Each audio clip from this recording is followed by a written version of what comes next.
Chapo Election Night with your hosts, Chapo Trap House. Hey, everybody. Where's my camera? This one here? Yours. This one here? Okay. It's election night, 2020. Brothers and sisters, it is the time of judgment. Sinner, are you out there tonight? Sinner, are you watching this? Do you think that God does not see into your heart? Do you think that you are free from cope and cringe?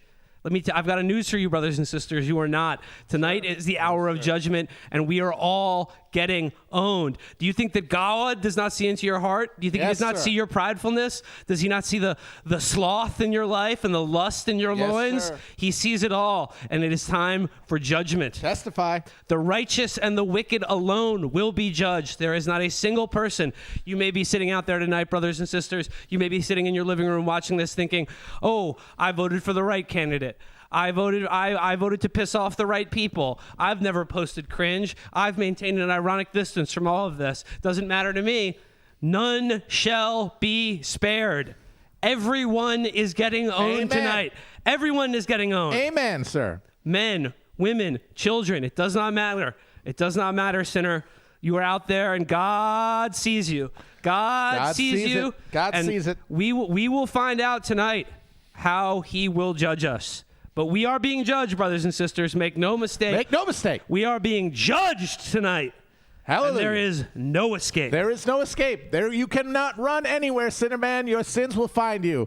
We will all be owned, all unified by a universal ownage.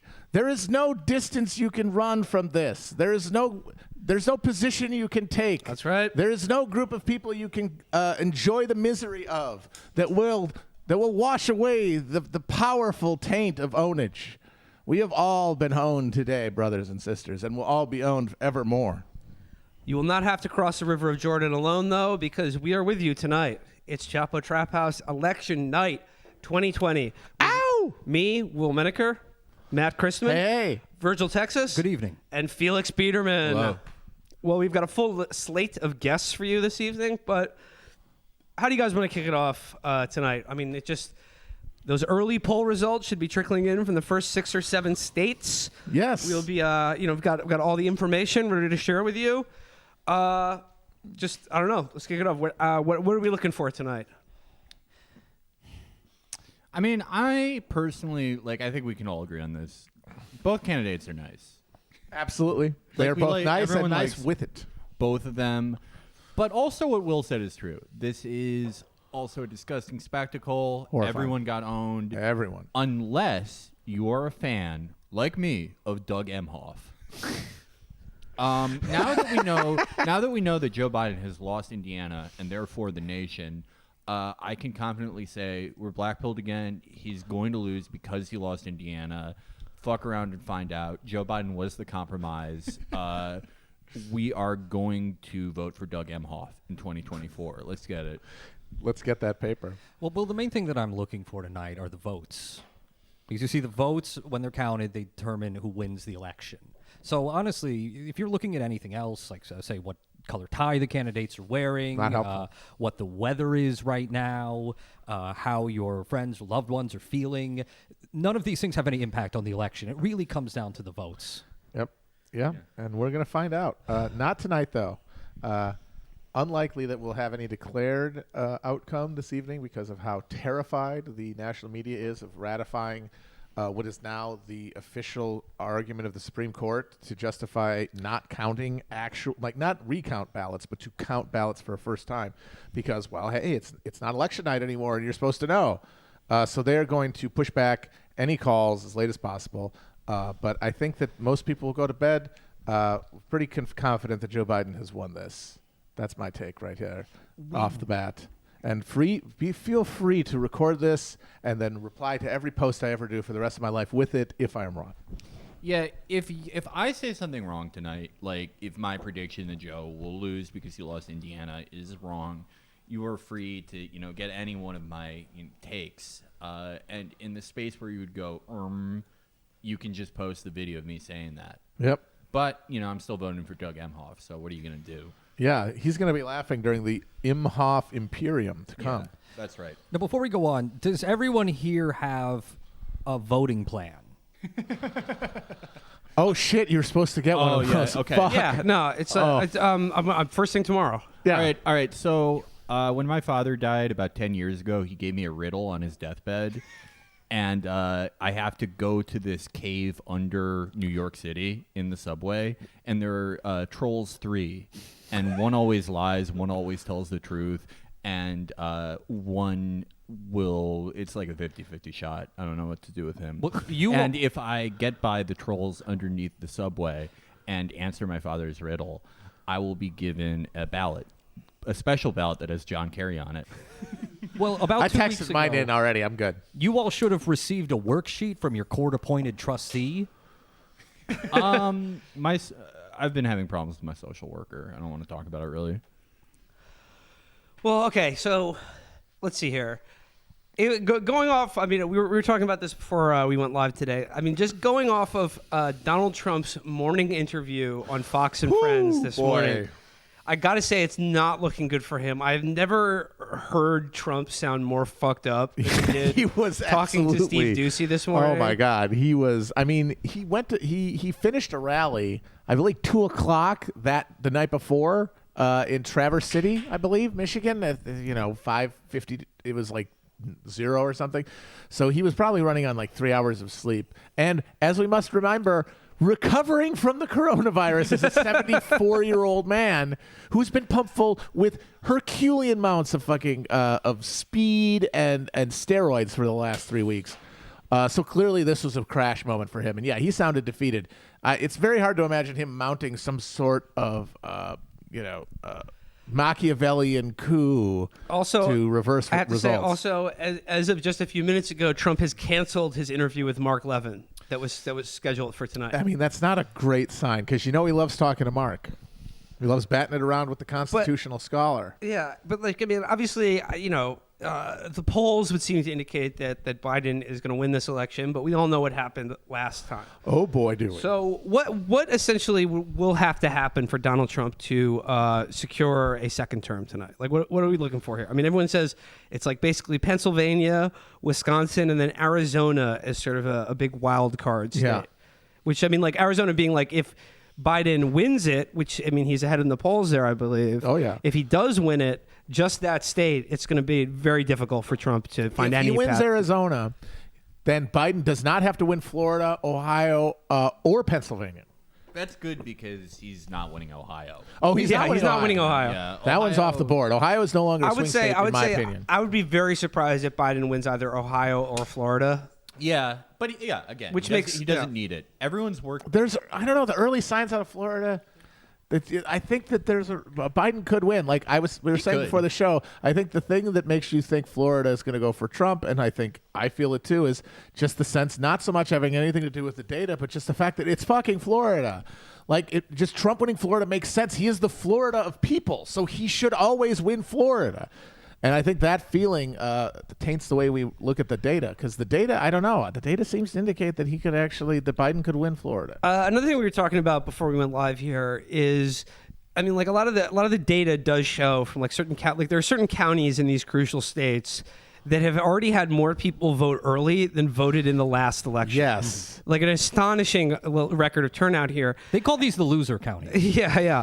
But I mean, like the thing, Matt, the point you made though is that like should not be interpreted as like some repudiation of Trump, as some people who love Biden or people turning out for Trump and against Biden. I think like these numbers are just like, they are evidence of the fact that because of COVID, we have actually made it easy to vote for the first time ever in this country's history. Like, yes, the Republicans are always going to be doing their obfuscatory and voter suppression tactics, and those structures exist, but the reality of the COVID situation and the need to have a legitimate seeming election required a huge explosion in mail-in ballots and early voting. I voted like 3 days ago at the Barclay Center here in Brooklyn at a venue that was a early voting area for a number of districts.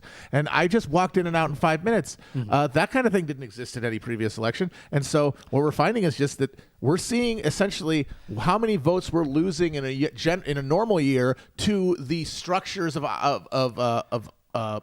the obstacles that we put up to voting in America. When you remove a lot of them, you see this much increase. I think is more than anything else. What's evidence of the apparent record-breaking rise in turnout this year. About 105 votes have been received nationwide so far. That does not include votes that are postmarked by election day. And 105 million? 105 million. Yeah. Compare that to 2016, where there were 135 million ballots cast total. Wow. All shit. around, yes. No, it's gonna be a buster. And for me, more than anything, that's why I think Biden wins, because blank out who the candidates are, higher turnout elections at the national level favor Democrats. That's why the Republicans are the party who suppress the fucking vote, because they know that, and they want to prevent that from happening, which is why they've got all the structures in place, thanks to the Kavanaugh ruling and now the 6-3 majority, to hit the red button and cancel any vote they don't like. But I don't think they're going to care enough about Trump. I mean, and I don't think Trump himself cares enough to press the button. So if you're one of the minority of voters who actually voted on Election Day, what's your Election Day story? We don't want to hear it. Don't tell it to us. It's boring. Nobody cares. Stay home. Don't talk about it. Let's see. Oh, man. I just want to say myself how much I'm going to appreciate when this election is over and everyone having to stand in the aftermath of what they've built in their mind psychically, this election now has consumed, I would argue, and I don't think anyone would disagree, the minds of people to a degree that no previous election has ever done so. That's why when they say it's the most important election ever, that's not really wrong. To the people who are invested in it, it is more important than anything has ever been to anyone. It's important because we've convinced ourselves it's important. Exactly. It's tautological. Yes, but then tomorrow is going to bring not the sort of apocalyptic confrontation that they're seeking, that they're craving to resolve the tension and the misery of this agonized experience. There's just going to be continued agony, continued tension. How are they going to manage the come down? That is a question that I do not. I mean, because you can't answer it. It's not really.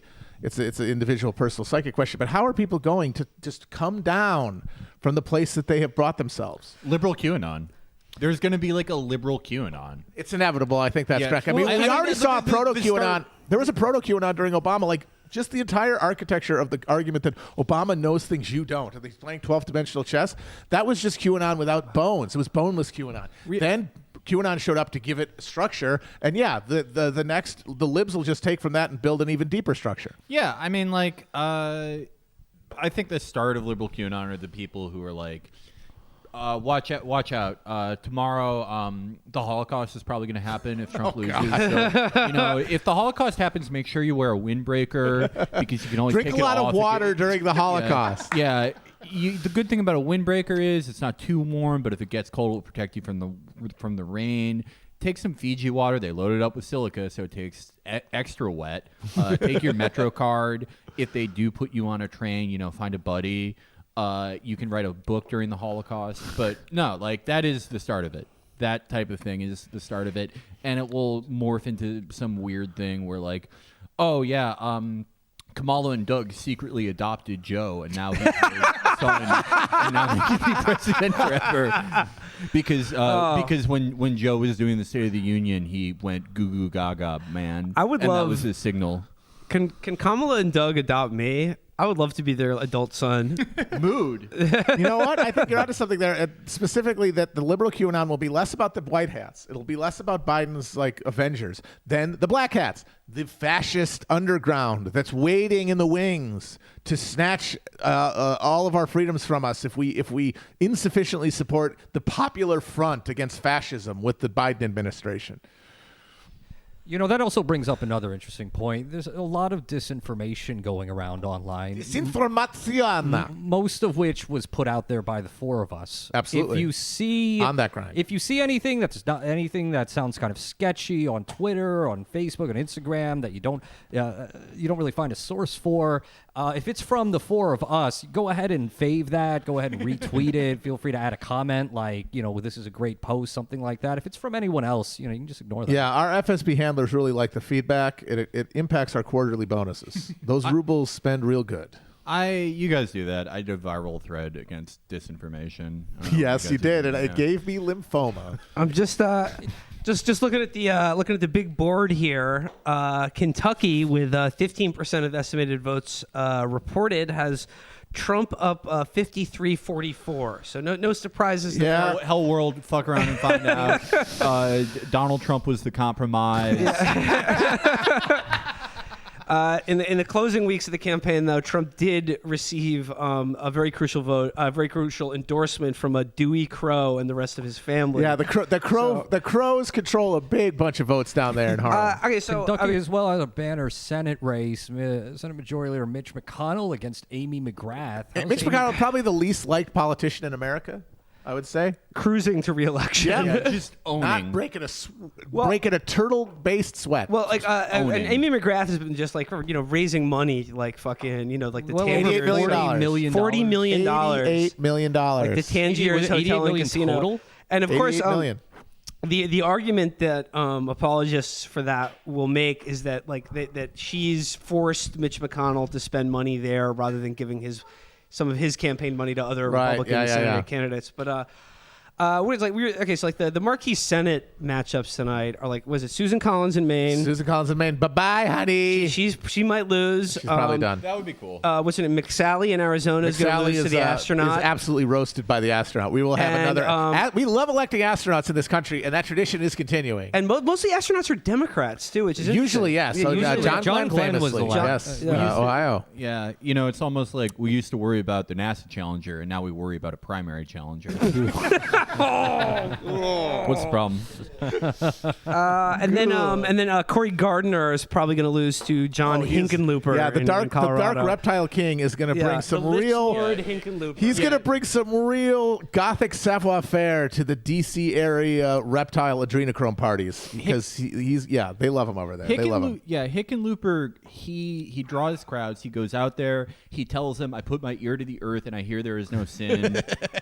People love it. People out there love it. Most jobs in Colorado are occult jobs. Most people work in the child Denver sacrifice dungeon under the airport. Yep. And that's going to be huge for Hickenlooper. You have Tom Tillis in North Carolina. He looks done for by the world's nerdiest adulterer. And then of course, Hey, I can't wait to vibe in your vagina later. Peace. That guy's awesome. And then of course, Lindsey Graham and Jamie Harrison. Jamie Harrison. That's a reach, but God, it would be funny. That's a reach. If there's a real blue wave tonight, I think Jamie Harrison would absolutely take that. So it really is going to depend mostly on the national headwinds and as well exactly how loathed Lindsey Graham is in South Carolina. And that was always the argument against McGrath in Kentucky. It was, look, you're probably not going to beat McConnell with anybody. Charlie Booker would probably not be beating McConnell right now. But if you have a real wave, you don't know where it's going to go. And you want to be in the best position if it happens. And having Amy McGrath there, Bloodbath McGrath, you are not in a good position. But that was what the Democrats wanted because it doesn't matter. All that shit about, drawing fire, whatever, it means nothing. What they want is that if you ever elect a senator from a state like Kentucky, say, or West Virginia, say, you want them to be a just off red Republican so that you can point to them and say, we can't get anything done because we have these people in the caucus. If you ever got somebody who broke that dichotomy of the slightly less enthusiastic Republican and the beating red heart of the Republican Party with no other option. However, then you would no longer have that roadblock to progress. The need for that kind of those sort of locks and levees in the canal of democracy here is slightly less pressing now that they have the Supreme Court in the hands of fucking vampires for the next they're 50 years. Sit back and relax. A 6-3 Supreme Court where 6 of them can't see their fucking reflection in the mirror. Yep. That's not going to be a problem for much longer. I'm sure you caught the news story earlier today that Joe Biden has promised, should he win, to appoint a blue ribbon committee. Blue ribbon committee made up of both liberals and conservatives to give recommendations to him about reforming the Supreme Court. And he said he would consider them to take them seriously. Consider the hell out of them.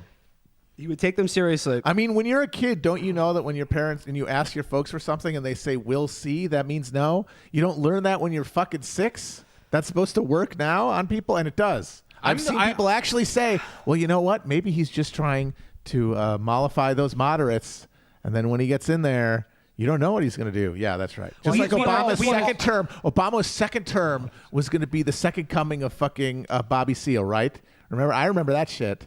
Yeah. We all know what Joe Biden's going to do. But, I mean, I think it's worth... Folks, according to the AP, we can call at least 2 states. We've got Vermont called for Joe Biden. Oh, no. Big upset there. Oh, shit. I just lost $50,000 That changes the math entirely. I bet the house on that one. Fuck. And? Oh, and Kentucky is now called. Kentucky called. God damn it. So, Never mind. Hell World. We're already starting the night with absolute Hell World Mike results Pence is here. compromised. Fuck around and find out.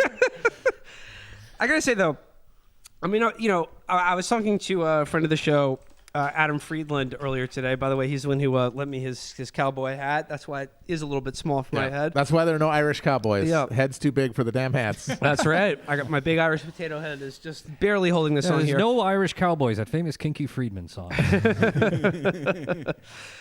But should this night, we don't want to kind of count our chickens before they're hatched here, but should this night be the last, the swan song for Donald Trump? I mean, I think we should acknowledge how much we're going to miss him. Absolutely. I mean, how much we're going to miss having bisexual Gemini energy in the White House. Just that chaotic, DoorDash and ketamine feeling that you get from our beloved round boy in chief. A guy who lived his entire life in a bathrobe, whose even winter jackets resembled a bathrobe because of the bathrobe vibe that he brought to every event. That's true. And I always look like all his coats look like a fucking bathroom. Just hanging off of them. The White House will never have the seminal Mitski album Puberty 2 blasting through its halls again.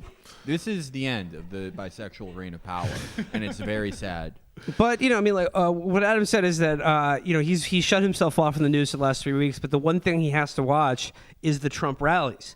Because, Trump is the only stand-up comedian that has been working in America all year. Yep, that's true. And he's crushing. He's killing. He's playing to audiences of thousands. People are freezing their asses off, exposing themselves to a lethal fucking virus, and standing in frozen parking lots for hours afterwards just to get the gems, just to get some of this magic pouring out of his mouth. And it's like this is like Dice Man at the height of his power, playing to sold out Madison Square Garden, just slaying. And I mean, folks, and just doing whatever he wants. And Trump is literally slaying. There's been, I think, 700 deaths linked to these rallies he's been doing. And people are like, I'm gladly. But they love it, and we love it too. But love it, folks. But to be responsible though, we gotta consider the other alternative, which is that by hook or by crook, Trump, he gets his second term here, and he defies all odds. Lightning strikes twice in the same place. We got another 4 years of Donald Trump as presidency, and I'm just, it's something that I can't. I know what a Biden presidency is going to look like, and I know how the country is going to react to that. I can't predict what Trump getting reelected will do to this I couldn't country. imagine him doing it the first time, and similarly, I can't imagine him doing it again. It's like what you said after he got elected. It's like looking back on it, it was like people found a lot of reasons to explain or justify or imagine that it wouldn't happen. But then when it did happen and you look back on it, you realize that basically every current in American history was leading exactly to this one singular outcome. And it is an outcome which obliterates any future outcome. Yes, it's like you can't it destroys the probability terrain. Machine just fritzes out, and you can imagine everything leading up to that, but nothing coming after it. Because it's the end result. It's the end state that everything has been pointing toward. It's the dystopia. It's the amuse yourself to death 90s. What if your mate was a TV? That's where it ends up with Donald Trump president. How do you go past that? And now we've realized, and I think we all knew in our hearts this was the likely outcome, is we would just step back. We would be like, okay, no, we'll try to go back to normal because this is too scary. We're not here yet. This wasn't supposed to happen. I mean, he literally didn't try to win. He won by accident. It's just still the most amazing thing to me, the thing that some of the smartest minds in political history in America have ever sought and failed to get. Henry Clay never got to be president. He invented a fucking modern political movement that still pertains in the Democratic Party is its political economy. Never got to be president.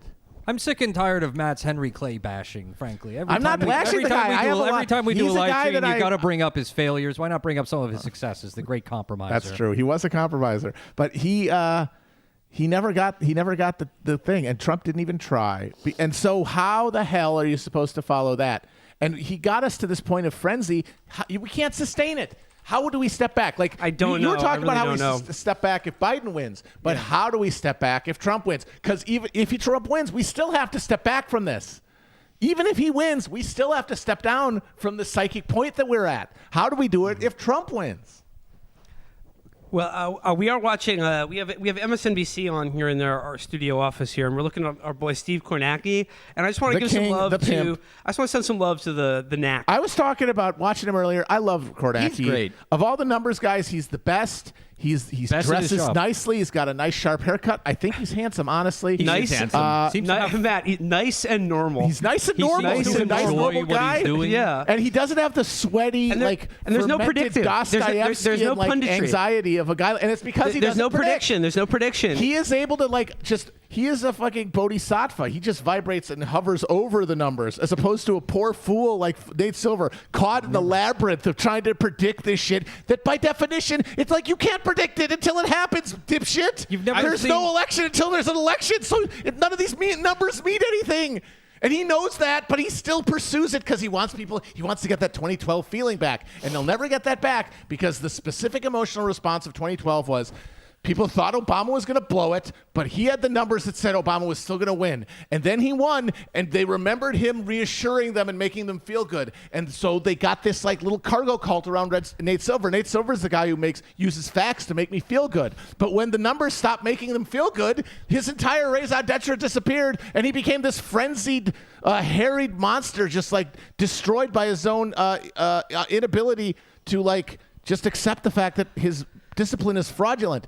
Our boy Kornacki he vibrates. It's like, well, where's he got to win? Here and here? Let's see what the numbers say. See, I'm not going to tell you. never I'm seen- not going to put you've it out never there. seen Can we Steve- get some Steve Kornacki's going in Let's chat? have some Steve Kornacki's go in the chat. You've never seen Steve Kornacki have a sweaty meltdown on national television. You've never seen him deliver a groveling apology Nope. for getting something Because he's wrong. not making stupid predictions he doesn't have to make. Okay, so speaking of the only time I ever saw people yell at Steve Kornacki was in 2016 when he was like, "Oh, I'm looking at these county polls in Wisconsin, and this looks pretty bad for Clinton." People are like, "You're trying to create a horse race, and you're platforming fascism by saying I remember that.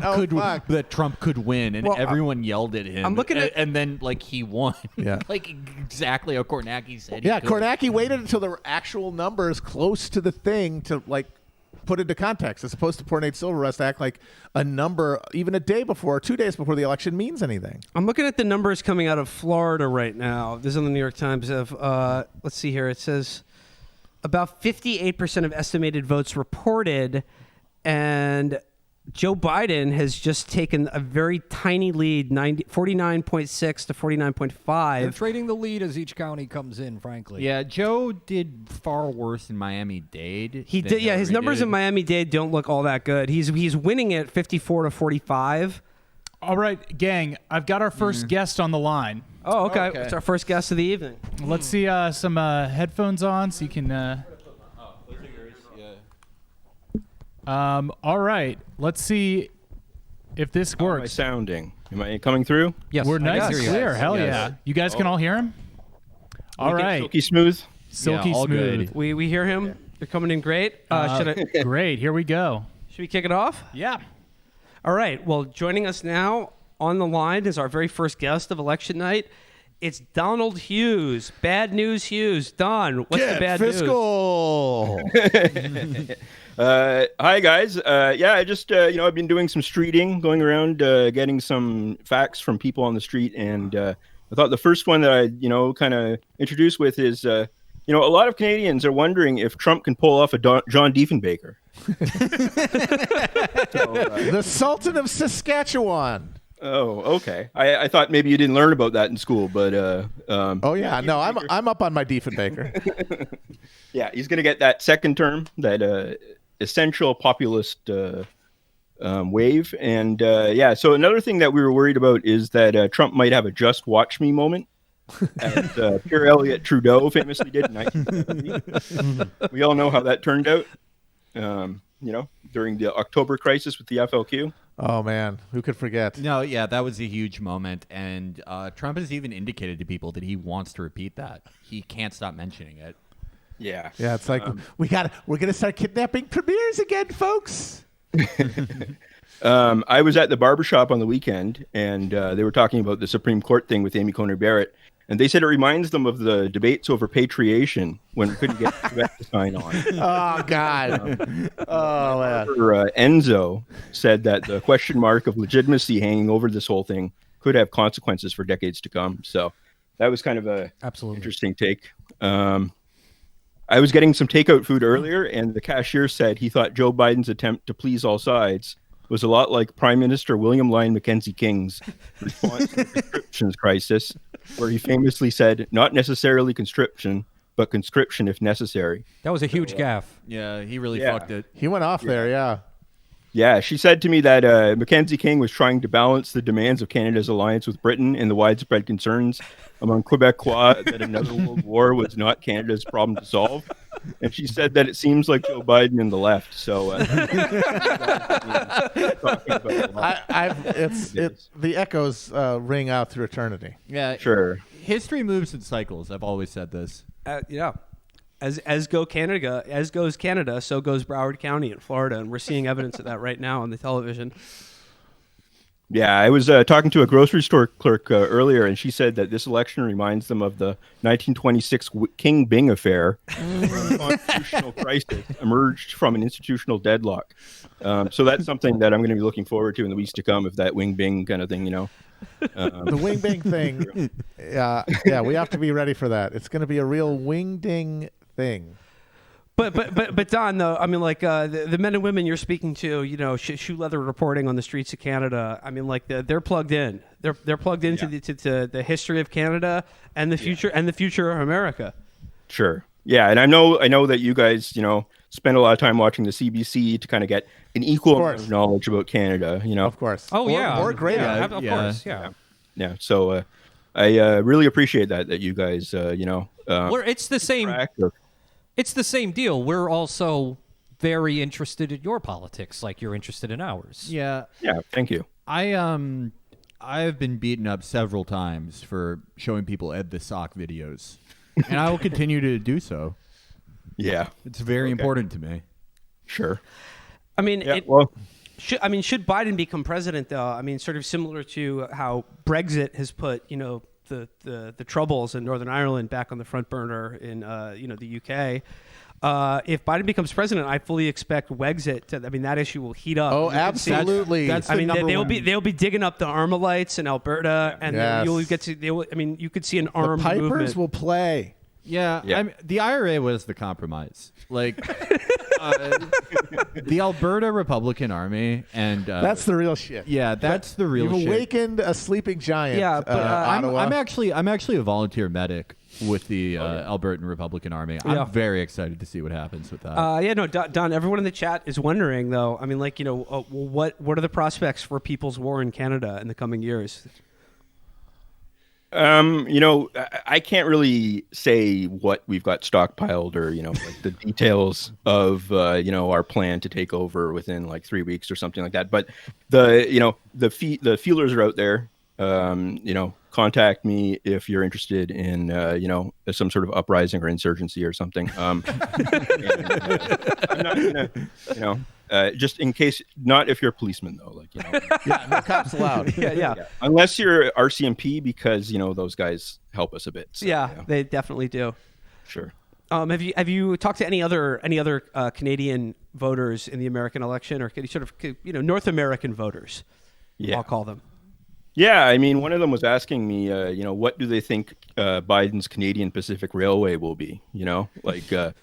What will be his national unity project, infrastructure kind of project? And, kind of talked to me for about 20 minutes about John A. McDonald and comparing him to Biden and stuff. And I'm sure you guys know all about that, so I just won't get into the details. But yeah, No, of course. Absolutely. No, Don, we don't want to bore our listeners. This is old hat We for already them. did a 6-part series on it. Now, Don, the COVID outbreak in the United States continues to be a hot button issue, or is that still a concern in Canada? so we're in a second wave in Ontario and Quebec. So Wipe out. But it's I mean, But when we say a second wave, we're talking 100,000 new cases a day. When you say a second wave, do you mean like 50 cases? Is it one of those no, things? I mean more like 2,000 or 3,000 a day or something. That's adorable. You guys think you're a real country up there, don't ya? Yeah. So Cute. but we've got Justin Trudeau at the helm, and he, other than the People's War thing, he's been doing a pretty good job. I don't know. It's almost sad to see him go at this. Critical support for Trudeauismo. Yeah. Speaking of Trudeau, how are his re-election prospects? They just got back in, dude. Did they Never just get back in it's last never too year? early to be talking about the next It's election. a now. minority yeah. government, though. It's a minority government, so like It's run by a minority, Justin Trudeau. yeah. Quebecois are famously the POC of Canada, as they will tell you. No, that is true. People of Canada. Yeah. The guy that he's People of Canada. yeah. The guy that he's running against is named Aaron O'Toole. So like, By the way, how did you guys fuck it up not being Mr. Wonderful from Shark Tank? Kevin O'Leary watched Trump win and it's like, hey, you guys like just watching America and pretending you're not. Don't you guys need one of me? And you guys said no. Honestly, that felt like a cowardly move. You should have embraced it. Being America Junior. you know, a great thing about him is he ran for that leadership. He spent a huge amount of money trying to roll over the competition, did terribly, ended with a debt that he can't discharge because it's like a special political debt. So he has to go around the country still fundraising for his failed leadership campaign.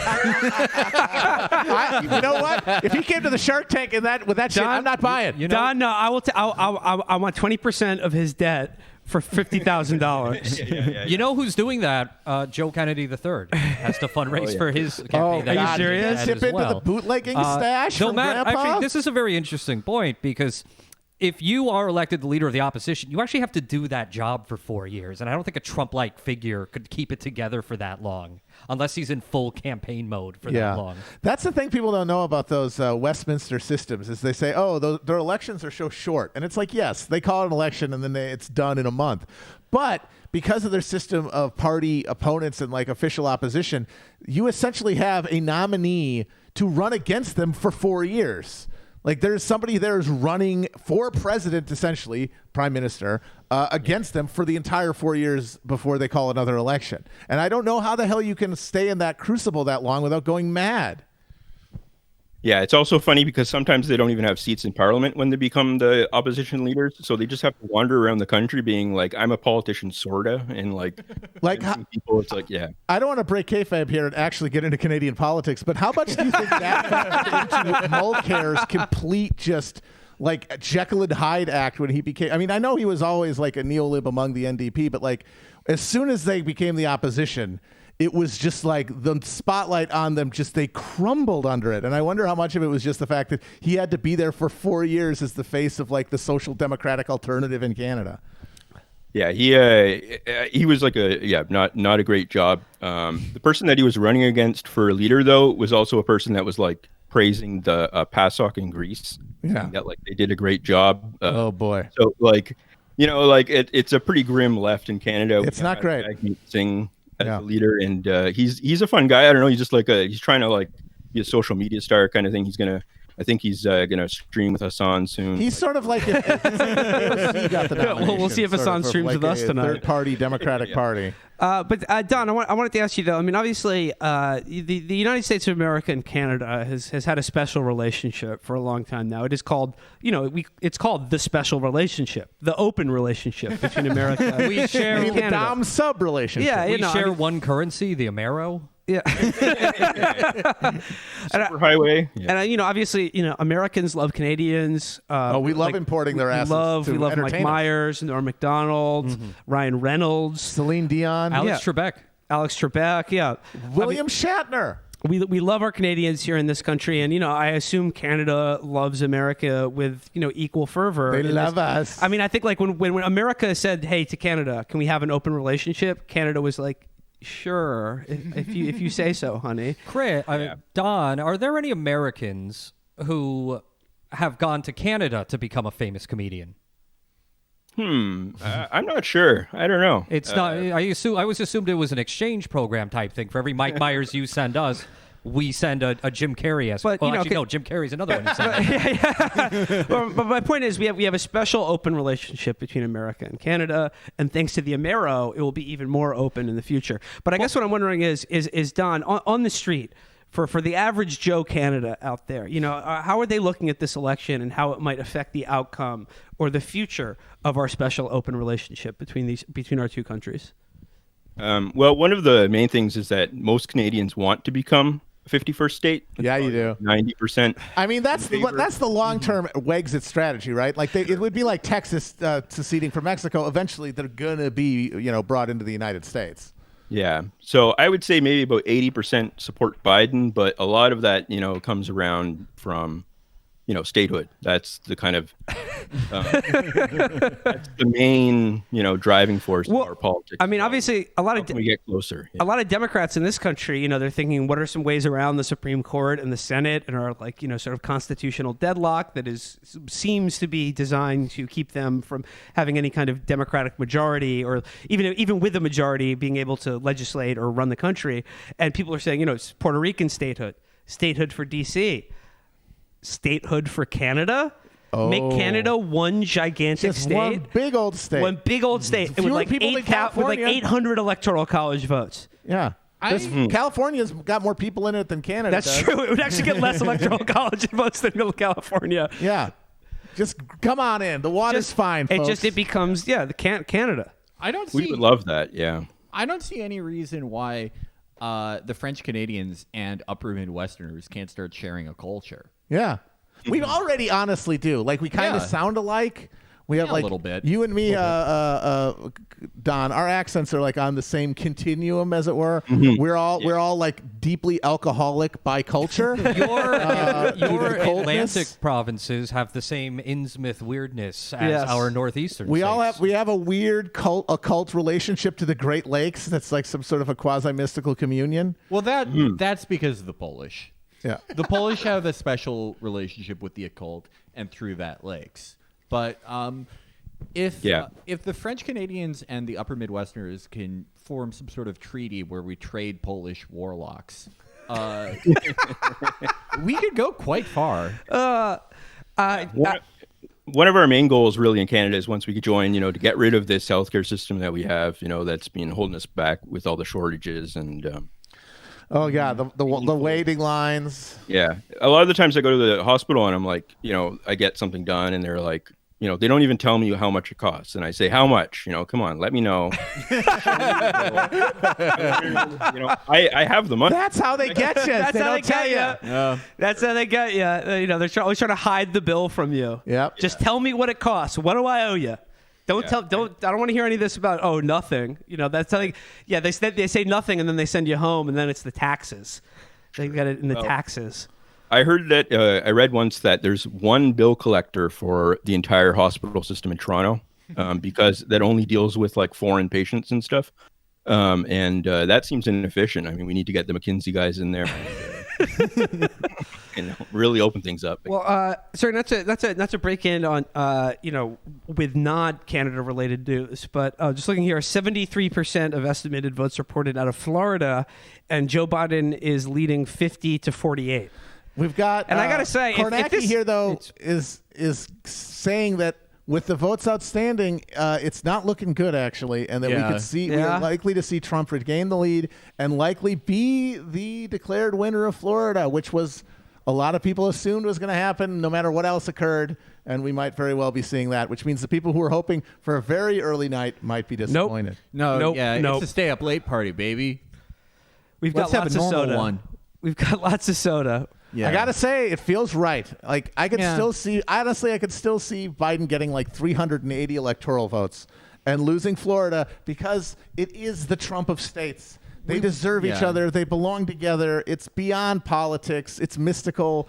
It's a communion. It's a psychic transference. It's a symbolic sublimation. They are each other. Well, I would say, so I looking think at it makes what's on sense. the screen right now, Before we go Trump back is into very- commentary, I hate to hustle Don off here, but we're going to take a short break at 7:50. So let's say goodbye to Don, do a little more state of the race, and then move to break. Okay. First break. Sound good. Don, it's a joy as always, Thank you. giving us Thank you so much, giving us Don. the bad news. Yeah, great talk to you guys. Have a great night. Thanks, Okay. Don. Talk to you Thanks, later. Don. Virgil, Okay. what were you saying? Based on what Kordaki's been showing us over the past hour, there's a lot of outstanding votes in blue counties in Florida. Leon County has only 1% in. That's Tallahassee. That's a very large African American population, and that's where Biden expects to get a lot of votes.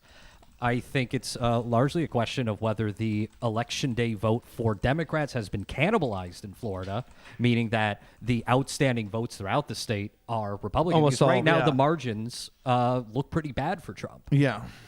I don't know. Wait, you just told me they look bad for Biden. He What meant am I Biden. supposed to? He meant Biden. Did you mean Biden or Trump?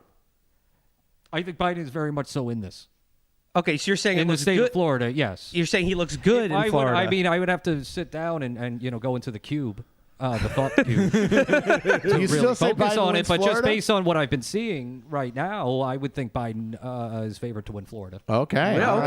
okay. I don't know. I mean, I'm feeling it. I'm feeling I it don't in my know. bones. I'm feeling Trump Okay, winning but Florida in my bones. I'm with Matt. I don't know. It's settling in. Can we It's say, settling though- in. I feel like an old prospector with his knee acting up, and he knows, storms are coming. Can we agree though that like another thing to note here is Florida has been a state with a very large proportion of mail-in votes for many cycles now, because the Florida Republican Party has had a very efficient mail ballot system.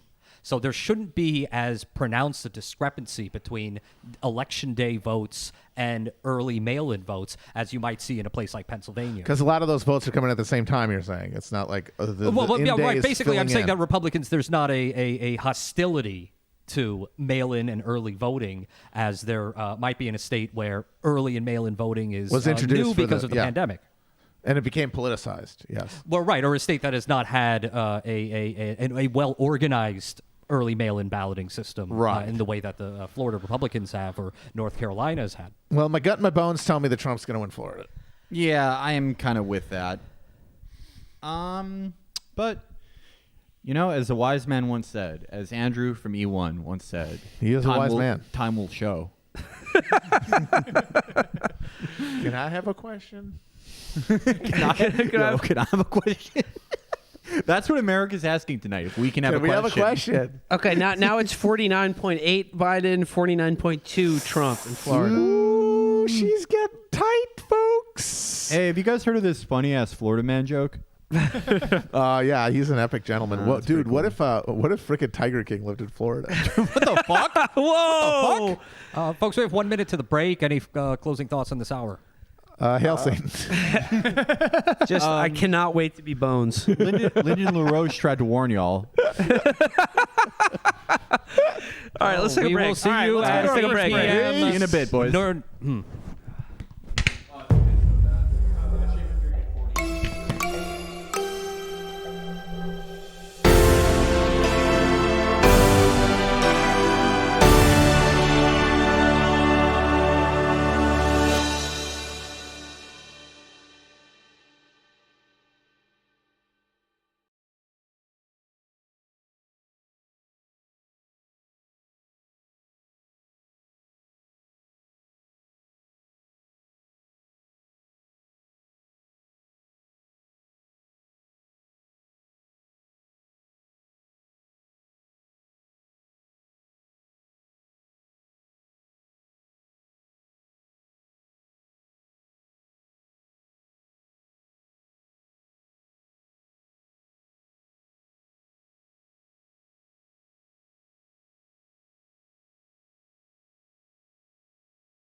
You can have the biggest cupcake in town, but if you don't have a plate, chances are that frosting's going in your lap. Gotta try our milkshakes. They're the best. If you get a bolt and then you get the fries, dip the fries in the bolt. It's still a treat. Not many people know about that. In fact, they're not really talking about it until Trump did it.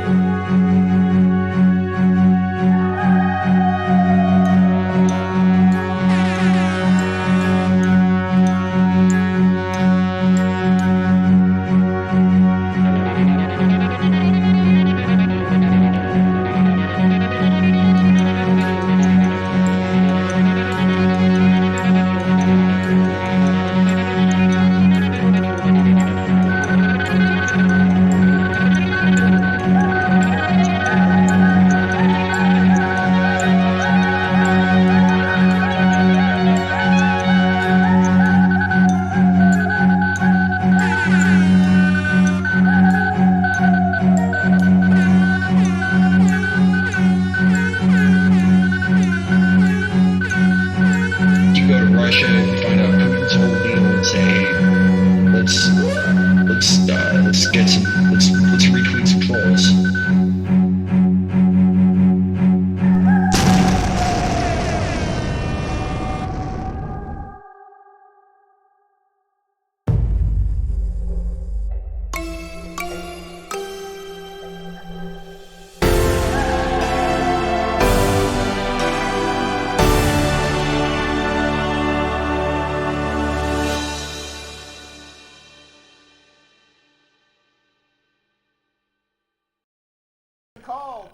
Wait, Florida's been called? No. All right, no. Called is All right, we're back in, guys. We're back in. God damn it! They should make cable news illegal. I fucking hate cable news. Yeah, as it stands right now, on the New York Times, Florida is at exactly tied at 49.5%. Oh boy. Yo, Joe wins New Jersey though. Joe just won Massachusetts, the projected winner of Massachusetts. Another horrible loss for Elizabeth guys. Warren. I gotta say, Joe winning New Jersey this easily really goes against a lot of the indicators we got from the beautiful boat parades that we saw, as well as the thick-necked Guidos blocking traffic on the Garden State Parkway the weekend before. That looked like a show of strength for Trump, but boom. Blown out in New Jersey My again. good friend Vincent Curatola is surely not liking this. He's very in charge unhappy, of the very recount. disappointed. All right, folks. You guys ready to join with the discourse? Welcome to the stream. Welcome to the stream. Are we live with you? We're guys? live. Yes, we are live. I can't see you guys. I want to see you guys. Oh, I'll turn on our video. Turn on the There heart we go. light. Look at us. There we go. There we are, Okay. looking like Now absolute kings. Now we're cooking with gas. Wait, hold on. Hello, you're looking appropriately socially distanced. Hello. over I just there. want to do this. I just want to do this for Catherine. Ma'am. Ma'am? Thank you. Take it off. May I Take it ask? off my Howdy, hat. Bluebird. Ma'am. May I ask who's speaking? What? May I ask who's it's- speaking? I'm Katherine Krueger with Discourse Blog, and I'm joined by Jack Crosby and Jack Merkinson, also What's of up? Discourse Blog. Hello. Good evening. I'm Jack Crosby. For reference, I don't know if I'm popping up on the screen. Yeah, that's me. Yeah. I only made one lower third for We've you got- all. I'm sorry. Tonight you're all Kath Krueger. Yes. We've got hey folks, we've got two Jacks and a Queen joining us. Am I right? Okay. Let's get some I'm good going in the chat. Well, thanks for joining us, Discourse Blog. What are you guys seeing so far that we're not seeing? What are you following here? I mean, I'm just looking at Florida here, and it's now very narrowly back in the Trump column. My favorite thing from Florida that I saw is that Trump is up 11 points from 2016 in Cuban neighborhoods. Wow. Well, yeah, anti-racism training works. What do you want me to say to you? I don't know how you're supposed to deny the lived experiences of these people. Here's what I'm seeing tonight, though. Is Will left the rice cooker on? We've got a cancellation. That was on I didn't purpose. think it there would was be still this early in the okay. broadcast. That was on purpose. It was in the keep warm setting, which is what it's designed to be left on for. He very famously doesn't want me to use the oven while he's out of town because I leave it on a lot. But the shoe is on the other foot. No, he's right. You're supposed to leave it on in that setting. Yeah. That's what it's for. Yeah. I still had a pork bun in the steamer that I was going to eat when I got home tonight. So I would like that to be kept warm for me by the rice cooker. Oh, Yeah, I if didn't you- know yeah. this. See, this is new information. New I gotta say information. that I'm The going poll. with Will on Hey, this one. we got information coming on here. Will Menaker in the win column. Will Menaker in the win column. Katherine Krueger in the loss. That's How long decided. how long That's can you Florida. steam a pork bun for? Like, It's not. Well, it's No, gonna it's turn keeping into it some warm, kind of, like- sir. It is the keep warm setting. It's not That's currently like saying being how- steamed. That's It's like being saying warm. how long can you leave a hot dog on a roller at 7-Eleven? You can leave it there Yeah, for until months? somebody orders it. That's how long. Enough of the gossip, though. Although I'm sure most of the chat, that's what they want to hear about. I just would like to share this with you guys here. Just something I saw coming across the newswire here. In Fulton County, Georgia, which is Georgia's largest county and home to Atlanta, has had its election results delayed after a water pipe burst in a room full of ballots. I wonder how the Duke boys are going to get out of this one. The Duke boys and Boss Hog team up. This I'm just country thinking rules. about it's a room full of like a million ballots from the city of Atlanta, which Yeah. could flip the state of Georgia to Joe Biden, and someone stuffed towels under the door, pulled the pipes out so that they could flood the room and have sex with a fish man, like in the wonderful Oscar-winning film The Shape of Water. Which you liked. I didn't like because obviously it promoted bestiality. But you're trying to interview us. What are we seeing other than the rice cooker? What are you guys seeing? I'm personally devastated by the horse I had backed in this whole race. Amy McGrath does not look like she's gonna pull through. Bloodbath yeah. McGrath. R.I.P. It's just too bad. I donated several paychecks directly to her immediately after Ruth Bader Ginsburg died because I thought those two things were somehow connected, and I'm feeling a little let down. R.I.P. to a real one. The thing I was hoping to ask you guys is that the thing we don't have access to here while we're broadcasting is the memes. Are there any good memes or japes or trending topics to emerge out of any of the meta commentary regarding the 2020 election yet that we might not have been able to absorb since none of us but Felix are looking at our phones? I'm looking at election results. I'm a journalist. Well, so you guys might be aware of this, but we're also streaming and interviewing some really important people. So I haven't really been perusing Twitter. Oh no! But I am hearing early reports that just Matt Crispin is emerging as a meme of tonight. Interesting. Excellent. Just kind of laughing at him. What? Well, I mean, he's got a very good track record of going viral after election night streams. Let's That's put it true. that way. What is the Matt Crispin meme that you're seeing? That he's cool. That's it. One of our staffers just chatted me saying no good memes.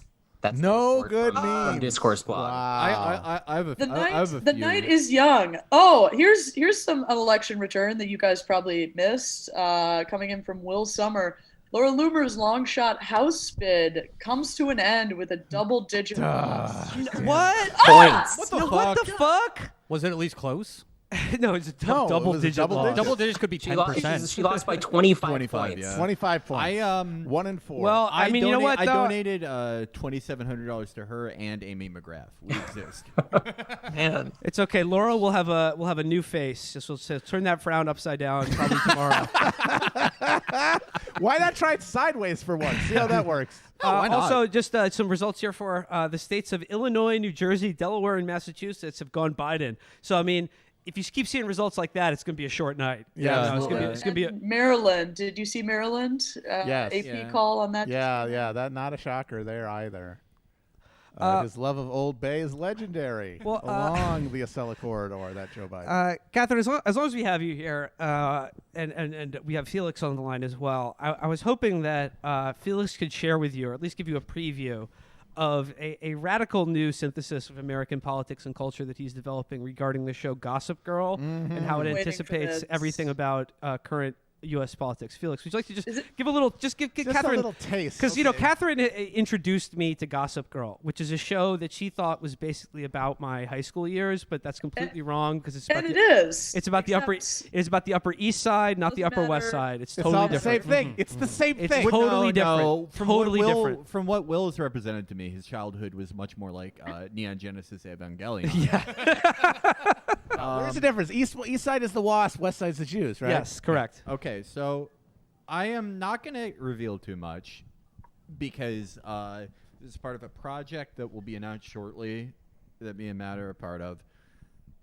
But imagine, if you will,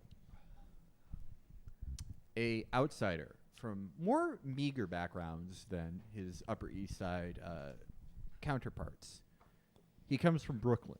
Hey, he's walking in. His into an elite world is through a school a lot like Dalton. In fact, based on Dalton. A lot like Dalton.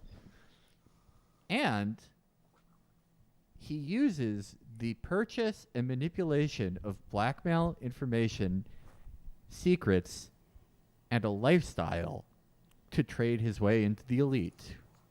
Well, can I ask what in particular you mean by lifestyle? Lifestyle. I will say this. Gossip Girl came out in 2010. This was a dead drop of sorts. It was a signal about a certain financier who had just gotten in trouble like a year previously in Florida. Just cut a deal in Florida. Makes you think. It really does make me think a little bit. You should think some more. Who are you liking? Are you still in season 1? I've pretty much seen all of it. I think that Bart Bass is nice. Yes, Bart Bass is quite nice. Yeah, he's nice. Like he's a cool guy. I think Chuck is a cool guy. I love a bad boy. I can't like any of the characters who look like CGI anime children, so I have to like all the disgusting old people. Well, Can I ask you guys an election question? Yes. Specifically for Virgil, our wonk is not currently available to us.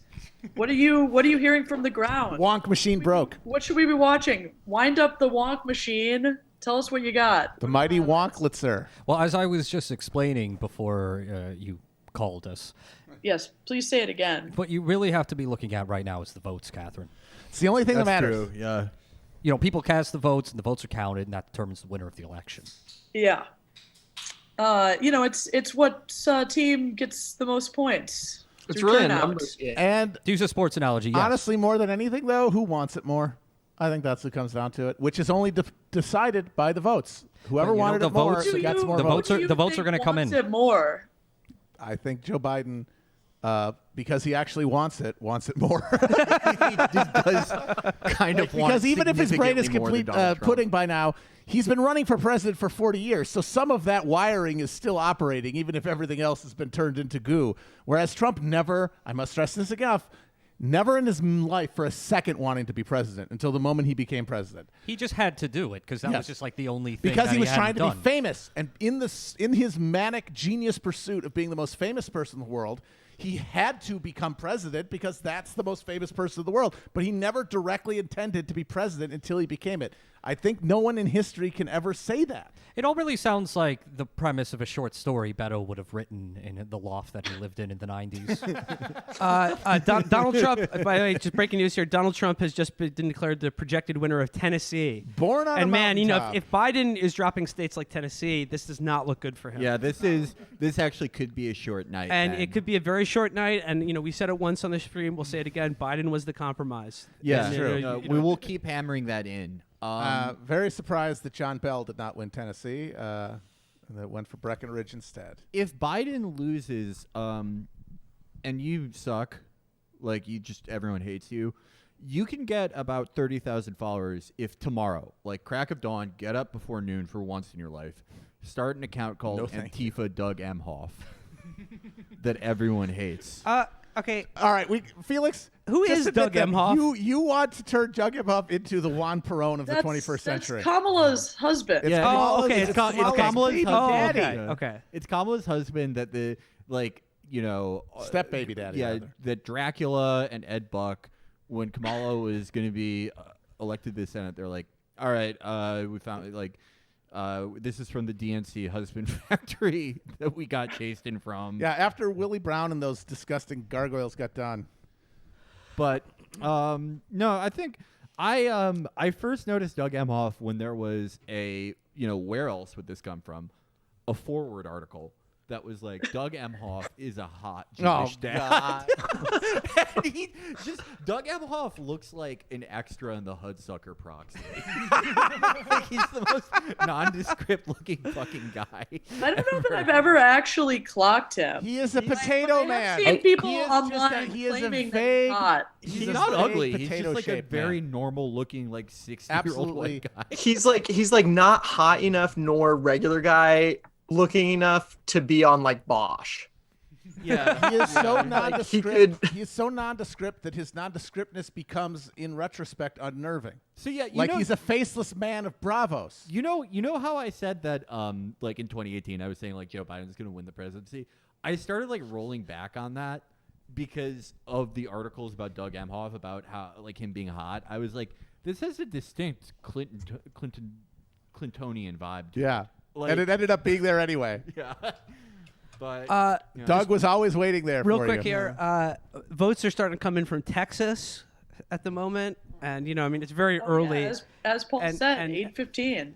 And Biden has an early lead in Texas. I suspect 26% of the vote in. But we were talking about it before we went on air, though. Like, I mean, like a pretty incredible outcome for tonight would be if Texas turns blue, which it could. Right. I don't think it will, but it's been steadily getting closer and closer. It's been moving there. People forget that Hillary actually outperformed either Obama year for the Democrats in 2016. And she was terrible. Texas was surprisingly close for Hillary Clinton in 2016. Obviously very close for Beto O'Rourke. Something that Kornacki is talking about right now is the suburban counties where close to 100% of the votes are in, and some of these counties flipped from Trump 2016 to Biden 2020 based on those returns. Okay. All right. Well, I mean, like we're seeing early defections, and would you consider the huge Texas vote turnout, a state that has traditionally been like one of the hardest to vote in the country? We were talking about it before you came on here, but like Texas and California pretty much have the same demographic makeup at this point. The only difference is it is basically illegal to register someone to vote in the state of Texas. You know that thing where like you go to the grocery store and there's somebody with a card table out there to register for vote? Like that's illegal in Texas. Or door to door. Yeah, anything. You cannot solicit a registration in Texas. You have to take a class like you got a DUI. If you want to register to vote for register to vote in Texas, you have to volunteer for a year of service in the IDF. We do have a little news here. They're calling the Kentucky Senate race for Mitch McConnell. Chicanery. I'm leading the recount. I'll have a GoFundMe up soon. Send me to Kentucky to recount all the votes single-handedly. $88 million up in fucking smoke. Who will tell you that anybody but the Democrats are the damn party of the Joker? You probably could have just setting fire to $88 million. Was $88 million a record? I don't know if it's a record. It's a lot of money. Probably could have flipped like 4 state houses with that amount It's of money. an insane amount of money. And anyone who says, "Oh, but that made them spend other places," it's like, how about you just spend the $88 million somewhere else? We could have just bought Amy McGrath like an F-35 strike fighter and let her go fly that around for a while. Hell, we could have had her kill Mitch McConnell with It cannot be one. overstated how this candidate, Amy McGrath, had no redeeming qualities whatsoever. None. Absolutely none. She was a fighter pilot. That's it. She flew the plane. That's it. Yeah. She was.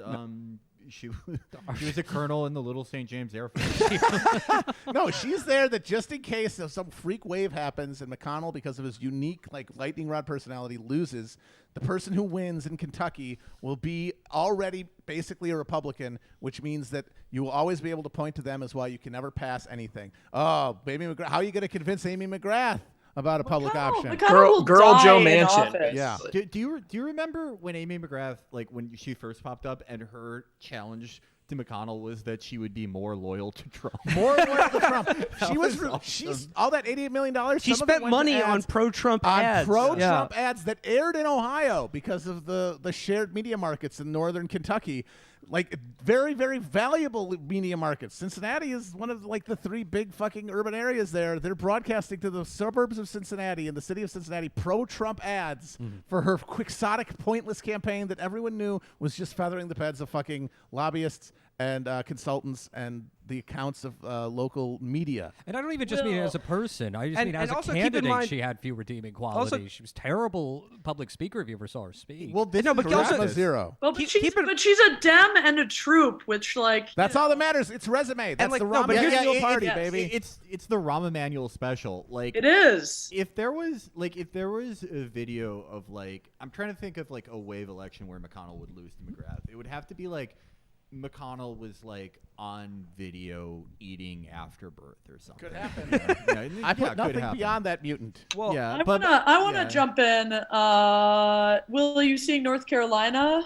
let me bring it up here. Biden's up 15 according to Paul Fless. What? Big dump of the early vote. But how many of those early votes? That's 13.5, Catherine. And they're all Not 15. and that's Why did he say 15 first? Oh, he corrected himself. Sorry, 13.5. But what that's percentage healthy. though? that's 13. Yeah, but like that's there's 13 less than 1% of the estimated That means votes nothing. being What are you recorded. doing? No, it means Oh. I'm calling it for Biden 13 right now.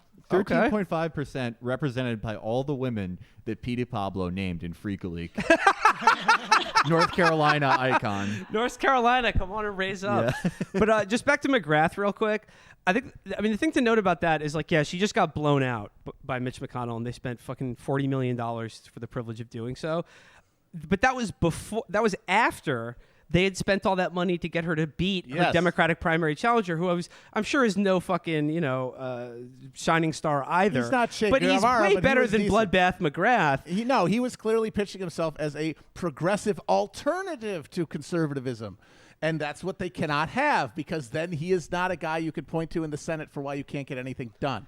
And like, are you telling me that if they hadn't have made sure that, and that was close too. Oh, it was very close. It was very close. If it wasn't for early voting, he would probably have won, because there was a big late break towards him as people realized just how much of a loser Amy McGrath was.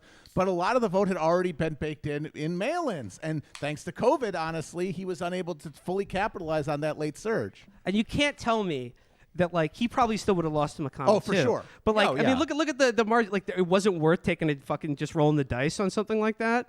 Way better than just throwing good money after bad to do the same strategy you've done a million times that may work in some House races, but basically can never work in Senate races at this point, because you've got a fully polarized and like ideologically sorted electorate at the state level. I'm sorry. And All like I'm in hearing states like right now Kentucky, is the Democrats not going to win. More misogyny from the Misogyny podcast. Some other news there. It looks like Florida is trending to Trump very sharply. And if you want to know why, look at Miami-Dade County, where in 2016 Hillary Clinton got 63% of the vote. This time around, Joe Biden with just 54% of the vote. That's one of the bluest counties in the state. There are 4 counties in Florida where Democrats have to get the votes. They pad the margin, and Biden is, frankly, that's a slaughter in Miami-Dade, even though he's winning it. You know what I think is happening here, and this is my theory on the whole race, is that what's your theory of everything? Is that you're seeing, and I think Florida is a harbinger of this, is that there's 2 types of people who vote for Democrats. There's people who vote for them because of cultural signaling, and then there are people who vote for them because they have some faint belief that the Democratic Party represents their economic interests. And those are 2 different types of voters. And what we're going to see in this election is, I think, a big move towards Biden among those type of voters across different demographics. But what you're going to see at the level of the economic voter is non-participation. You're going to see a drop in just voter turnout among those essentially déclassé, non-college educated Democratic voters, and a big surge among college educated, culturally motivated voters. But in a state like Florida, where, say, a cultural issue like socialism, because it is a cultural issue, it's just signaling regarding the fucking Cuban Revolution that has nothing to do with anything to your daily life, that cuts differently because of the huge Miami Cuban population. But I feel like it's going to help Biden in the short term, and I think it's going to be why he's going to win this election, but it's absolutely just going to be also why they get destroyed in 2022. Well, if you're keeping score at home, if memory serves, on our last Beltway Garage episode, I predicted that Trump would win Florida. Matt, what was your prediction on that? I think I idiotically said that Biden would win Though Florida. we did have that might be the first Virgil victory of the evening. Ring the Virgil bell. what were If the- they now call, I'm kicking if myself they call because it my bones for always told me it was Florida. Florida. Just- It If was they have call to it touch for poop? Florida, there's no poop No, there's no touching. poop. There's no poop. But on the state of Ohio, it was the reverse situation, if memory Oh serves. yeah, I and say no. predicted, Trump will win Ohio. I predicted Biden for Ohio, so we will keep watching tonight. Joe has just won Connecticut. Oh my Huge God! roll yeah. back Trump to has just won. momentum. Biden's picked up Connecticut. Trump has picked up West Virginia. In the words of Malcolm Lowry, Shocker. this shit got real. It's on. Yeah, It is on like Donkey Kong. I just want to clock that Andrew Yang has just tweeted, "What a night this is! The stakes are so high." Andrew, very He cool. truly Just to is. reiterate. He is Facts, the Magic Johnson of politics. Twitter. Normie Both Andrew sides Yang. played hard. He loves Virgil, though. He does he love loves Virgil me. very deeply. He follows me and has never interacted with anything I've done. He despises But he me. reads You gotta- every you single gotta soft post. block I him. hope so. He reads every post. Oh, we got Like, a what is big this? Biden. Okay, 60% of the Oh, vote. wow. Oh my God! Wow, Oh, wow. 10% lead for Biden with 60% of the vote. So, in- Catherine, you were right. Yeah, in North Carolina, your North That's Carolina a much intel. bigger percentage than I thought. But we don't know. Once again, we don't know where the don't know standing where the- votes we don't are, know so where we that's can't really coming say from. We anything. know But that that the- is still pretty impressive for one of the states that was supposed to be up in the air. You Democrats- think about North Carolina as kind of the state made for Joe Biden. Absolutely, like Virginia was for Hillary Clinton. Yeah. Yeah, well, Democrats tend to bank a lot of early votes in North Carolina. I mean, he's got a big lead. It's at 82% in, and he's up by That's that in Wake much. County. That's Okay, not okay, Wake all County. right, He's sorry.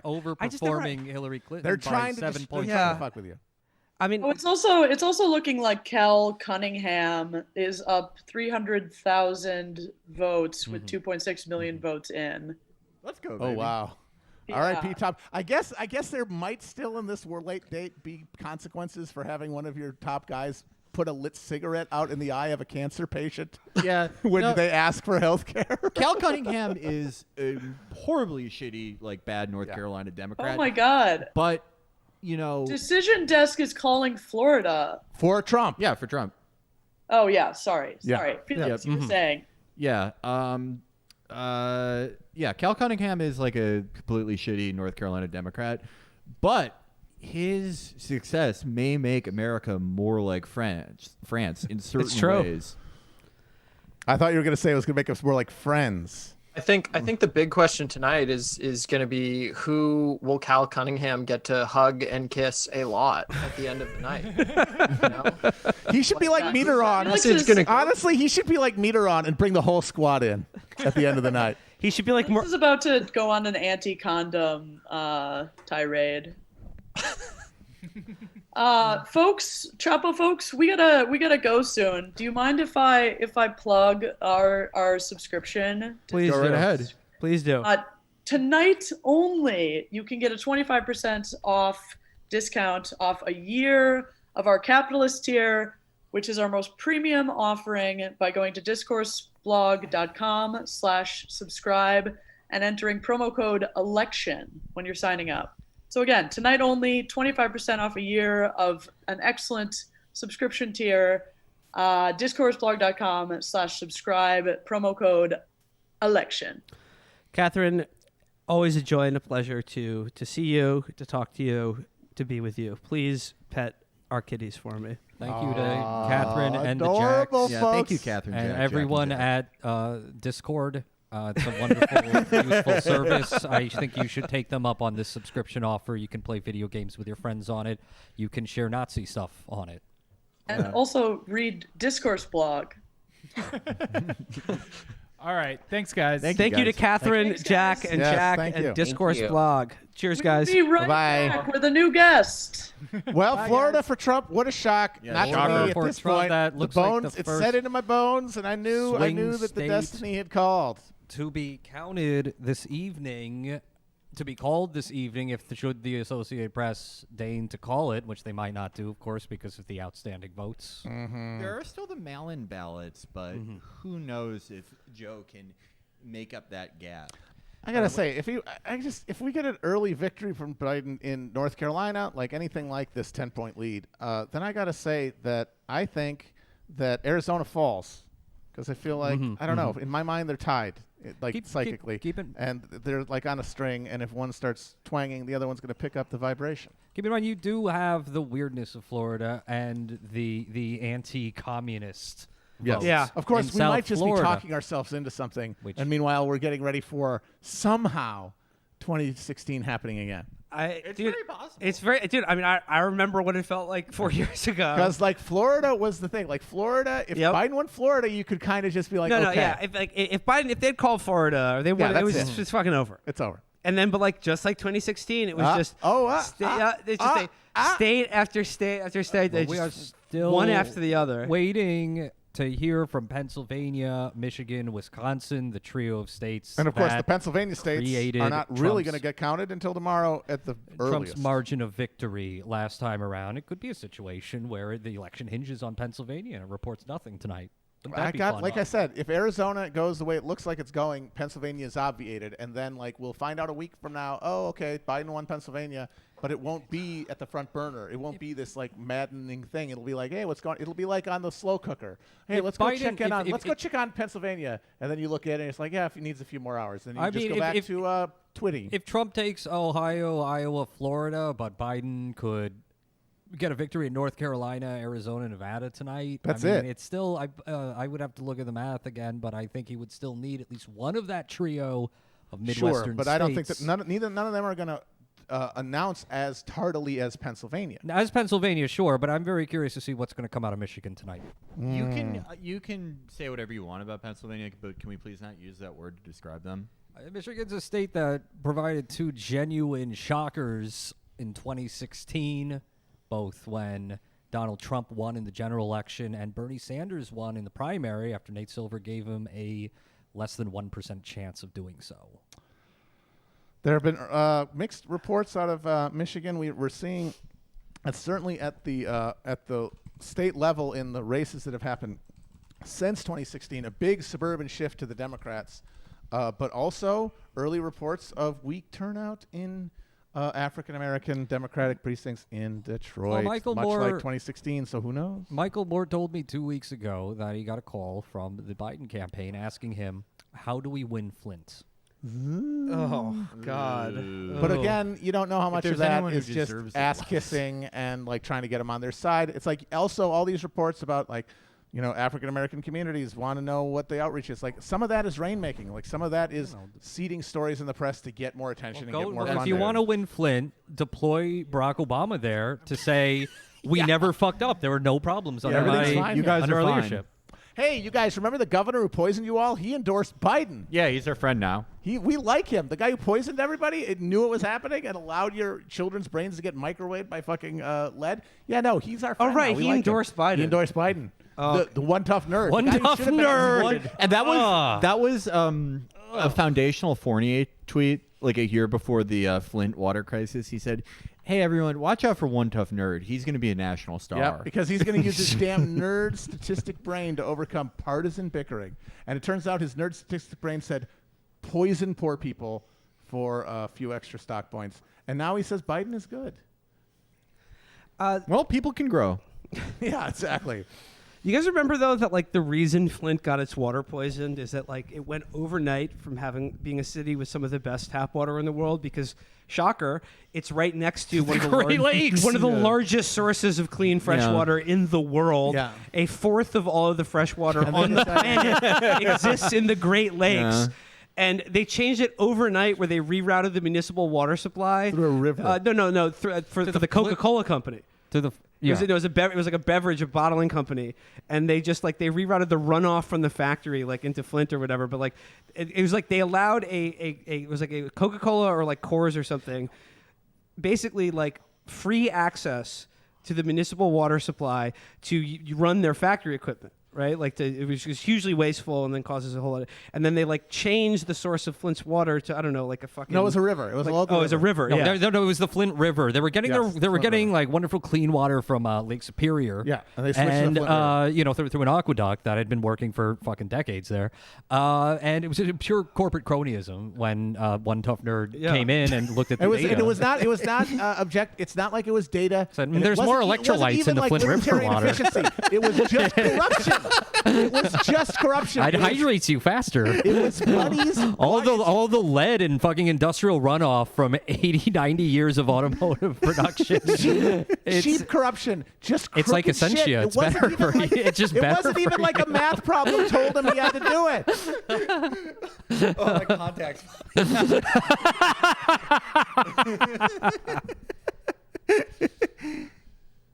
No, a real monster. One of the people who should have been executed by a people's tribunal, or certainly should be on like some sort of, in the process of being prosecuted at some sort of, tribunal. But instead, he's on the dais with the Democratic candidate. That's cool. So yeah, like if they lose Michigan and they somehow pull it off, you know how. Yeah, you don't have to, Trump is up by. It's not Alex Jones. Trump is up by something like 15 or 20 points in Virginia. With 30% of the votes That's recorded. all because they're presumably counting in Southern Virginia. All the actual this is the Raytheon voters, Acres, all the actual voters are in Raytheon Acres, and they have essentially taken over the county. They were like an advanced form of North Carolina. In 2016 was like the coming out party for Virginia because like almost alone among states that that and Colorado. Which is similar demographically, yes, were the two that held on from the Obama coalition that didn't fall away, unlike the Rust Belt states. And Hillary built on that and won even more resoundingly in 2016. And we're seeing in North Carolina, which was, went for Obama and then went back and was gerrymandered and all this stuff. It's a twist and turn because it's been a Republican state for many years.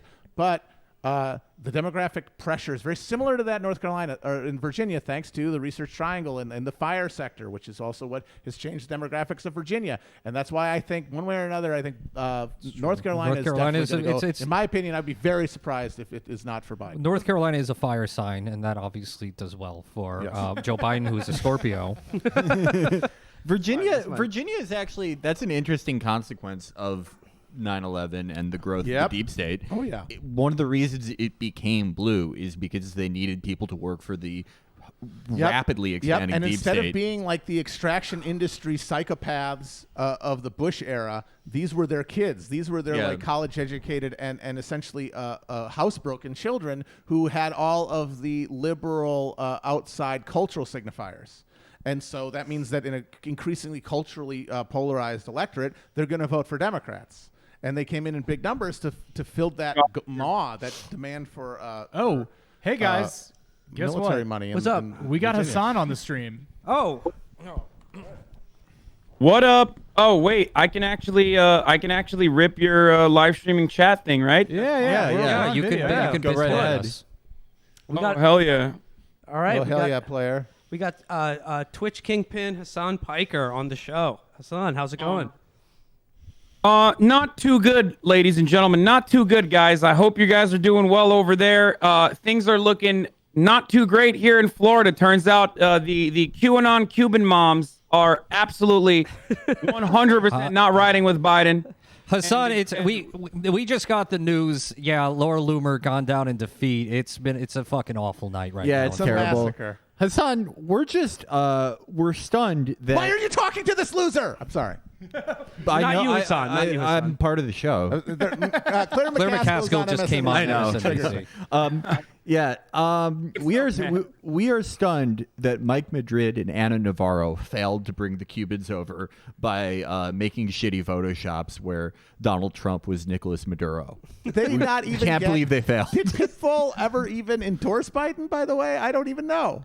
Wasn't Biden's position that I'm more of an anti-communist than Biden? Yes, like it I was. could get that coup done. Come on, man! I flew some of those helicopters. You know what I'm talking about, man. It's so shocking to me that he's not doing better in Florida.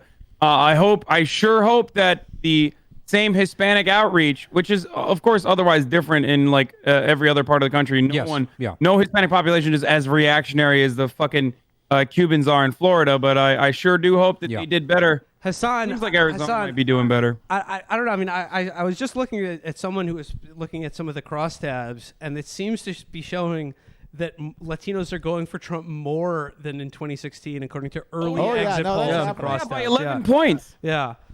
No, like the Good big work, gamble, Anna. the big gamble here, the assumption for anybody who thinks Biden's going to win is that all of that, like I think depressed turnout among like urban minorities, loss of support among Latinos is going to be made up for by a huge shift in all types of white people. That's the big push here for Biden, is that they're going to make up all losses they have on any other demographic slice of the pie in a huge increase. A modest increase among non-college educated whites, but a huge increase among college-educated whites. Yeah. And I feel like that still holds in other states that have different demographics than Florida. Yeah, absolutely. As well, I mean, Hispanic voters, non-Cuban Hispanic voters have been lukewarm about Biden, but I haven't seen any evidence so far of a collapse in either their turnout or their Democratic vote. Because we got to remember, also, we're getting a big burst in raw numbers here. Like, the percentages are different because there's just going to be way more votes, which that's just going to centrifugally pull things towards the Democrat anyway, especially in an election of crisis. Because if you don't normally vote and it's, hey, vote for president, how are things? They suck. You're going to vote against whatever is the current moment because you're not ideologically like filing information. Because if you were, you would have already voted. Okay, I have questions for you guys because you have the big brains here, and I'm also eating. But has anything from your expectations changed? Like, do you think that Joe Biden is still slated to win? I want to see. Hassan, I want to see more evidence. I want to see what the results come in from Michigan and Wisconsin. Yeah, we're gonna need before to see I that could blue really say wall. so with a great degree of confidence. But I would say, as of right now, I would still expect Joe Biden to win. I will say this. If North Carolina looks like it's got a lot more votes in than any of these other states that we're looking for to form early indications, if we get a North Carolina call for Biden, I say that he'll definitely win. Okay. I think if he wins North Carolina, I think that means he will win Arizona, and then he doesn't need Ohio. He doesn't need Pennsylvania if he wins North Carolina and Arizona. And to me, that's He will still need Michigan and Wisconsin, and that would be a slim. True. That would be a But I think he slim gets them. victory I for think he gets Biden. them Should that if be he the gets case? North Carolina. But I would say, yes, I would say we don't have all of the information we need to say so with confidence. I would say, but I'm still feeling how I felt 2 weeks ago when I predicted that Trump would win Florida. My colleague Matt Christman, of course, predicted that Joe Biden would win. I have to fucking disagree or else it's not interesting. That's not how. It's like half the time you're just putting me on the spot because I have to have a different opinion or else the show is boring. And then I get crucified upon a fucking cross of gold for being a good sport. Well, then you should have yelled your prediction before I did. That's how you win that conundrum. I just happened to scream mine faster, and now you're mad that I'm good at yelling. Well, it looks like the kissing bandit Cal Cunningham is ahead. He's against got a He's big up old- by he's got a five. He's big up old- by he's got a 5 big old points, but with boner. a third of the vote still outstanding in North Carolina. But we don't know where they are as a thing. If I had that data, it exists, but I don't have it. Are you saying? If I knew what were the outstanding counties, I could probably tell you right now who's going to Well, actually, Hasan, let me ask you a question because Go ahead. you're based in the great state of California. What is up with all these fucking ballot initiatives? They in love that California? shit out you there. guys love your ballot initiatives, but like there's a whole slate of them. But which ballot initiatives are you following closely tonight? Obviously, Prop 22 is the big one, which looks like it is probably going to pass. But there's a whole bunch of other ones too. What's going on? Or like what's on the ballot in California? As far as all the, I mean, dude, I don't even remember. Hold on, I have to pull them up right now. I voted like 2 weeks ago, so it's already too late. There's one about. There's actually a really funny story. I think it's Prop 15. Hold on 1 second. Let me pull it up. The one that the one that takes funds away from, like the one that adds additional taxes to real estate developers and then funds our public school system. Our own Matt Christman cut a promo for Prop 15. Yeah, that'd be nice. He's Mr. California. Yeah. Did you hear about the Instagram influencers that apparently were duped by the some real estate developers? No, I did not. I did not hear about this. Oh, please spit. So that's why I thought you were mentioning Matt Christman. Yeah. But so hold on, where is it? I'm trying to find the news article, but apparently there were some Instagram influencers that were told by some real estate developers that Proposition 15 was going to raise their taxes when it's not, and it was actually going to raise real estate developers' taxes, and they ended up doing free promo for Prop 15 for no reason whatsoever. You mean against Prop 15? Yes. Yes, thank you, because that's why I was like, are you trying to say that I'm one of these people? Because Prop 15 was the good one, and you're saying these guys were duped to do ads for Prop 15, implying to many of your credulous Twitch viewers that I was on the side of these dupes. Matt Christman is not an Instagram thought who was... I cut a promo in favor of Prop 15, which will undo some of the damage that Prop 13 did in the 70s under the ghoulish rule of Howard Jarvis. No, but Matt Christman he is an Instagram thought, but he cannot be. I'm a thought and a pog. He cannot be faded like the rest of these dummies you cannot so easily. Swerve me. I will say it is appalling. I will say though, I like the idea that all of these Instagram dummies are getting rooked because some asshole is just telling them that it's going to raise the top marginal rate on clout. Well, you also have to share your followers. You also have Prop 22, where DoorDash, Uber, Lyft, all of these ghoulish fucking companies spending over $100 million to deceive people. $200 million, I think. Up to $200 million? $200 million. It's like $180 million One of the so most far. disgusting things that they did, which I'm sure you guys are familiar with at this point, is that if you are a driver and you want to drive your Uber and pick up people, you have to say yes to Prop 22. Jesus Christ! Absolutely appalling. Genuinely disgusting. Do you want to protect yourself by saying yes to Prop 22? And the only options are either saying yes or okay. Jesus They calculated that data and made it seem like 75% of the drivers were in support of Proposition 22. And of course, if you look at the ads, the language is so insanely vague that it makes it seem like absolutely It's been an absolutely ghoulish, disgusting campaign. These companies have also hired people to harass Prop 22 opponents on social media. Megan Day and Jacobin wrote a very good piece about that. Suffice it to say that everyone on the 22 campaign taking this money and working for Uber and Lyft in this capacity, devising this comprehensive marketing campaign and conscripting the very workers who are going to be damaged by this proposition into campaigning against their own interests should be exiled to an island somewhere. And I gotta say, like a bad island, a monster island. Yeah, like a monster island, not like a fun island. And I got to say, for anybody who's going to, because I honestly think that Prop 22 is going to pass. I don't know how you fight that much propaganda, and especially at a time of financial uncertainty when people are going to flee towards what they are told over and over again is jobs and is stability and away from something untested like, worker control, which is, not really concrete in those terms. Is that if it does win, that'll suck a lot, especially when you consider that it has an absurd anti-democratic principle in it, whereby you need a 7/8 vote. Well, you can overturn it with another proposition. To, overturn it because they understand the absurd nature of democracy in California.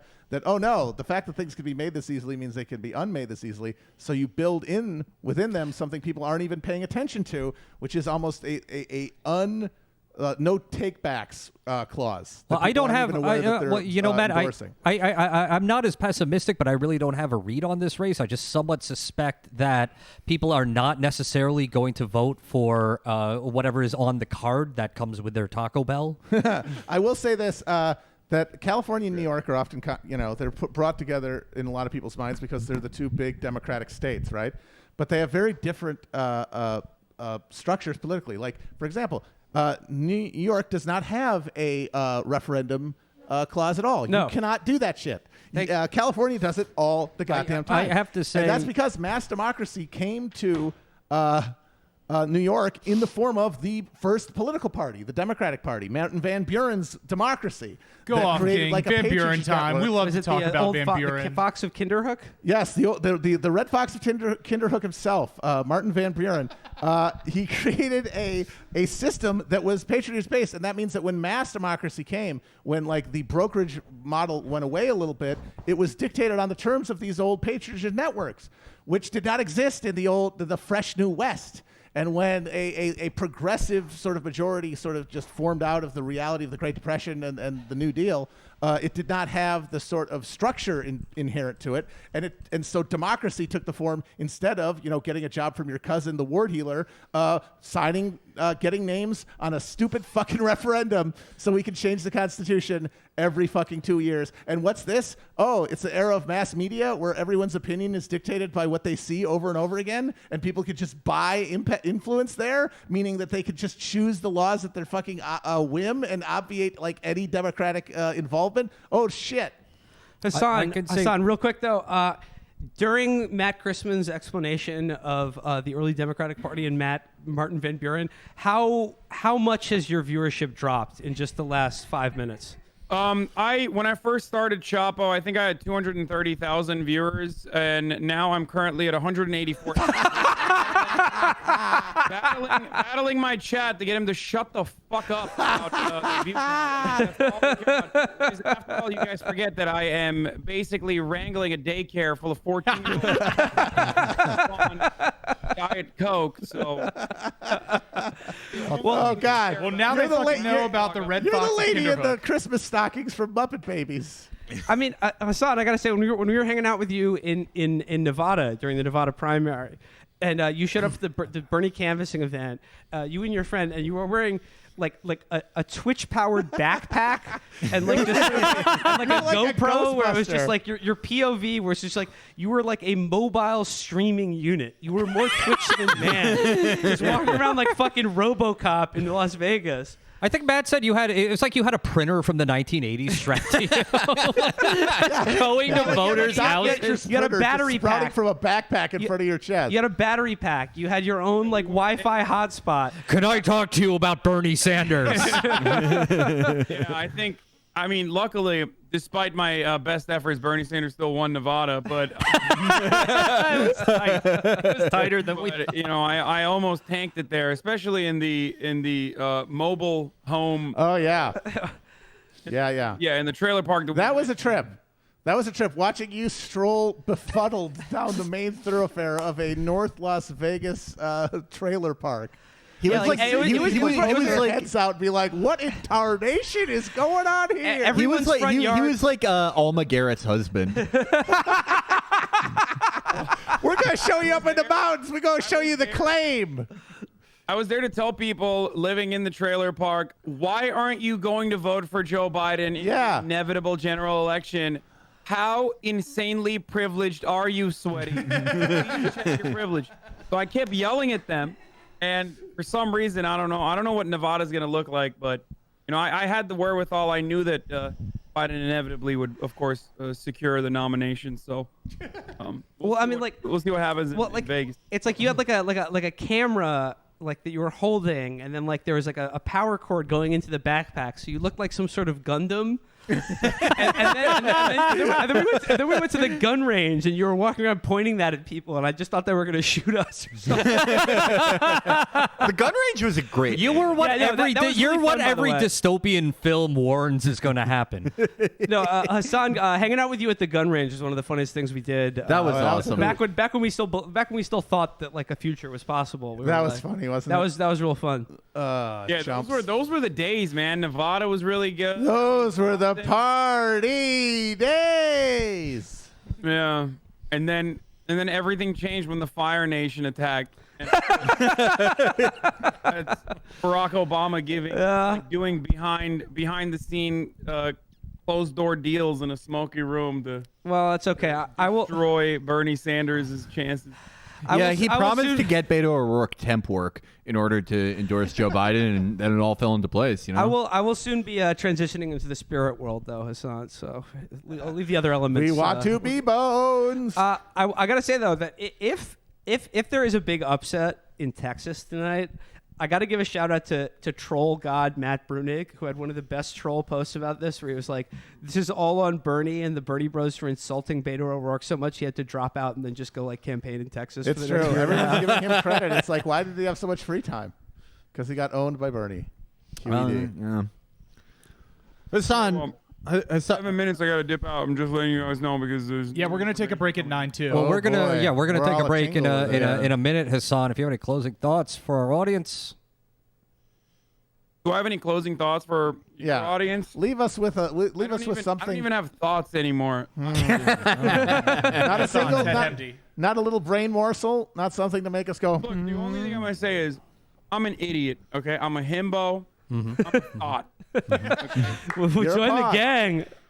And if I was able to correctly point out that Florida was going to surprise all of the very confident analysts that get paid, 7-figure salaries to do astrology for nerds, specifically because of the QAnon Cuban moms and dads in the region, then what are these people doing? Why are they paid so handsomely? I'm an idiot. I shouldn't be able. They're not as hot as you. That's why. They're not. They have to be hotter. They have to be as hot as you. They got to start. They got to get in the gym. Yeah, I mean, it's not. You can't just be an idiot. You Yeah, also you also gotta be a hot have to be idiot. hot. Yeah. I mean, well, we're all idiots, Hasan, Well, we're- like, in the we're fact dumb, that but we also all bad exist looking, in so- a state Exactly. True. of perfect ignorance of God. Yeah. I mean, Hasan, for insight into your own life, I would read Philip K. Dick's seminal story, The Golden Man. Yes. Also, do you want to play Warzone when we're both free sometime in the next 2 I weeks? do, yes. Yeah, let's I do it. Absolutely do. That'd be fun. Well, I've got one call to make. These two are going to have a great time. Projected winner, everyone. Hasan, It's friendship that won tonight. Well, really. Hasan, we'll let you go. We'll let you get back to dinner. We'll let you get back to your stream, and hopefully those numbers will go right back up once we get off here. Once you get these old fucks, these boomers off. Of the Chapo screen. Trap House, also known as Twitch Poison. I'm the youngest guy. I'm the youngest guy on this stream, and I am 52 years of age. This is like, honestly, like, imagine you're one of these kids. This is like you're playing fucking, like, you're playing Grand Theft Auto, and you're about to do the coffee mode and see the lady's digital boobs, and your mom comes in and turns on the McLaughlin group.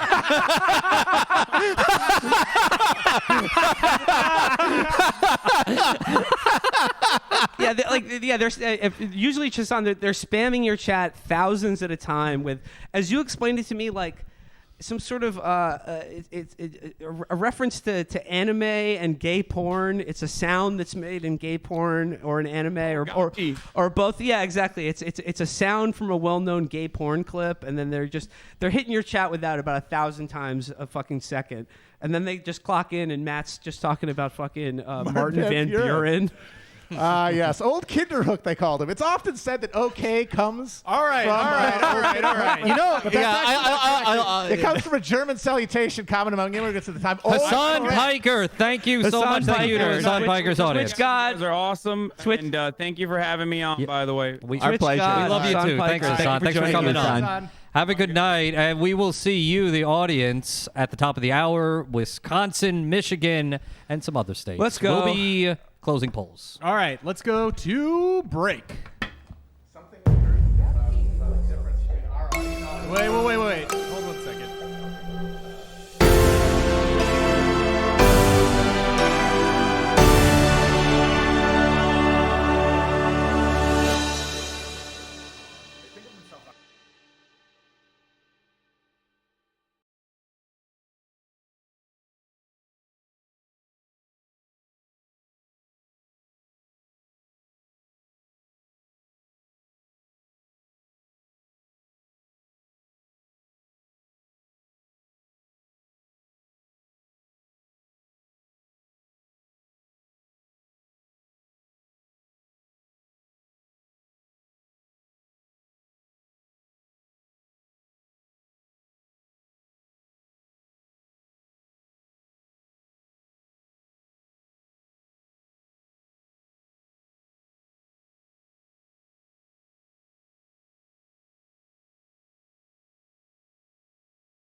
You can have the biggest cupcake in town, but if you don't have a plate, chances are that frosting's going in your lap. Gotta try our milkshakes. They're the best. If you get a malt, and then you get the fries, dip the fries in the malt. It's still a treat. Not many people know about that. In fact, they're not really talking about it until Trump did it.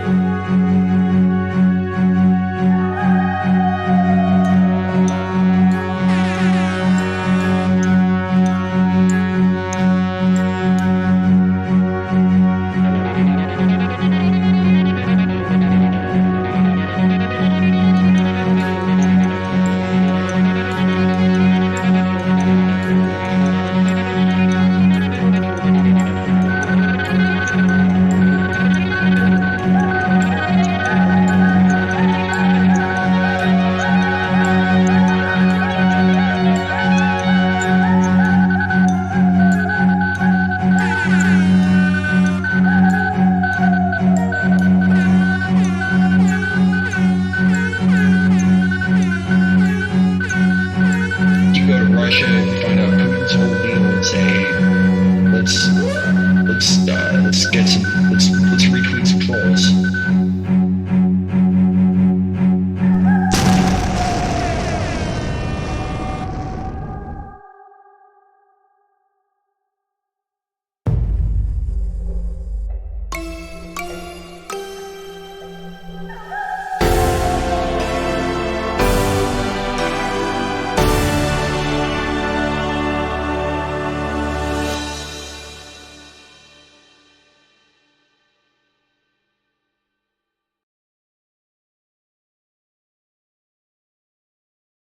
All right, we're back. We're back. Real quick at the top of this segment, I do want to shout out the people who've given us assets for tonight. Haley Glyphs for her wonderful hold screens, Wagner Coop for that introduction GFX, and Dan Beckner for our Chapo news theme. So give a big shout out to those guys. Thank you all. Dan Beckner for that wonderful theme. It's 9:13 p.m. on election night. And there's an election happening. So in case you haven't heard, every American can have exactly one vote and then can proceed to have a whole normal one. What's the problem? Well, okay, we got Weigel coming up. Yeah. In just a minute or two. Hollywood Dave Weigel. Hollywood Dave Weigel. He's more popular than us now. Gets more publicity than we do. Big Dave Weigel. Okay, by the way, bring back Big Dave's account, Twitter. Jack Dorsey, if you're listening to this, please unban Big Dave. His wisdom and counsel is what we need in moments such as these. If Biden blows this, I can think it's due to, in no small part, of Big Dave's banning. Yep. Well, okay. I mean, when we got Weigel on the line, like I'm gonna run this by him because he does the shoot leather reporting. He's in these counties. He knows these voters. He knows the math. He knows the numbers. I just got to ask him, but based on like what the Will Menaker gut, and I'm basing that on what I'm feeling now versus what I was feeling 4 years ago on stage at the Rap Genius Lyrics headquarters when we had our election night live show. Remember that depraved caretaker who was just mad at us about everything? That guy was like the Brooklyn Torgo. What a horrifying gentleman. That guy hated us. So I'm just saying. Then he blamed us for Hillary losing and we kicked ready us for out at like midnight. All right, let's get Dave on because I have an important question to ask him. All right, here we go. We are go for Dave. Dave, can you hear us? We are go for Weigel. We've got Weigel. 10-4, Weigel over. We've got Weigel. We've tested positive for Weigel. Dave, where are you? I'm back in D.C. Like normally there'd be an office get together where we're hammering out everything like you've seen in a movie or an Aaron Sorkin show, but I'm just in my house capturing stuff and texting people. Okay, Dave. I now that we got you here, I mean, I gotta ask you this just at the top of the hour. Dude, are they fucking this up? Yeah, like okay, I really feel like just my gut here. I don't know about the numbers. I don't know about voters. I don't know about the average American. I don't do shoe leather reporting like you do. But just based on my feeling of what I felt in 2016, that night when we were doing this election show versus now, I really feel like we're looking at another historic loss for the Democrats. They're fucking this up. I mean, am I crazy here? Like, I'm just feeling we're watching Joe Biden fuck this up. I don't think so. It reminds me a lot of 2018 in that Florida votes and counts really fast now. Florida sets the tone. Democrats eat it in Florida for a new reason every time. It's impressive. This year it was socialism, right? Obviously, they're 5-tool failures in the state of Florida. But so, like, I think reporting was pretty good on this, right? Like Trump was doing better with Hispanic men, a little bit better with black men, and then really well with Cubans. So that's kind of playing out across these states. And so the giant Biden landslide that some people dreamed of doesn't seem like it's going to happen. But it's not the collapse you saw for Hillary Clinton in the Midwest it's not happening right now. Well, do we even have numbers yet? But there's no numbers yet. I mean, we don't know what it's. We have a lot of Ohio right now, and just. If Biden wins Ohio, it's game over. But does that seem possible? It's on the edge of possibility. He's doing better in raw votes than Clinton did in a lot of the state. He's doing worse in like Appalachia, parts of Western Ohio. Scale that across Michigan, Pennsylvania, Wisconsin, which is enough for Biden to win. He looks like he's doing. That's true. There's not a lot of other Appalachian-inflected parts of the Midwest. Just Appalachia, just in Pennsylvania. I mean, so he tagged Ohio on the way. Yeah, from Athens and such. like that. But Dave, if you're if you're a Trump partisan, if you're someone who's hoping for a Trump victory tonight, I mean, like, what are you looking at so far based on what the results that have come in already, and like just indications or trends? Is there anything that they have to feel good about? I mean, it's the Bill Mitchell thing. Part of it, it's the ground games in their hearts, like and the beautiful voters. I mean, a thing that Biden did that I think worked in a couple ways and didn't work in some ways is it worked for him to not have events. Obviously, it did not work for him to have to just ground people from canvassing. And this is a fight you saw play out in kind of real time between Bernie veterans who were saying, you really need to get out there and do persuasion who should be on our side, like Latinos, right?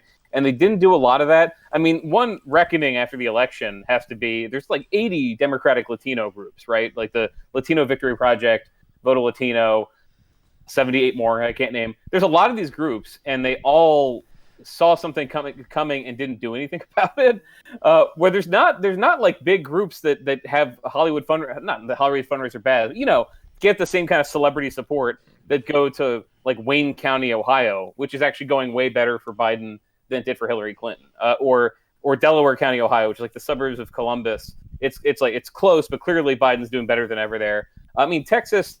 The hype is real for Democrats in parts of it, but not in the Rio Grande Valley yet. We don't know what early with the election day is, but it doesn't look like 2016 where just everything was falling off for Clinton. It looks like it in that people showing up on election day, even it's more intense now because the early vote in-person gap, right? Where people showing up on election day, clearly like the MAGA people caravanned all the way to the polls, like that happened. But I guess there was less doubt of that this year, right? I mean, the main question was the shy Trump voter. And they did not look shy in the last weeks. Everyone who's voting in these areas are people who are celebrating every single day their love for Donald Trump. In Miami-Dade. Every day is like a Sunday.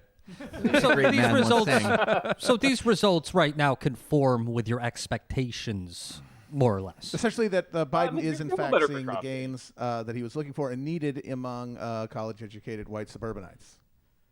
Yeah, so far that's happening, but it's like we knew this would be screwy because of how the votes are coming in, right? Yes, absolutely. And they're screwy. Like Michigan is like the first state that looks like the red mirage, I guess is the term people end up coming up with, where Democrats know they're doing well there, and the first vote count is election day stuff that shows them like losing Wayne County where Detroit is. So that's obviously not happening. Not in a 2016 Sanders-Clinton primary way. It's just like that's the 3% of the vote is in Wayne County. They're clearly going to crush that. So they're doing what they said they would. It's just the Hispanic vote. And I can see there's going to be some really bad tweets about this. You can already see it. People like blaming Cubans, blaming certain Democrats for not pulling their weight. Like that people need to be held accountable, Dave. No, yeah, Dave, are you against accountability? We're going to hold all of these people accountable. Yeah. All four of us. Wow, the Washington Post is against accountability in its pages. For accountability. Dave, who's your boss? Who's your boss? Accountability dies in darkness, Dave. I'm emailing Tom Hanks right now. I'm trying to remember back though if during the Democratic primary if there was a candidate that had really solid support across the board among all the Latino groups in America. Yeah.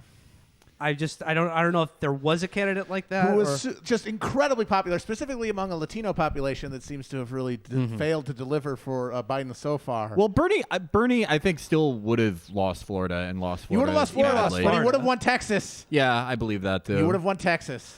Well, and he also, I think he would have won. Fuck it, he would have won Ohio. He's not there. I can throw the money on the table. I don't care. He would have won Ohio. Yeah. Well, Dave, I mean, outside, like these states and the presidential races, what are some of like the down ballot races that you're keeping an eye on in terms of the Senate, the House, or ballot measures, or even ballot measures like the minimum wage might pass in Florida. This is like the 80th time where Florida's voted for some progressive measure and the Democrats lost at the same time. Marijuana is definitely legalized in New Jersey now. If you guys want to take the train cross the GWB. New York still. How funny is that though? That New Jersey is going to be more socially progressive than New York State. That's not bad. That's not very surprising. Well, I mean, like, okay, yes, no. Remember, Tony Soprano was going to give Vito a pass for being gay, but Phil Leotardo wanted to kill him. Where were those two guys New from? York wanted to kill him. Yes. New York demanded that he die. You're right. Yeah, that's true. Yeah, I mean, in the rest of down ballot, like the Democrats probably lost they're probably going to lose those 2 seats in Miami-Dade, but like really close. And the rest of it, the places with a lot of Hispanic voters, they don't seem to be getting. The places, it's hard to, you don't want to predict stuff because we don't know what else is out. You feel like right? a chump. Yeah, but like Hamilton, the first district of Ohio, for example, is like mostly it's Cincinnati and some Republican suburbs. Shout out the first district of Ohio. Right, those kind of places they look pretty good for Democrats right now. The Senate is hard to tell because it depends a lot on historically sexy Cal Cunningham holding on to the lead. That margin is getting smaller by the minute. Yeah. Dave, based on the exit polls that you might have access to, has Trump been overperforming with African American voters? By a little. So he set the standard so high. I think he's doing a little bit better. It's mostly black men, and you saw this. Well, I mean, those were just polls, But he's doing a little bit better with black men. I mean, there's stuff that's finished counting in North Carolina, where North Carolina, Georgia, states like that still have like rural black counties, as opposed and they have been voting consistently Democratic, but Biden's margins are a little smaller. It's not like a huge Blexit Candace Owens shift, but it's one thing that if Biden was hitting the Obama numbers, then he'd be doing a ton better. Absolutely. Yeah. Absolutely. Well, I mean, that's been the Trump strategy this entire time. Of course, he's not going to win black voters by any means, but if he manages to peel off a few percentage points there, that's right at the heart of the Democrat coalition. You want to talk about some bad tweets that are going to happen. Now, Dave, what's your take on North Carolina right now? These results keep coming in. Biden had an early lead there. We're at about 80%. 80%, and Biden has about a 2% lead. Same with Cal Cunningham. Yeah. Yeah, I mean that depends on if the votes that were still out. So like Mike Pence, for example, was going, and he doesn't get huge crowds, but he was going to places they wanted the attention, that they wanted people to know they were there, right? We show up. We come out for Mike because we're real heads. So he spent some time in those more rural counties, North Carolina. They seem to be doing pretty well there. And they're not doing well in the suburbs, but nothing. I mean, Miami-Dade is such an outlier. Like everything else looks like Miami-Dade, but doesn't have Cubans in it, is going Democratic by a bigger margin. That's the thing. And what's the cultural? What's the most salient cultural issue? For Cubans, it's different than it is for basically everybody else in the country.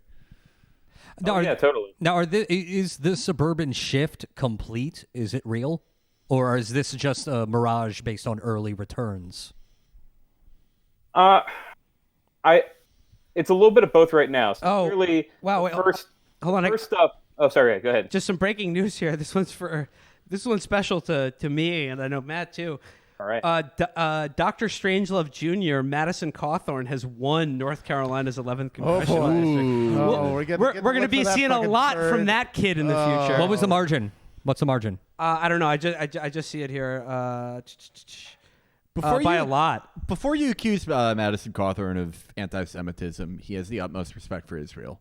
He does. He loves Israel so much he wants to kiss it. No, He it loves to seems smooch like he's Madison Cawthorn has won by something like over 30 points. Well, that was that's a race that people made a lot of hay about. That Democrats had a shot there. Well, wait, I was confused. Isn't he a incumbent of Democrat? No, that's not an incumbent race. That's a far. That's a far right district. Okay, well then I don't know. So I mean, Dave, do you think it's that okay? It's all okay. It's all gonna be okay. That's going to tighten up a little bit because the thing they haven't counted is Buncombe County, which is Asheville. So he's gonna win. I mean, he's gonna win it. Like he was probably always gonna win it. He made so much news for himself for all the things you guys talked about that like money poured in to the Democrats. He's a Dan Crenshaw type.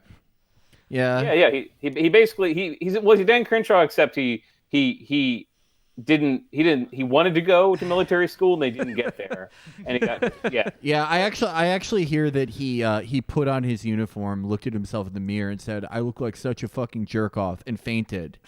And then they had to send him back to Catholic school. Dave. And then his dad was shot to death in a diner in season 6 of his life. I like the idea that like Madison Cawthorn was planning. He was like sitting there and he was like 18 years old and he was prepared to do the Pete Buttigieg like Tom Cotton psycho career path. But then he did DMT and he realized, you don't actually have to be an idiot and go join the military. You just need to look like you did. And so he just had his friend hit him in the back with a fucking baseball bat. Dave, what's the first swing state to be called tonight? The first actual one that's going to be called. I think if you count, Florida is going to be called pretty soon. I think some Republicans we've already picked our teeth with the bones of Florida. North Carolina's coming fast enough. It's probably going to get called. Just a little piece of news right now. John Cornyn has won re-election in the state of Texas. Okay. Against Sammy Hagar. Biden's not going to pull it out in Texas, and if he doesn't win North Carolina, I don't think he. I think he really might. They might eat this. They might eat this plate of shit. They might eat this plate of shit. Looking at a big bowl of shit to eat. Dave, though, you say you are in D.C. though. Here's a sort of a local ballot measure that I'm quite interested in. Legalize psilocybin in the district. Legalize. How's that looking? Man, I need to check. There's too much happening. Well, I'm sure it's doing not bad. I suspect it's going to pass, but then it's going to be immediately overturned, a la the untipped, the tipping, the waiting in the service industry and the restaurants thing, where it was passed fairly handily by the voters, and then the district mayor or whatever just overturns it. Well, Will, said she was against it because it was supported by outsiders. But okay, let's check. So with 100,000 votes counted, it's up by 50 points. Well, it's got. I hope it wins. It's a pretty big margin. The only hope we have, man, is if somebody doses Washington D.C., man. Whoa, man! Imagine they put LSD in the water. So you say that, Matt, but the easy hack joke is that there's no city in the world that could use an acid trip more than D.C. But that would be a monkey's paw scenario. Yeah, no. It would be like the Resonator from Beyond, and they would see the creatures and be like, "Oh, let's sign a deal with them." Yeah, They're part of the coalition now. They would see like a 90-foot tall Erskine Bowles. Well, do they cast? Now, do they count votes that are cast in the spirit realm?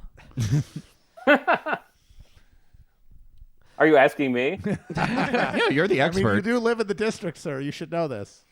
Oh, I mean, no, they always suck at counting. I mean, anything that basically the DC used to have, the black population in DC would vote more conservative on some issues, but you bring wages what always happens is that the black parts of DC vote for the progressive ballot measure, and then the black members of the council vote to kill it. So that's probably what's going to happen here. I mean, all the progressive ballot measures always win. I'm expecting. I just noticed Cori Bush has been elected to Congress. Well, that was very nice. That was preordained. But her husband Cory Gardner just lost his Senate seat in the state of Colorado. That is the first Democrat pickup for the Senate tonight. All hail the Dark Lord Hickenlooper. He will bring a fresh reptilian style to the Senate chambers. He will lie lidless and eating insects next to Mitch McConnell on a big flat hot rock Now, Dave, directly underneath the Capitol building. Now, Dave, your take on Texas, is Biden still in the mix here? A little bit. I mean, again, it's he's not doing as well in the Rio Grande Valley yet, and Democrats said they were gonna ramp that turnout up in the like on election day itself and in the final day early voting. They were gonna deploy Tim Kaine. They were they didn't airdrop in Tim Kaine, who was the savior last time. No, but they're doing well enough in these suburban counties. Denton County. Everything you don't want to like predict it, and then it turns out there were 50,000 election day votes and they changed it. Well, Dave, it's okay. We're in the wonk zone. It's okay. the raw vote is way. I mean, like the suburbs of Austin, they won that. Like he's basically. I mean, in Ohio, he's kind of winning like the Sherrod Brown map, but like minus a couple points. In Texas, he's running pretty even to what Beto was doing. Beto also didn't do that great with Hispanic communities on the border. Why not? Why not? He's like the most popular Latino in the country. Yeah. Go ahead. Well, Dave, let me ask you, what about these down ballot races, these suburban Republican seats that they've held for quite a while now that Democrats have been targeting in Texas? Yeah, we're still waiting on some of that. They're not doing as well as they wanted to. I mean, they had a really expansive target list, right? They got I think there were 7 places they said we're at least going to play for these. So Dan Crenshaw is clearly going to win his race. The Democrats are so far holding the stuff they picked up last time, not by a ton, but they're winning like the Houston suburban seat that they picked up. They're winning like the Dallas area seat they picked up. But they're only again they're kind of running even in the outer sub. I get tired of using the word suburbs, but I don't know what to say. Like Fort Bend County, when you go further out to like Sugar Land, they're kind of 50-50 there. Wendy Davis is currently up in her race, which is another part of like the hill country outside of Austin. That would be a pickup. That would be a pickup. Wendy Davis race. So is this going to be? Do you think it's possible that you're going to see another Orange County type situation where districts that have been not ancestrally Republican, but since the last realignment Republican, flipping because of this suburban shift? I'm not sure if it's going to hit that level. It's definitely going to be close. I mean, what the Democrats' theory was 2018. They got so close to flip the single digits in a bunch of these House races. So all those House races they targeted this time, and right now they're all in single digits. So it just comes down to whether the votes that come in look a lot like election, like what was happening before Election Day when Democrats are running the margins up. Like if they lose the seats they were targeting, they're going to lose them again by a couple points. And what they were really focused on in Texas was winning the state House. So if they control a single branch of Texas's legislature, it's the first time in 20 years they get any input whatsoever on the maps. And the theory there is, okay, well, at least they can't draw maps that run us out completely, right? Well, that's tough as well because Texas is a big state. It's got big districts. Correct me if I'm wrong, but each Texas House district has about 18 million voters in it. Yeah, I mean, it's the ones in the suburbs are like 800,000 at least, and so they're doing okay there. It's the story of this so far is just like there's nothing that's been a giant blowout, with the exception of Colorado. And again, Colorado is more because of these white suburbanites moving away from the Republican Party and the independents voting against the Republican Party. Dave, you know why they're moving away from the Republican Party? Because weed has been legal for like almost 10 years there now, and everyone's everyone's mellowed out a bit. Just real quick, some breaking news about another down ballot race in Ohio's 2nd district. Early numbers have Republican Marilyn John up by over 30 points to Twitter candidate Sam Grady, which is by the way not a joke. That's Sam Grady. He did run for Congress, and he's getting his ass kicked. In Ohio. Dave, we're going to have to sign off for a second to make way for our next guest, but I can't let you go without asking what's going on in crucial Waukesha County. We don't know yet. Say the line. Say the line, Dave. 4 a.m. is what they 4 a.m.? 4 a.m., yeah. All right, we'll see you then. We'll all be in the spirit realm. All night. Dave Weigel, thanks so much for checking in. Dave Weigel. Around, yeah. Thanks, guys. Okay, thanks, Big Dave. Bye, Dave. Bye. Who's up next? We have TruthPoint. That's Derek and Dril coming on next. No, they'll be on in about 5-7 minutes. Okay, great. All right, so that's TruthPoint, Derek and Dril from TruthPoint coming up in about 5 minutes. Yeah. Do we want to take 5 right no, now? let's just keep it going. We can keep if you want to go to the bathroom or anything, we can just hang out for a second. Yeah, let's just Well, we're just hang out. You know, and I want to give We're in the sauna right I want to say hi to our Twitch viewers and give a special welcome to our Peacock viewers where we are simulcast. We're peacocking right now. And hola to our Telemundo viewers. The chat says hi, Virgil. God, it's amazing. I keep thinking about 1932, the election of 1932. Spit. Go off, King. Speak. That Speak was on the it. last time that you really saw like this degree of a crisis gripping the United States, intersecting with an election year. And it was a massive, continent-wide blowout. It was something like 17 points popular vote difference, and of course an electoral vote landslide. That sounds low, frankly. And you look at that and you think, well, yeah, of course, because the current situation was entirely stamped with the party brand on it. Like it was the Coolidge conception. The business of America was business. This was what you get. And Hoover brought no alternative. And so the ballot literally was this or anything better. The New Deal had no real... there's no policies there was no policies associated there. with it. People yeah. love to be like, Hillary Warren and her plans. The fucking New Deal was They made just, it up as it went They along. made it up as they went along. It was a promise of something different. And so that was on the ballot. The Depression or something else. And you had a very predictable result. Yes. Now, even if Biden wins this, given the current conditions of this country, it is absurd how close it's going to be. And that's because there is no brand to this. This is just it.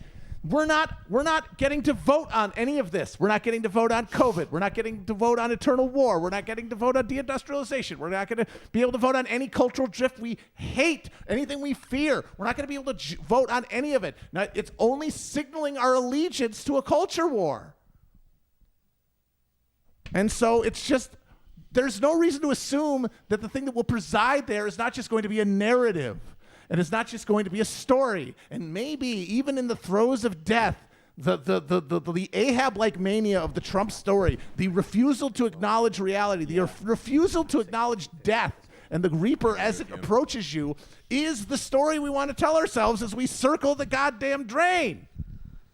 Sinner, you may think that God doesn't see you, but he knows what's in your heart. He knows what is in your heart. God will have the last word this election So, day. just and it's just, for me here, for you watching at home, for every voter, for every citizen in the United States, you have been judged.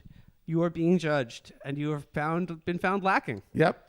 We are all cringe. We are all coping. We are all fail. We are all guys, we are all fail in the eyes of God. Guys, I'm simping. I have big boomer energy, and I'm taking L's every day. Yes. I'm doing We cope. all I'm are. doing That is cringe. the human condition. Yes. Yeah. The human condition is to acquire L's. So, That's So why they if call it- it a veil of tears. So veil. it has been said that Trump had a very narrow path to victory, but he seems to be on that path. He's walking on broken glass. Yeah.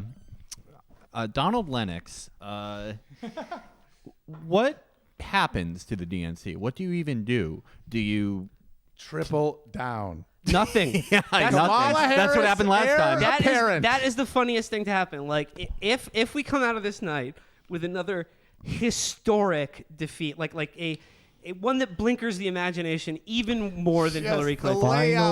I want you to know, final Milwaukee results will not be coming until 6 a.m. Eastern Jesus Christ. tonight. I just want to play CS:GO which means for we will God's not sake. have a result from Wisconsin until tomorrow that morning. means we're not going to have a result. I mean, so put we that. should sign. We should probably sign off at midnight. Yeah, because there will be no result. Yeah, fuck it. Fuck So, it. I'm but- going no, to the gym but tomorrow. To answer your question, Felix, though, should Donald Trump win this election and win it by means that are not outrageously fraudulent? It's the same fraud. Yeah, the same level. Yeah, exactly. The same level of anti-democratic suppression that we've already metabolized. Right, Yes, right. We know they all Okay. do it. So what will happen to the DNC? What will happen to the Democratic Party? The answer is absolutely nothing. Zero. Yeah, nothing happened last time. Absolutely They nothing. will all be rewarded. More of the same. More of the same, please. Give me No the one old will lose wait their of it. jobs. No one will be, parodied. Nope. In the public square. Nope. There will be no repercussions. There'll be no repercussion. No one will They lose their won't even- job. like the they people will in not safe change their seats- message even one iota. Well, counterpoint. I think people are going to hold them accountable. Well, you could start right now by going on Twitter.com and holding people accountable. Yes. Drag If you Joe see- if Biden. you see- You if gotta see hold someone people out there- accountable. if you Fam, see you gotta someone drag out Joe there- Biden. If you see someone out there who's doing bad stuff, who's doing bad things, and is not facing the consequences, you must start by holding them accountable. Only you can do that, sinner. Pilgrim, brothers and sisters out there, you must. Brothers and sisters, you must hold ourselves accountable. We all must hold ourselves accountable. We are all being because held we to are account. all failing, we are all coping, we are all cringe together. The last thing Neera Tandon has posted was 3 hours ago. It's hard to know whether people are reporting full or partial returns. I have to say it's a little stressful. Yeah, it's a little stressful, huh, Neera? You don't have to stress. You're fine, girl. You're Gucci. Very helpful. If anyone out there, Chris, I know our producer Chris is monitoring the chat right now. If anyone out there could direct us to the funniest Twitter account right now. Yeah, is there any good memes? Are there any good content getting put out there in the social realm? Is there anyone else any we can amusing cannibalize? cope? Is there anybody we can steal from? Amusing cope is the command. We're all straight huffing that copium. I'm queuing up TruthPoint as soon as possible. But here's You the guys know important thing to when they're in remember, the folks. chat. It's all cope. It's all cope. It's all cope. It's all cringe. fail. There's nothing that's outside of these circles. These circles contain all. What is America but 350 million of the bald, bearded, glasses guy, soy-facing, yelling, "No!" That's all of That us. is everybody. The headlines tomorrow morning. It will be like in the annals of like Dewey defeats Truman. Yep. You know, the 9/11 America attack. The headline on every paper, like 72-point font across the Washington Times, Wall Street Journal, New York Times. Tomorrow morning will just be that happened. Yeah. Well. Yeah. It'll just be not trying to make a big deal out of this or anything, but No. They're gonna go to the streets. They're gonna flood the streets. Oh yeah. We're gonna flood the streets to stop this undemocratic thing where the guy who doesn't get the most votes wins. I want to talk about this. How soon do we have them up? Because this might take. I'll let you know as soon as they're in. The thing I was finding this interesting. So say we got rid of the Electoral College, and abolished that shit. If we did, it would fundamentally it would break the current media model of covering elections, because there would be no election day. There would be no narrative, because there would be a foregone conclusion, because we're not getting to the point where you're even within millions of votes. You know what I mean? If you just counted them, you're going to see it's almost impossible to imagine a situation where you don't just have to just count. You don't these fake state things provide the narrative structure of campaigns, of the way we cover campaigns, the way that we structure the narrative of them. How would we replace that? Honestly, even more than any structural inhibition to us bringing about the end of the Electoral College, I think deeper than that is our addiction to the narratives around it. Because we would get rid of the media spectacle of the fucking election if it was popular vote. It would be an anticlimax. And who wants that? We want drama. We want something to fucking distract ourselves with. We want to see the states. We want to see them go state by state. This was the point of Gossip Girl. To go all the way back. It's entertainment. Everyone loved the Gossip Girl when he was finally revealed. Whoa, spoiler alert, dude. I'm only on season 1. Sorry. They did not care of the turbulence and trauma that he set forth into their lives. They loved him for giving a narrative to their empty lives. Yep, giving them something that was to the do point with their of Gossip time. Girl. And what is politics but not a ball on a stick to bang against? Well, you just live a life that is dictated entirely by where your genetic goo ended up through a dice roll of history. That's it. You're playing out your string, and then you get to entertain yourself while you're doing it, and that's what politics is. Speaking of a narrative in an empty life, are we ready for TruthPoint? Yes, let's get TruthPoint on. Let's get some TruthPoint. All right.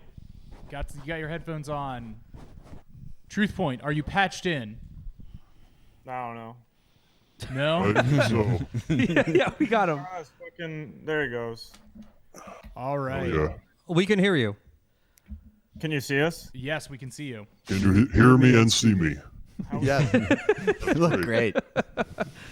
You guys look beautiful. How's that election there going? Oh, it's going great. It's going great. There's no news down here. It's really fucked. Where are you? We are between realms. Yeah, I killed myself. I'm in hell now. Okay, spoilers. You do go to hell if you kill yourself. This guy up here died of starvation. He got the golden ticket. If you die of starvation, that's pious. You know, Yeah, right. that's The material world, you're transcending it. Mm-hmm. You kill yourself, no such luck. That's how Gandhi died. Gandhi killed himself? No, he starved to death. That's why he's in heaven. But Derek, did you starved to death? But you weren't trying to starve. You weren't like Bobby Sands or anything. This was just an accident, right? It doesn't matter. You get in either way. You just didn't have an okay. Thing about it. Apparently, yeah. I mean, Larry King. If you accidentally kill yourself, you still go to hell. Larry King told me to kill myself, so it was kind of an accident.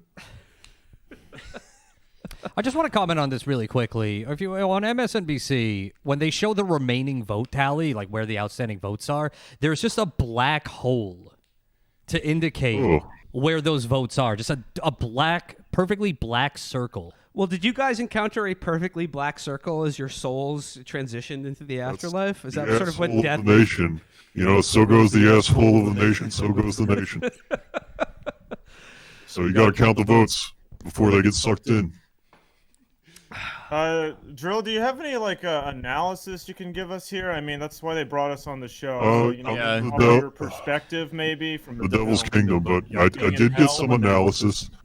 I'm looking at the bumpkin states, the shithead states. Doing very good right now. Polling very high, lots of votes. You know what they say? Votes is money. Yep. This is a huge year for shy males.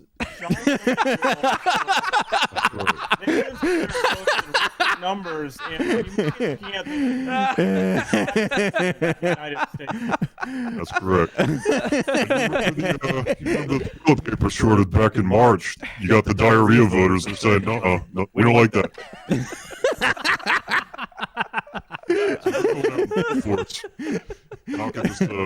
Trump fell off his ivory tower.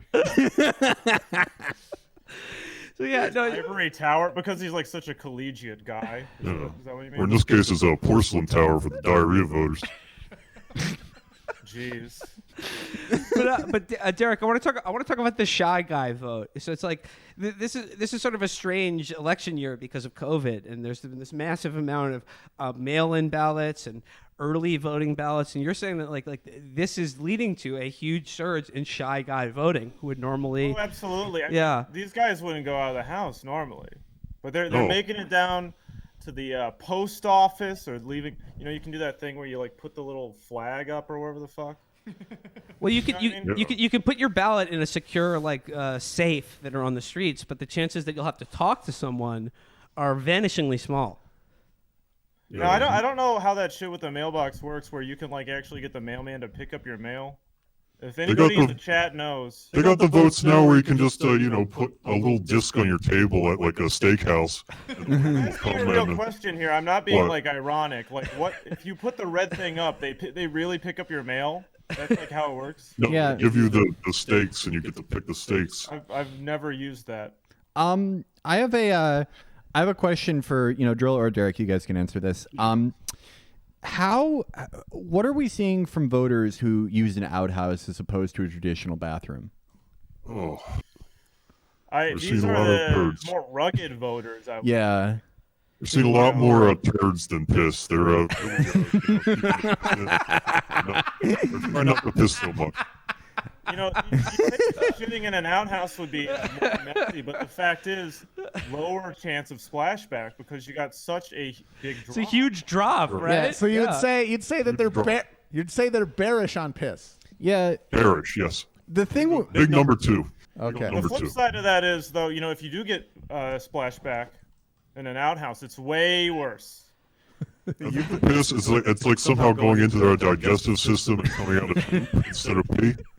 That's a big problem they're facing, and we don't know how they're going to respond tonight. But I mean, we're seeing some results coming from some crucial states, but then of course there's always the matter of we're still waiting for certain counties to come in, and in these outhouse counties, there's always a chance that someone has slipped into the outhouse and not been able to deliver their vote. So there's a good amount of votes that could still be stuck in outhouses right now, in just sort of like a. It's these guys with like the big woolly puffball hats and the little candle they're holding, walking outside. Their votes are not being counted systematically. They're being undercounted. The puffball vote is not being counted right now. Yeah, absolutely. They used to be able to unbutton the back of their pajamas and take a shit. To this day, the Constitution says that a jug band is only worth 3/5 of a regular band. To this day. I mean, there is. You mentioned the long john underwear with the ass flap. We are getting reports of people who went out to vote wearing that outfit, and the ass flap came undone, and then they were comically hit in the ass with like an I-beam or a bird or something, and they sort of ran around with their knees going up very high and going, "Youch!" We've all seen those videos, but a lot of those actually come from the Philippines, and people. Those are deep fakes. They're faking those. They're making grass.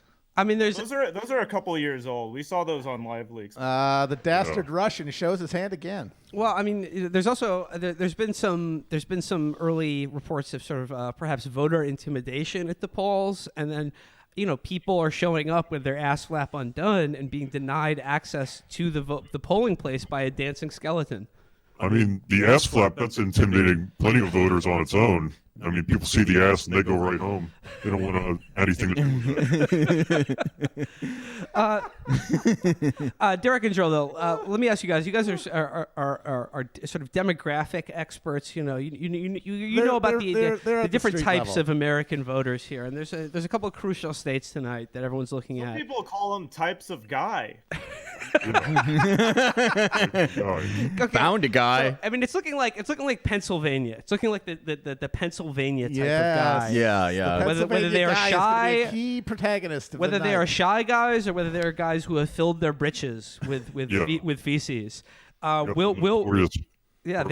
Franklin. The Pennsylvania guy could be the crucial factor in tonight's election. I'm wondering if you guys have any insight into the state of Pennsylvania. Man, Pennsylvania is like, when you think of it, you always think of what I think about is Pennsylvania.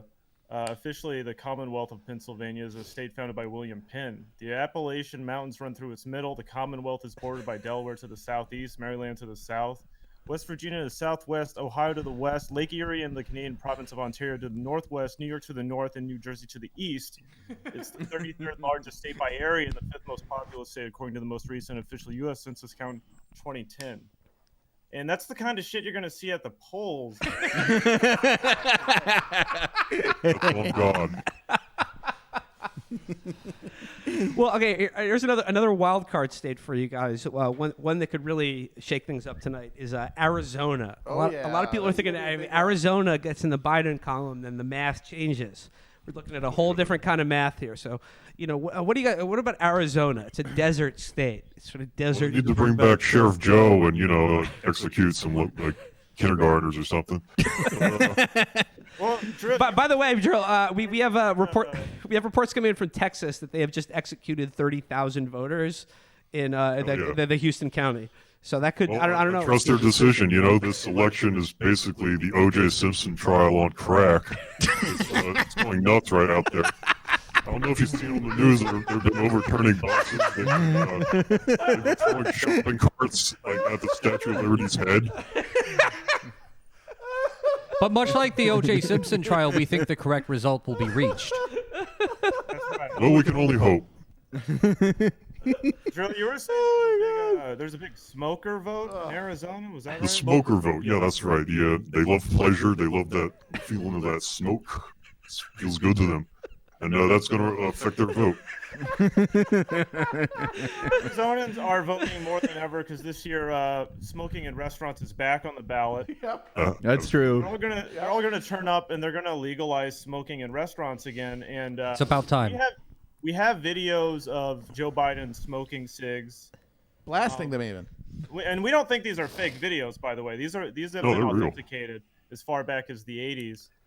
We do not have any footage of Donald Trump smoking cigarettes. That's So interesting. That's true. I don't think he ever has. how this plays out. Interesting. Food for thought. And that's it. That's all Well, I have to say. that's a lot of very helpful information. Yeah, no, I do have something to say about Cubans, which you know, Go off, Ken. I didn't think they were gonna vote for Trump because, like, you know, I thought they were gonna vote for the president of Cuba. This guy Miguel Mario Diaz-Canel Bermudez. You know anybody? What the fuck is? No, the president of Cuba. Yeah, they got their own guy. Whole another country. Why are they voting in our shit? They got their own guy. Voting for Trump? It doesn't make any damn sense. Yeah. I mean, some might call that foreign interference in the election, but apparently Cubans are just allowed to do that. Yeah, it's messed up. Yeah. Well, I will say though, Cubans, they do love smoking too. yeah. There's a big smoking they're vote people there. of pleasure. I would say that 72% of the stars of cigar smoking fetish videos are Cuban. Oh yeah. Cubans make You got guys who are these. smoking with their nose now. You got the guys sticking the cigars up their noses and like having four cigs going at once. Now that's a smoker. Well, I got a shout out to Chapo FYM King Tom Online, who has pledged to smoke one cigarette for everyone who votes for Joe Biden, and I would like to actually join him right now. Yeah. Because I mean, it's not it's looking pretty grim right out here. So I'm just saying, I'm committing. For anyone out there who is, you know, in the western states who has yet to vote for Joe Biden, I will smoke a cigarette for every vote cast for Joe Biden. Why would you? At the same time. And there are 0 votes counted in the western United States. I don't think these guys even fucking voted. There was. That's so embarrassing. President that we don't like, I'm going to say it's these guys' fault. They didn't even vote. Oh yeah, it's very weird out there. A lot of weird shit going on. That is humiliating that everyone forgot. I mean, I just don't know. How do you move on from that? I mean, how can you? They're just not going to be able to have an opinion the next 4 years. Is what I do. Yeah. I think it's too much time spent on websites such as TikTok and Instagram. Frankly, takes time away from learning about the issues of the day. LA, you wonder why housing is so bad. They're all living in fucking TikTok houses. Come on. They did not look at the Oreo Twitter feed, which reminded them to vote, which reminded us all to vote. They ignored that blatantly, and they said, you know what? I'm just not going to follow Oreo. I'm not going to pay attention to Oreo or Nabisco or any Nabisco product, even Cheez-It, you know, what have you. Cheese Nips. After all, That's a huge that commitment. Nabisco did for them, they're not going to listen to them one time. You know, No. you look at the Steakums feed, and Steakums Oh, I love doing that. very Oh, yeah. vocal on, you know, issues like depression and whatnot. But Water when it drinking. comes to the election, they've been strangely silent. You know, they're not running in their local elections. You're right. I actually, if Trump does win, I'm going to blame Steakums. It's their fault for not engaging more in Well, the brand. I mean, that space. account, it like cures the same amount of depression that it causes. I mean, I was not aware of mental health before Steakums. No, and Steakums really blew my mind. On yeah. Yeah. Steakums made me depressed. Yeah, they made me know, oh, that's what I am, depressed. Thanks, Steakums. And then I read some of those tweets, you know, and they're kind of like Johnny Sun tweets, which also make me smile. Yep. Yeah. The little, you know, character with the fucked up head or whatever. Yeah. I was looking And at he the said, you know Bagel what? Bites Now I'm feed. happy. Yeah. You know, the Bagel Bites feed, they said, this is America. We are above fighting each other. We are above talking shit about each other and posting our penises. That's a yes. That's a great point. Hunter Biden did not post his penis. That was actually That was a psyop, yeah. No, yeah, well, I mean, even if he sent that to his friend, that's different. Yeah. You've all been there. Yeah, we've all done that. Donald Trump Jr. has a pretty skinny penis. Yeah. Compared to Hunter Biden's kind of girthy penis, which can, you know, he was stacking those M&Ms long ways, but he could have stacked 3 across. Before I let you guys go, I mean, I should take advantage of the fact that you know you were beyond this veil of tears in the afterlife right now, and I'm just wondering how the kingdom of God and the kingdom of Satan himself is viewing this election. I mean, are there watch parties going on? I mean, like a drill. I mean, like who's hanging out in hell watching this election right now? Hitler? I mean, you know, we got our own election between like Stan Chair and like the Michelin. We got our own to worry about.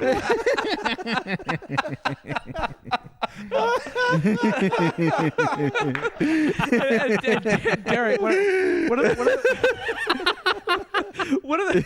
Derek, what are the politics of heaven consumed with at the moment? It's a dictatorship. As things should be here on Earth. Yeah, a dictatorship of pleasure. It's wonderful. Hail It's very nice. I like that brick layout you got behind you there. Yeah, there's a lot of exposed brick up there. We're all put into small, like, brick prisons. Ooh. But don't worry, we're all having a great time. Oh, that's good. And Derek, do you get to hang out with your pets from childhood in heaven? No, they're in hell. Are there steakums? I've been hunting them and eating them. Are there steakums in heaven? It's only steakums. I knew it. But God has a Twitter account. He's tweeting all day. He sees the Steakums tweets, and he really bought into it. He's boosted them. He signal boosts those. Yeah, every day God is up here saying, I wish I could do something about Earth, but all he can do is tweet. Well, that's all we can do. Yep. That's all any of us can do is tweet. And Derek and Drill, I hope to see you guys soon. Yes. When I die, which one of you I'll get to hang out with, I don't know. Let's roll those dice. But that's the whole point of life. Yep. Well, that's why you got to vote. Yep. You gotta get the vote out. I want to go to heaven.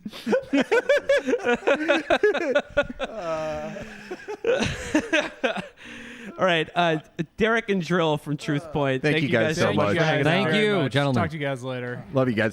Take care. All right, should we take a break? Yeah, let's take a few minute break, and we will be back soon with our next guest. Peace out, everybody. Hold on 1 second before you say anything.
frostings go in your lap. Gotta try our milkshakes. They're the best. If you get a malt and then you get the fries, dip the fries in the malt. It's still a treat. Not many people know about that. In fact, they're not really talking about it until Trump did it.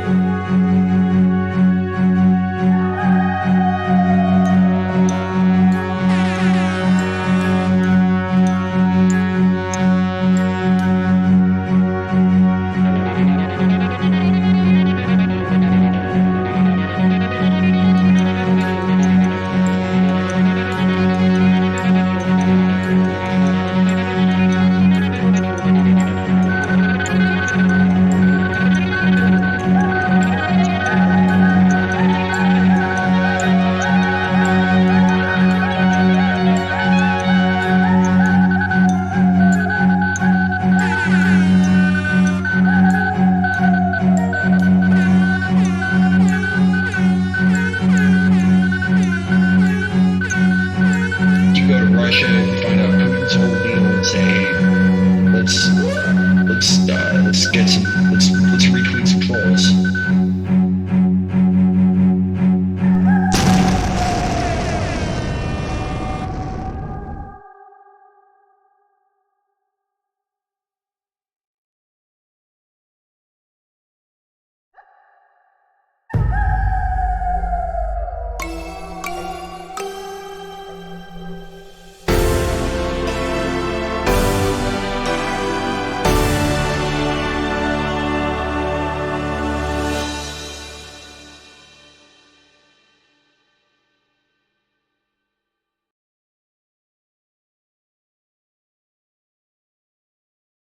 It's going to be where back it's gonna in. be, We're and back we'll in, have folks. processed it. We'll have processed it over however many weeks it takes. By the time Pulling it's up our over, next guest as soon as possible.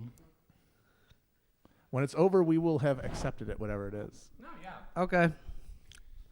Well, we're back, and just over the last 5-10 minutes or so, I mean, I think like we, as you maybe are sitting at home feeling that like we are perhaps witnessing an exact copy of 2016 right now. I mean, People said it was the funniest outcome, maybe, and I got to say, there's some merit to it because it's pretty fucking funny. I would say this is a more humiliating collapse in 2016. way if worse. that's Way what it worse. chooses. Way worse. Way worse. I mean, they were playing essentially. Hillary was an incredibly unpopular incumbent defending essentially an incumbency. I mean, she wasn't the incumbent, but she was defending an incumbent position with none of the incumbent's personal virtues as a candidate.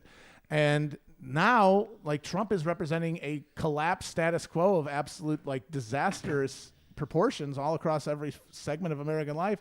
And with a guy with none of those, like, associated hatreds that Hillary Clinton had to deal with, is basically just generic Democrat, gonna fucking eat shit here. Yeah, absolutely. Doubling down for worse outcome. North Carolina with now 88% reporting has just gone over to the Trump column. Mm-hmm. All right, folks, I got Tim. Okay, we got Tim here. All right. 1 second. Here we go. Let's go.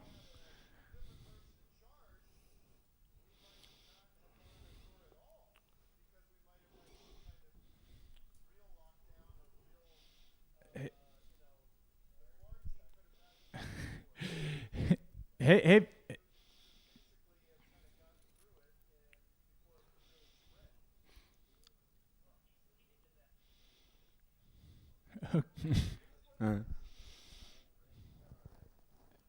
Hey, office.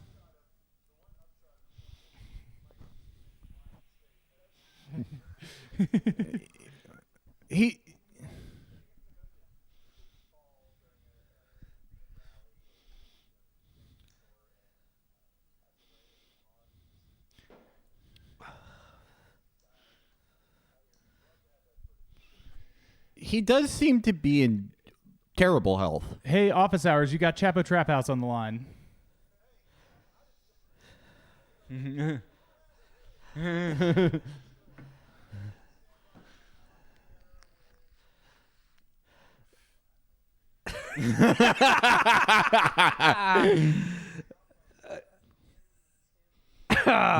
I'm pinning it. Here we go. There he is. Hello, How you doing, Tim?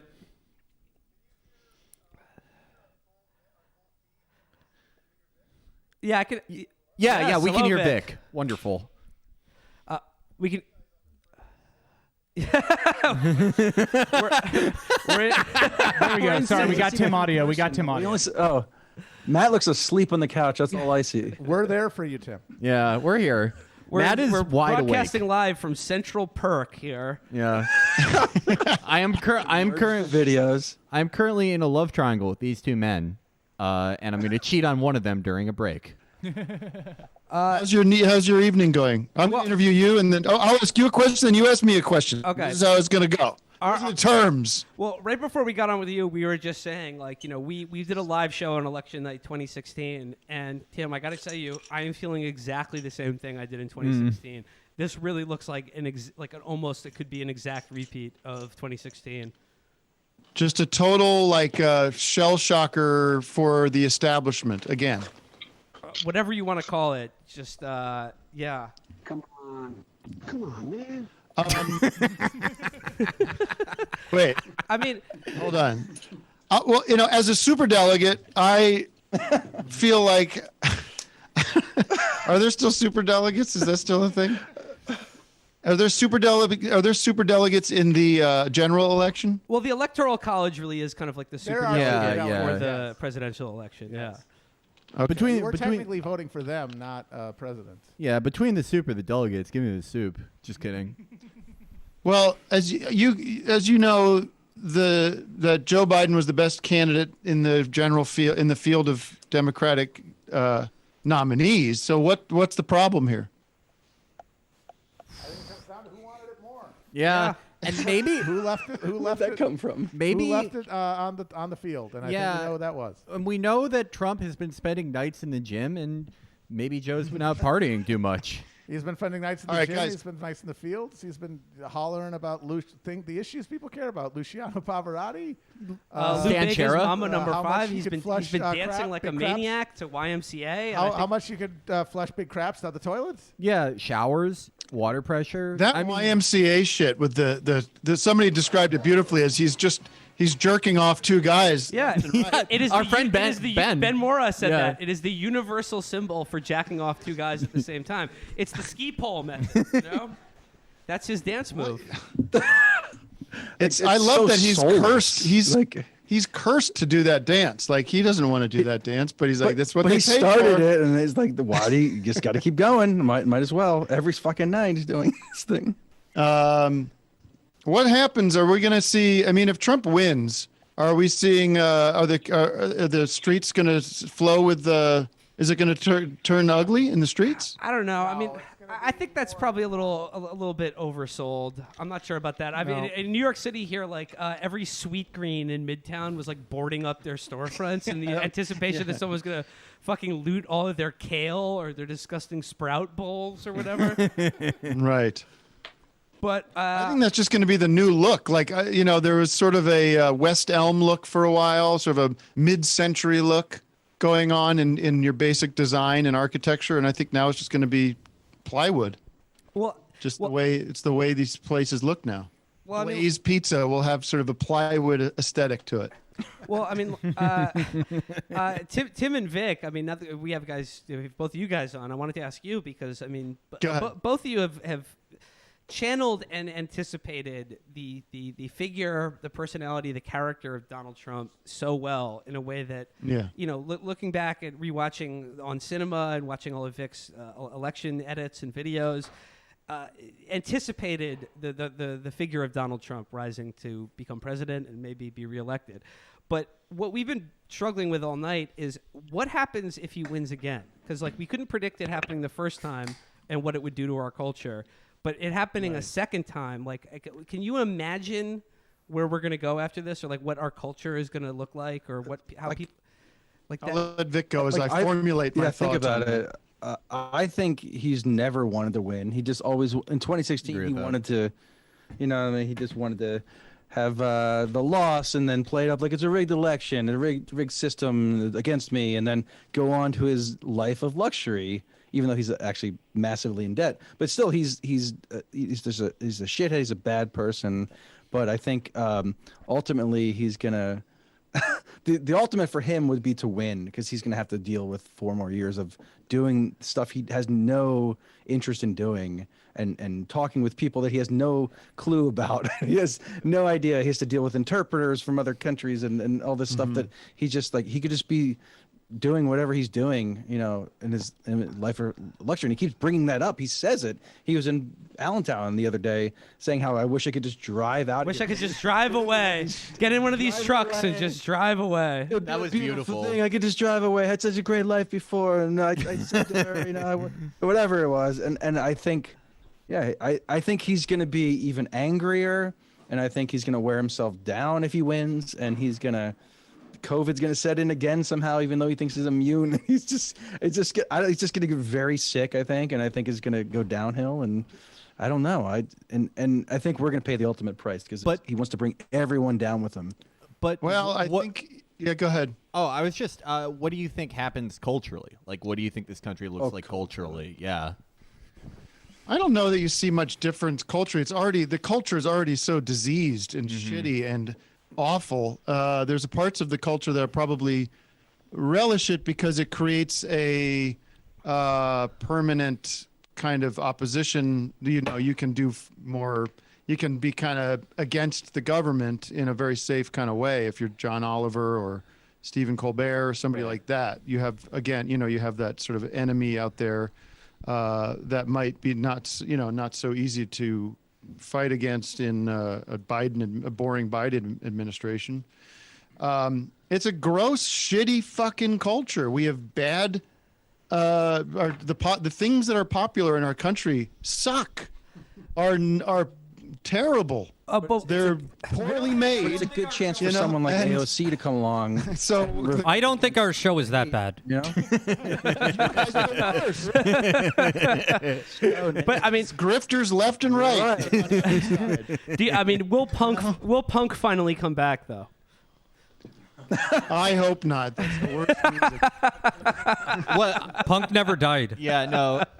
My punk is hardcore. Straight edge. My favorite punk singers have been waiting for tonight. Johnny Poop, Craig Garbage, Joseph Shit, Craig Uvula, Scat Piss. Yeah, Scatman Crothers. I think it's a pretty fair. I mean, it's a pretty fair reflection of who we are as a people.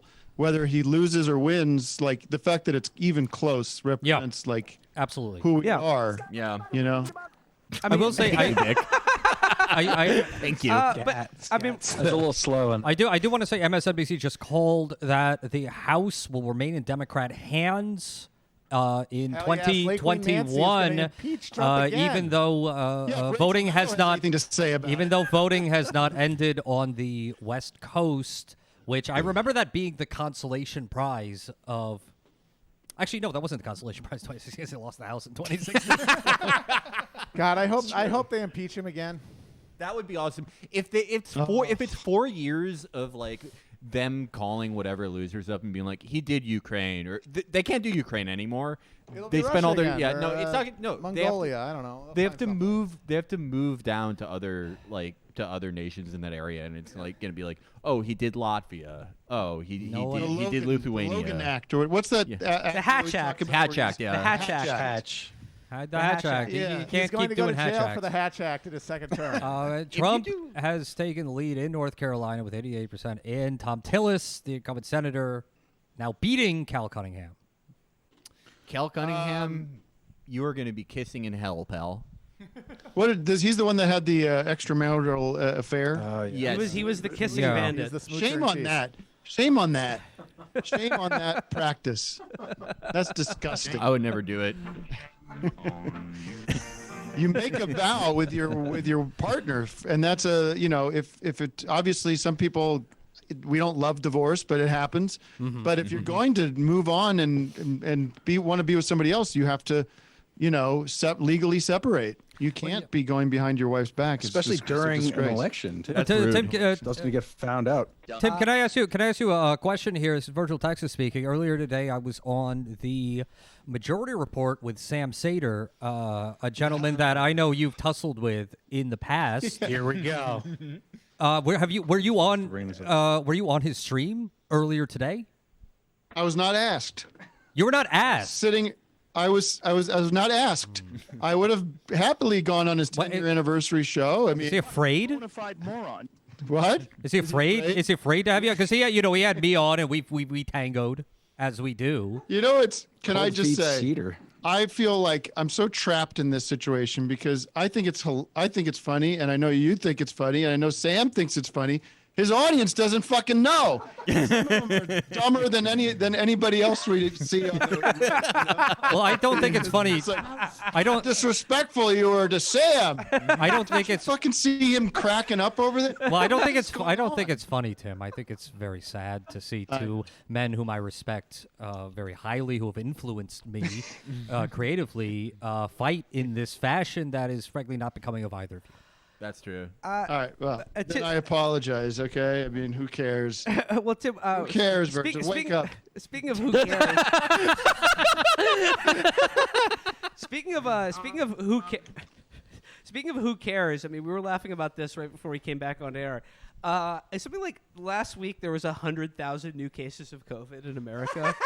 In a day. I mean, like, if you want to talk about something no one cares about, apparently, it's that. Or what's the difference? What are they going to do? They're going to give you tell you to go to bed. Tell you to go to bed. This is so brilliant. That's a lot of cases. I mean, we've never seen so many. This 7 terrific. We're doing it more and more. We're seeing it more and more. We're loving it. The 700 people get to 100. I mean, we want to see 100,000 is terrific, but we want to see it get to 100%. 100%, and we know everybody has it, and then we can live life as Corona people, and we make the COVID Corona a part of who we are. The breathing is tough, but we're tough people. Had to close off China. You know, it could have been 4 million Could have been deaths. a lot worse. And we're thinking about draining the Pacific Ocean so there's no way to sail boats across from China to America. If we drain the Pacific Ocean, then we'll have no more trouble with the Chinese people. I want to give my blood. I want to give my blood. So what do you guys think? It's going to be Trump tonight or what? I mean, I don't. It's going to be because he got COVID and survived. Yeah. Because it's like, you know what? That's what I His said. argument Yeah. was, Yeah. it's not a big deal, and he got it, and he's an old fat piece of shit, and he's still alive, so it's Well, not Tim, a you big want fucking deal. Tim, you want my honest How to God? bad can it be? I mean, he makes a good point. He makes a great point. Honestly, when he turned it around and he didn't croak, I was sort of, that was when it came to me like he might win. Like when he didn't die, I I'm like, still think he has it though. oh Like, shit! I still No, think of course it's he gonna has it. He happen. could die after this, and that would be Going hilarious. to, yeah. Right. Mike Pence gets sworn in January. Very likely possibility. Pence is shit in his pants. Well, the good news is we're going to have an astronaut in the Senate, apparently. All right, let's we're go. gonna get an epic Sally. resistance lord, and we're gonna get so much merch, so much astronaut-themed resistance merchandise. Folks, your little nervous 12-year-old is gonna be being told by you to give them astronaut-based resistance merchandise for Christmas. Well, you know, Matt, it's you're just showing your privilege right there to not scare your children with your neuroses Speaking about of politics. astronauts, I have a show coming out on Showtime Sunday night. Starring Fred Armisen, Tim Heidecker, John C. Reilly coming to Showtime. Laugh Chapo your troubles Freaks. away. Tim, is this a comedy program? I saw a promo for it and I could not tell. It's a lot of fun. It's not political, so you don't, it's Oh, thank God. break from the news. It's a lot of fun, and you're going to have a lot of fun watching it. I think Talking about it like it's one of the better shows of the year. So we'll see. I think we could all use a little of this right now. This program.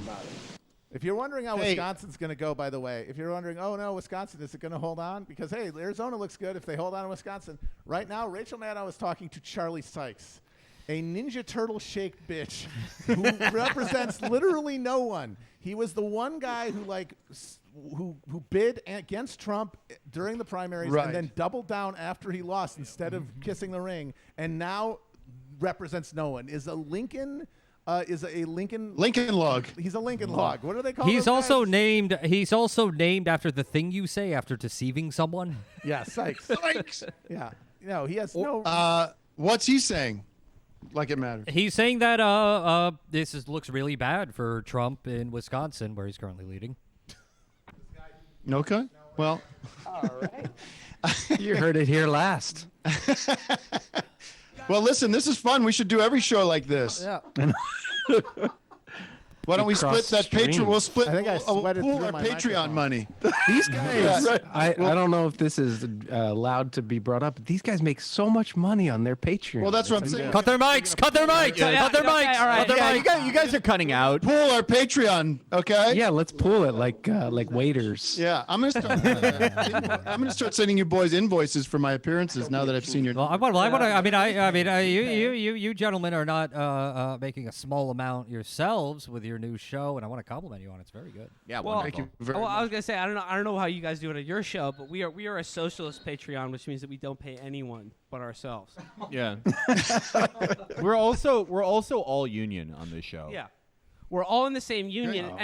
and Tim and Vic. I mean, you guys we could pool our Patreon if you join our guild, but it's based on That's seniority, and and is another spot going to open up? I don't know. But It's a sliding scale. Yeah. The apprentice roles are full at the time. We might open the book soon, though. I'll keep you in mind.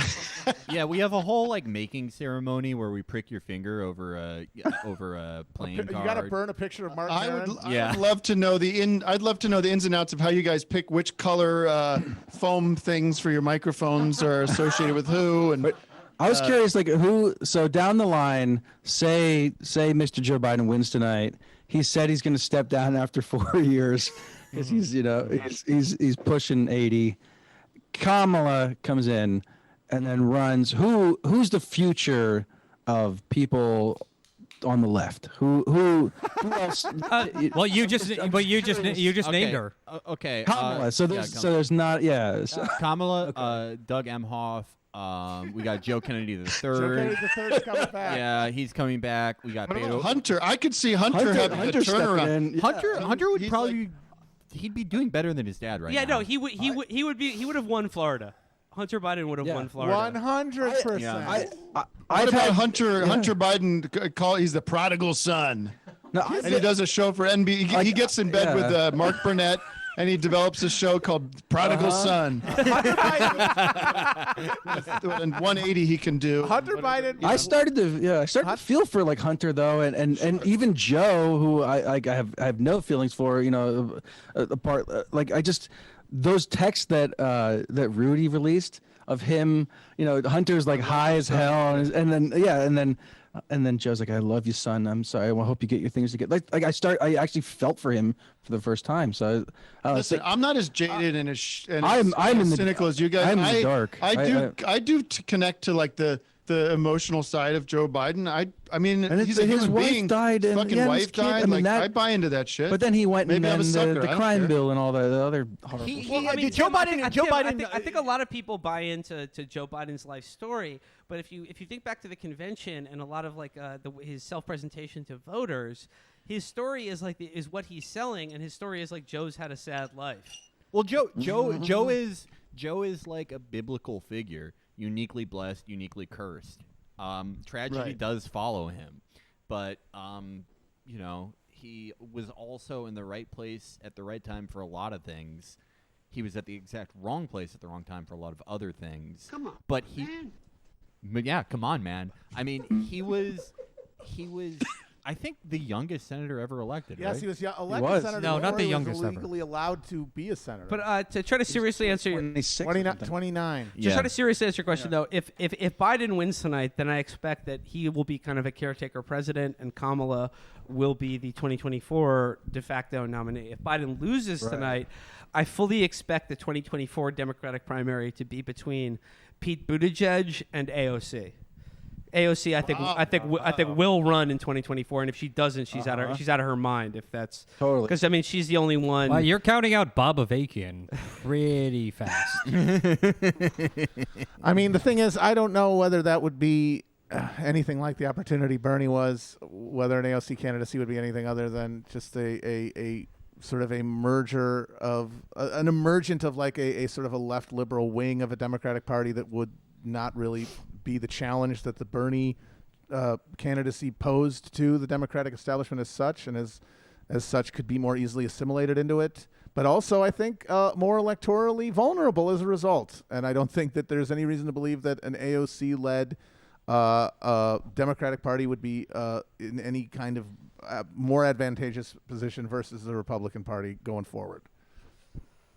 Guys, I asked this to Abby Martin, but how does this republic stay together with this division? I mean, I think people just stop paying attention for a while. People just live with it. I mean, what happened? Reagan was a far different case because he was raps more popular than Donald Trump. But with Reagan, his incredible margin of victory was traumatizing to liberals and people who lean liberal. And there is a huge psychic trauma where they go, how could this happen? I didn't know anyone who was voting for him. And what resulted was they sort of retreated into culture and created some of the shittiest culture of all time. Ooh. So people are going to stay put mostly. They're probably going to make pretty shitty things, and that's life. What you got to do is the balance is to go, well, I just have to disassociate from this whole thing and go and stop paying attention to it because I can't go through another 4 years of watching him on Twitter or watching the stupid shit he does every single day. Well, I think you should disassociate from the spectacle, but that doesn't mean you cease to be a moral human being. Well, I mean, just look at how fast people went. That's what I'm saying. But look at just throw your hands up, but you can't engage in the daily insanity of all this shit. But I mean, just look at the people who said on the day that Bader Ginsburg died, we'll burn it all down if they try to replace our BG. And now ACB's on the court and no one's burning shit. The same thing's going to happen. And when you consider the fact that if Trump does win tonight, which I think he might, it won't be tonight or even tomorrow. It'll be like a month from now. And what's going to happen over the course of that month is we're just going to absorb it into our DNA, into the bloodstream, and it's just going to be the new normal. We're going to recalibrate all of our cranks. We're going to decrank 20% so that we can recrank back up for the next fucking contest. Because that's all we know to do. We're not operating off of any coordinated political valence. There are no coordinated political parties in this country. There's no class-oriented politics. There's only spectacle. There are people responding to stimuli, responding to these brands and these shows that they're watching, and they're doing it independently as 130 million individual voters, not as any coherent group operating off of a self-interest. And if that's the case, then they're just going to reframe what they consider the red line because it's all just going to be a fucking spectacle. It's just going to be culture. Kamala towards universal health care. Is that? Well, the thing is that there's no. I mean, issues are off the table. Like COVID is just going to be with us until we get a vaccine, and the economy is going to be what it is, and you're going to get kicked out of your house, and your job's going to get replaced by 15 gig economy jobs, and that's just what happens. The short answer to that question is no. I do not think a Kamala administration, or I don't think there's any way the Democratic Party is going to get pushed towards supporting universal health care, even if they lose. It's all there in Adam Curtis's hyper-normalization. I mean, the word is the word of the era. Is that all the stuff that we think, well, this can't go on, and we talk ourselves into this these apocalyptic arguments because that's all we're doing all day. Like us specifically, that's our job, literally us in this room anyway. But then everyone watching us is doing it themselves, like participating in this ecology of takes and opinions. But that's all it is. Right. It's just that. And so you can reset the terms of what's the red line and what's the apocalypse at like a micro moment and just at a level of emotion, not even at a level of discernment. And so you get used to it. You normalize it. It just is the thing that used to be the apocalypse is just Tuesday. For me, it's just that that clock's ticking, boys. I'm 40, going to be 45. I want to see fucking bullet trains, and I want to see. You only have a few more years to get pregnant. None of that. You only have a few more years to get pregnant. I want to see the future. He's past that. It's not coming. The future it's not coming in this country. The future we had was the projection of a post-war fluke that is not to be repeated, and we are now at a terminal downward cycle in the global capitalist rate of profit accumulation. And that means that there is no flying cars, there is no surplus being distributed across a broad middle class. It's just stripping copper wiring, it's privatization, and not even privatization, turning the private sector itself into things that are now markets that before weren't, and turning things that you didn't even behind think, your gates. things that you didn't even think could be have a dollar put on them will suddenly find a dollar put on them, and that's going to be part of it. Well, guys, on that cheery note, I think we got to bow out, gentlemen. No matter. Hold on, that's my line. Hold on, watch. I'm going to do it for my audience. Well, on that note, Chapo boys, and thank you so much. Gentlemen, no matter what. Chapo Trap House on Showtime this Sunday.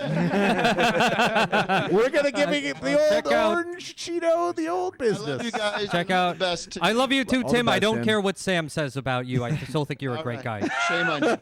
Love you, Tim and Vic. Thank Be you, good, Tim. fellas. Take care, guys. Take care, gentlemen. Cheers. Guys, be Bye. safe. Be well. Yeah, let's take a quick quick break and we'll come back in. I think we have a very special surprise guest coming up next, and then also I think we are going to be joined by Amber and also possibly Ben and Palma. Wonderful. Beautiful. Great. So stick around. 10 more minutes. We'll be right back. Let's go.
You can have the biggest cupcake in town, but if you don't have a plate, chances are that frosting's going in your lap. Gotta try our milkshakes. They're the best. If you get a bolt and then you get the fries, dip the fries in the bolt. It's still a treat. Not many people know about that. In fact, they're not really talking about it until Trump did it.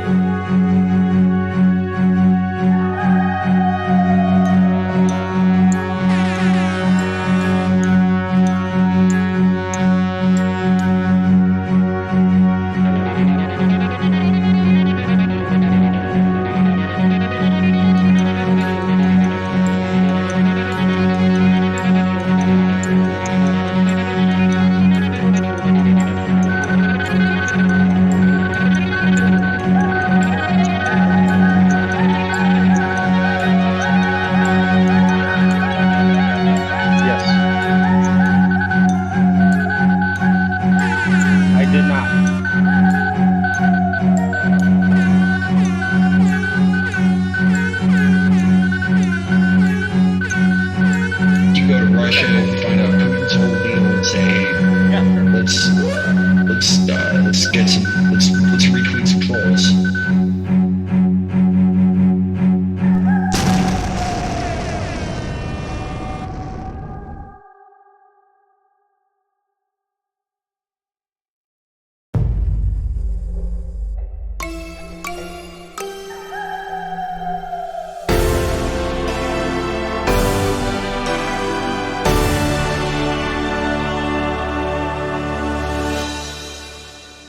You can have the biggest cupcake in town, but if you don't have a plate, chances are that frosting's going in your lap. Gotta try our milkshakes. They're the best. If you get a bolt and then you get the fries.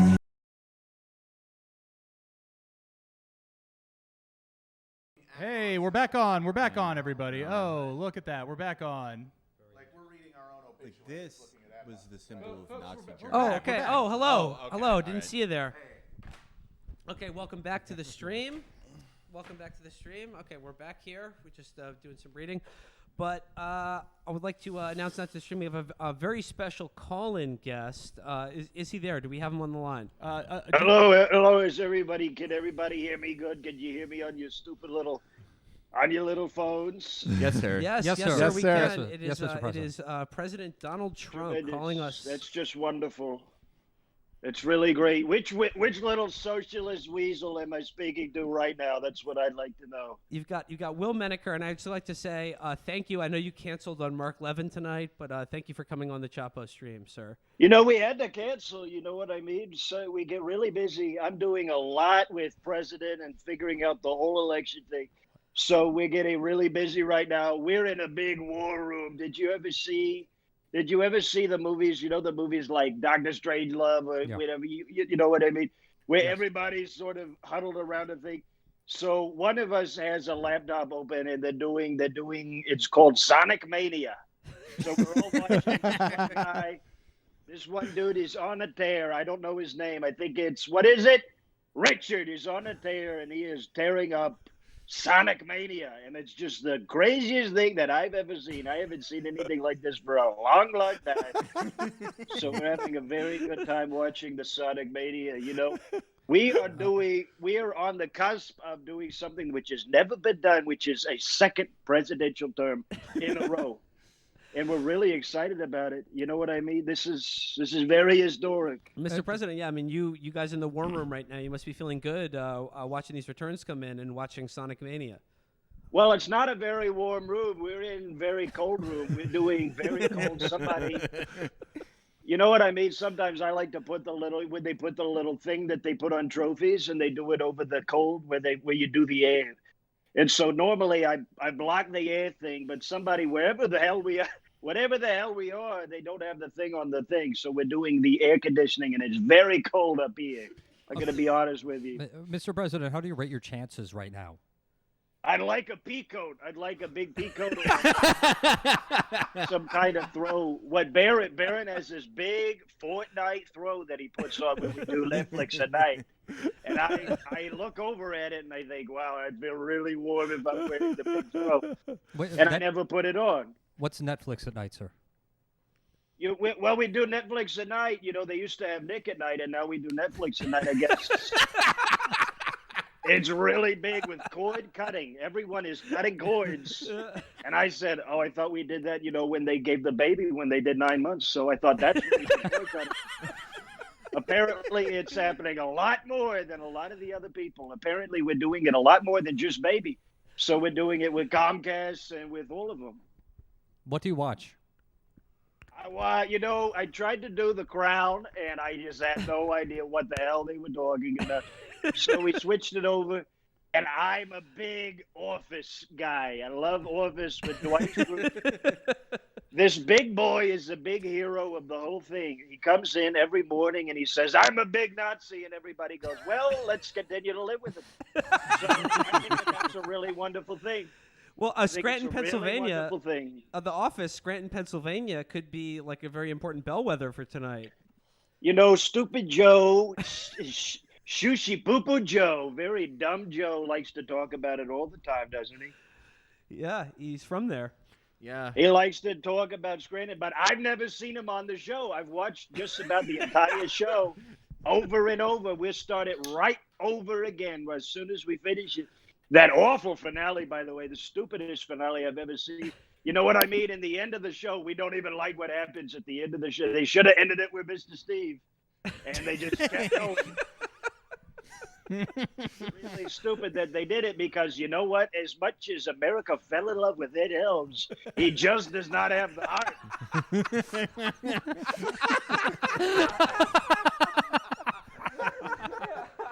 The Firefox or the Fox Die or whatever the hell, maybe he could do a 40-year-old virgin, but they're never going to let him do Big Short.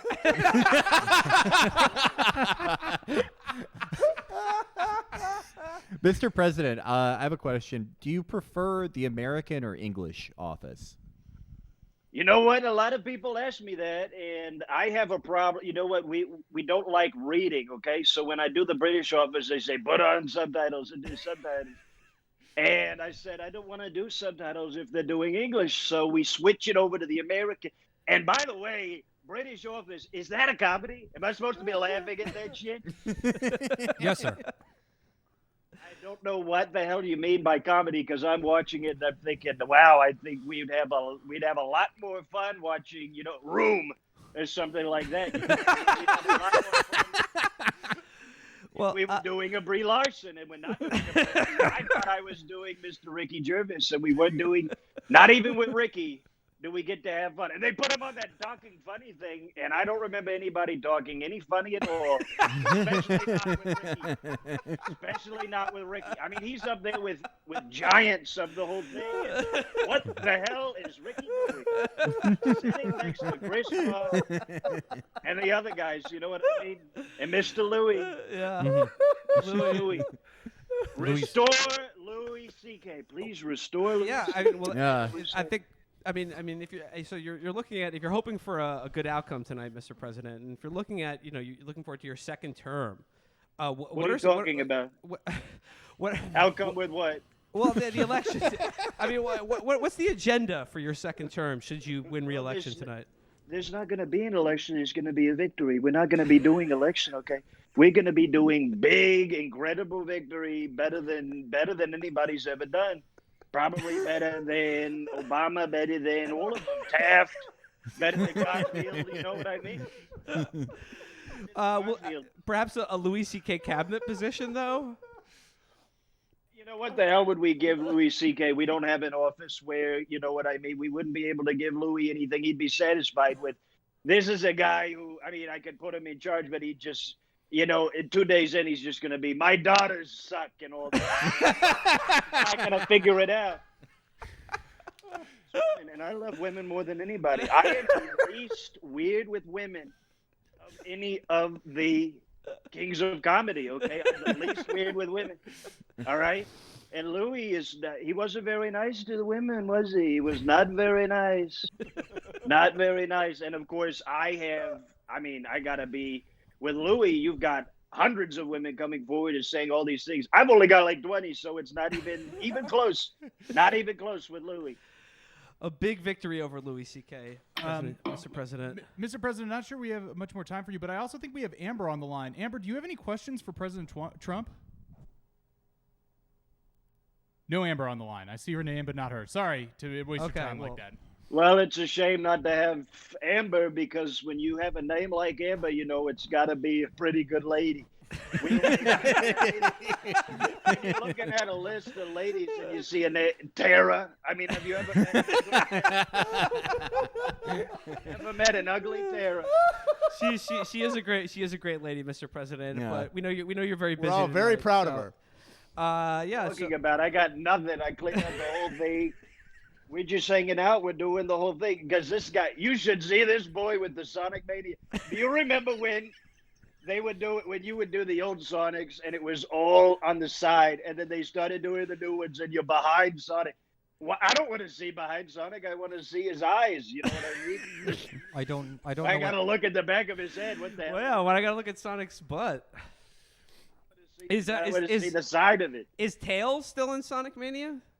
We had a very perfect conversation with Miles Tails per hour very recently, and we reached some very nice conclusions. And we found out that when you slow down and fly around, enjoying the level quite the way that these Japanese boys meant for you to enjoy it. They wanted you to buzz through the whole thing.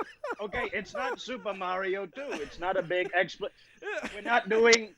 Let me put it this way, okay? We're not doing a survival platformer. We are doing a speed platformer, okay? So we don't even want to survive. What the hell are you talking about? Survive? I'm just going to grab the rings anyway. There's no question we're going to survive. So what remains to be seen is just how many rings I grabbed tonight across the map. Well, Mr. President, best of luck on getting to the next zone and grabbing all of those rings, sir. Thank you very much for your best time. of luck against Dr. And you Robotnik. know what? With all you stupid leftists, with your socialism and you're doing AOC and all of it, I hope you guys can find the cologne or whatever the hell you need to get a woman to stop and talk to you. Because let me tell you, I've been around some of you stupid, the coffee shop or whatever the hell you're doing, dive bar, and it just reeks. Okay, this is like, I feel like I'm in the 7th grade. When the 7th graders are done running and they go into the room. So I hope you figure it all out, okay? Because you need a shower or something, maybe shave, maybe just a shave. Thank you, Mr. President. Thank you very much. Thank you very much. Thank you, Mr. President. Good luck tonight. Good luck. Have a good evening. Bye-bye. We do have, before we get to our next call, there is a race call. Lindsey Graham will get another thank 6 God. years in the United States worried we might have Senate some from the phone state of tonight. South Carolina. Right there. That might be the first one I'm wrong about tonight. Yeah, because you, I believe, ate I shit remember on that research, one, I sir. predicted that Lindsey Graham would win. I'm sorry, that Jamie Harrison, Harrison would win and be yes. Lindsey Graham. Well, was your call the same? I don't remember you what took I the did. opposite? Let's just assume I did the opposite. We do have Amber now. Yes. Can you hear me? We can hear you. Yeah.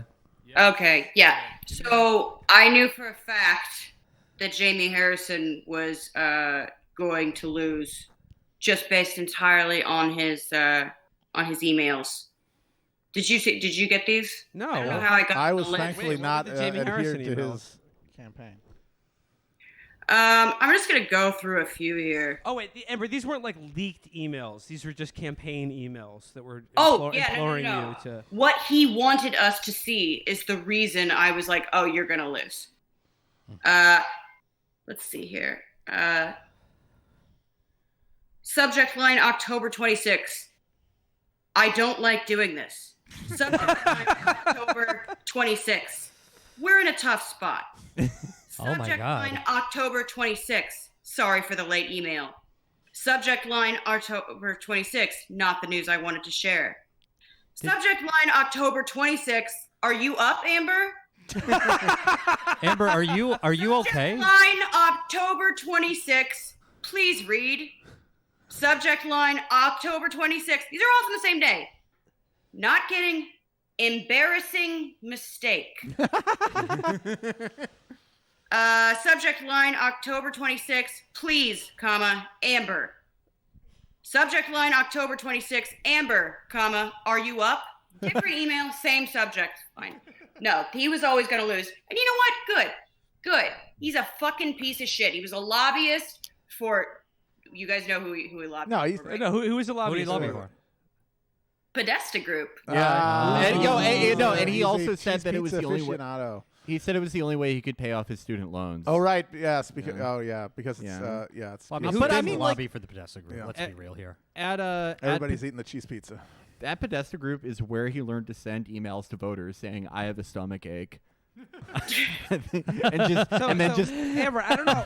And then just the lyrics to the phrase. Those were all how to just save from a the life. same day. I kept a So this I actually kept a log of them. I created a separate folder for them that I titled Intervention, because it's a bit like, have you ever had a friend who has had a serious drug addiction problem for a while?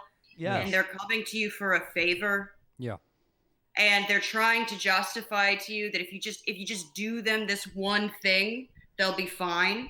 I mean, some of them actually contain the actual fundraising numbers. Wait, let me get my notes. But Amber, I mean, like, so yeah, like it's someone who really wants a favor from you. But I'm more concerned with all the emails that were just like, Amber, you up. Yeah, that's a little inappropriate. It's a bit specific. So this one, you know what? It's cheap. Amber, you trying to get the pipe? But you know, Amber, he raised a shitload of money through just like fundraising Amy from McGrath. his digital fundraising. I bet he did. Well, Amber, I like bet that's the phenomenon you're describing, though, is one that I've seen repeated by like a lot of these Democratic fundraising emails, where they were just like, "Stop, Pelosi's. Disaster has happened. It's because of you." It's just like, I am losing because of you. It's just like the subject line just sort of like hits you with that jolt of fucking fear up your spine.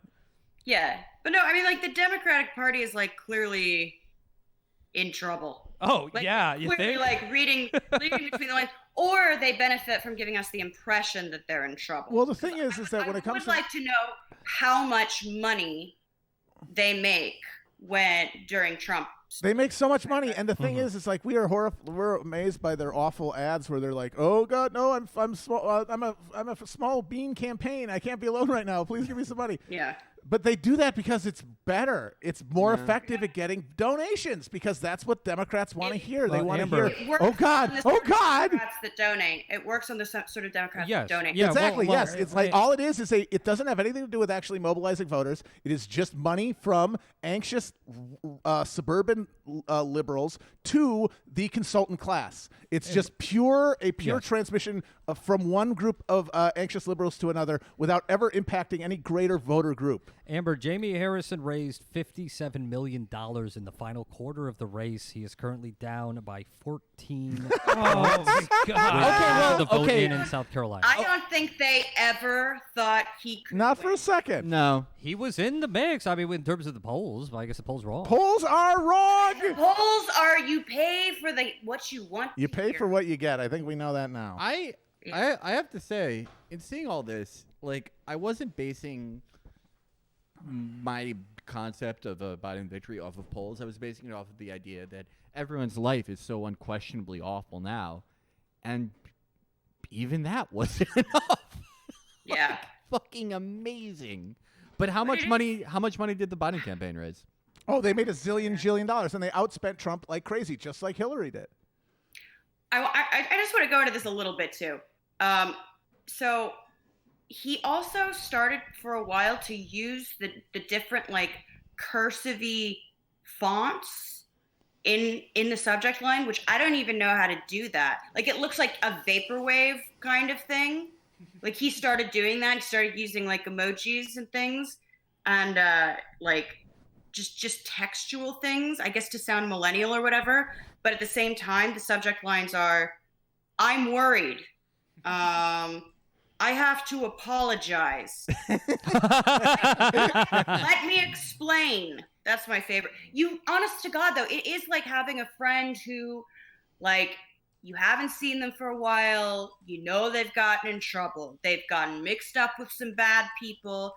They owe some money to people that you don't want to owe money to.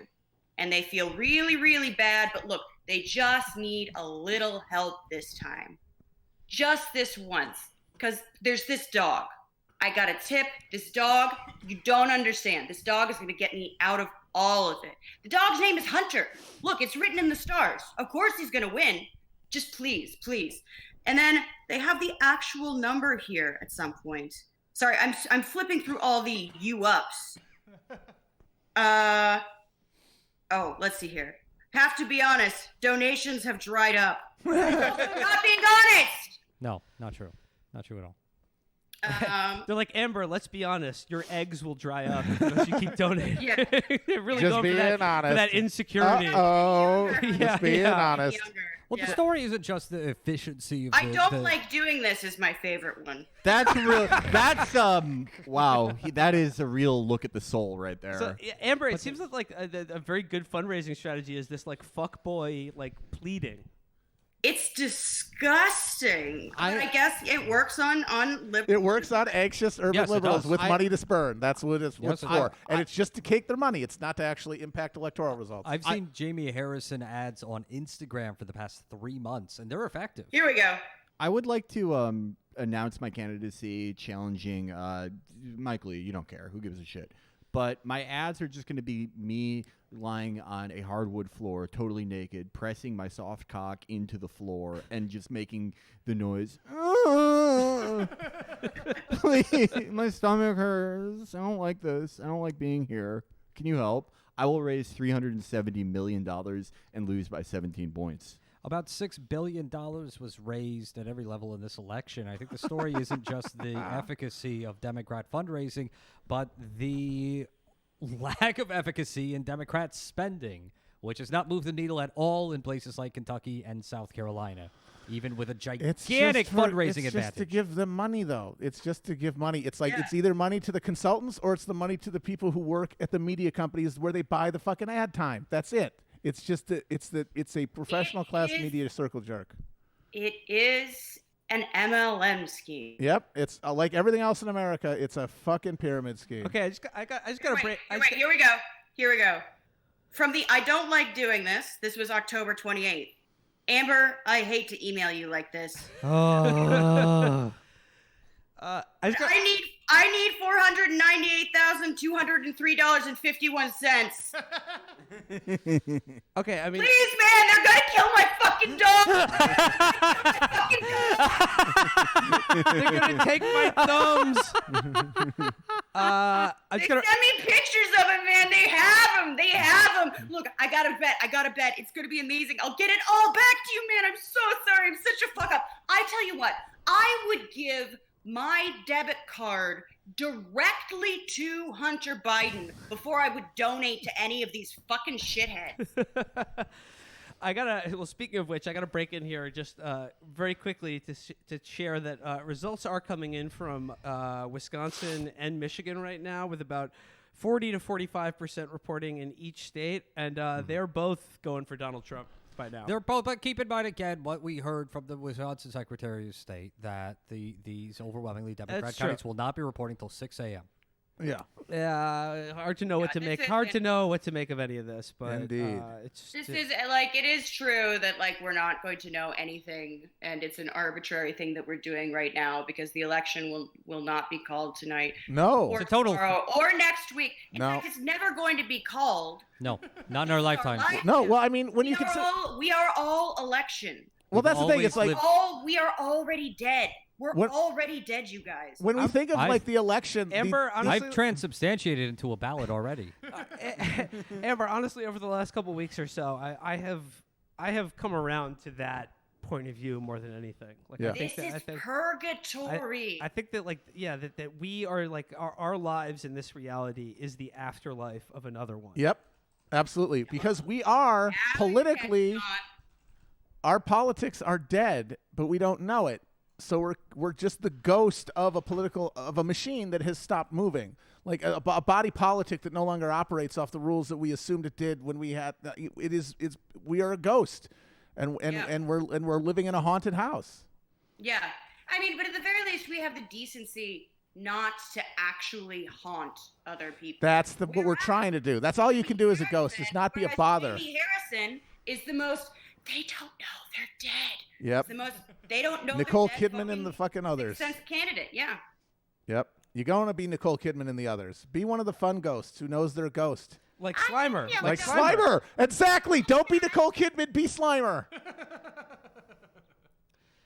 No, I knew that loser was never going to win, and also I didn't want him to, and also I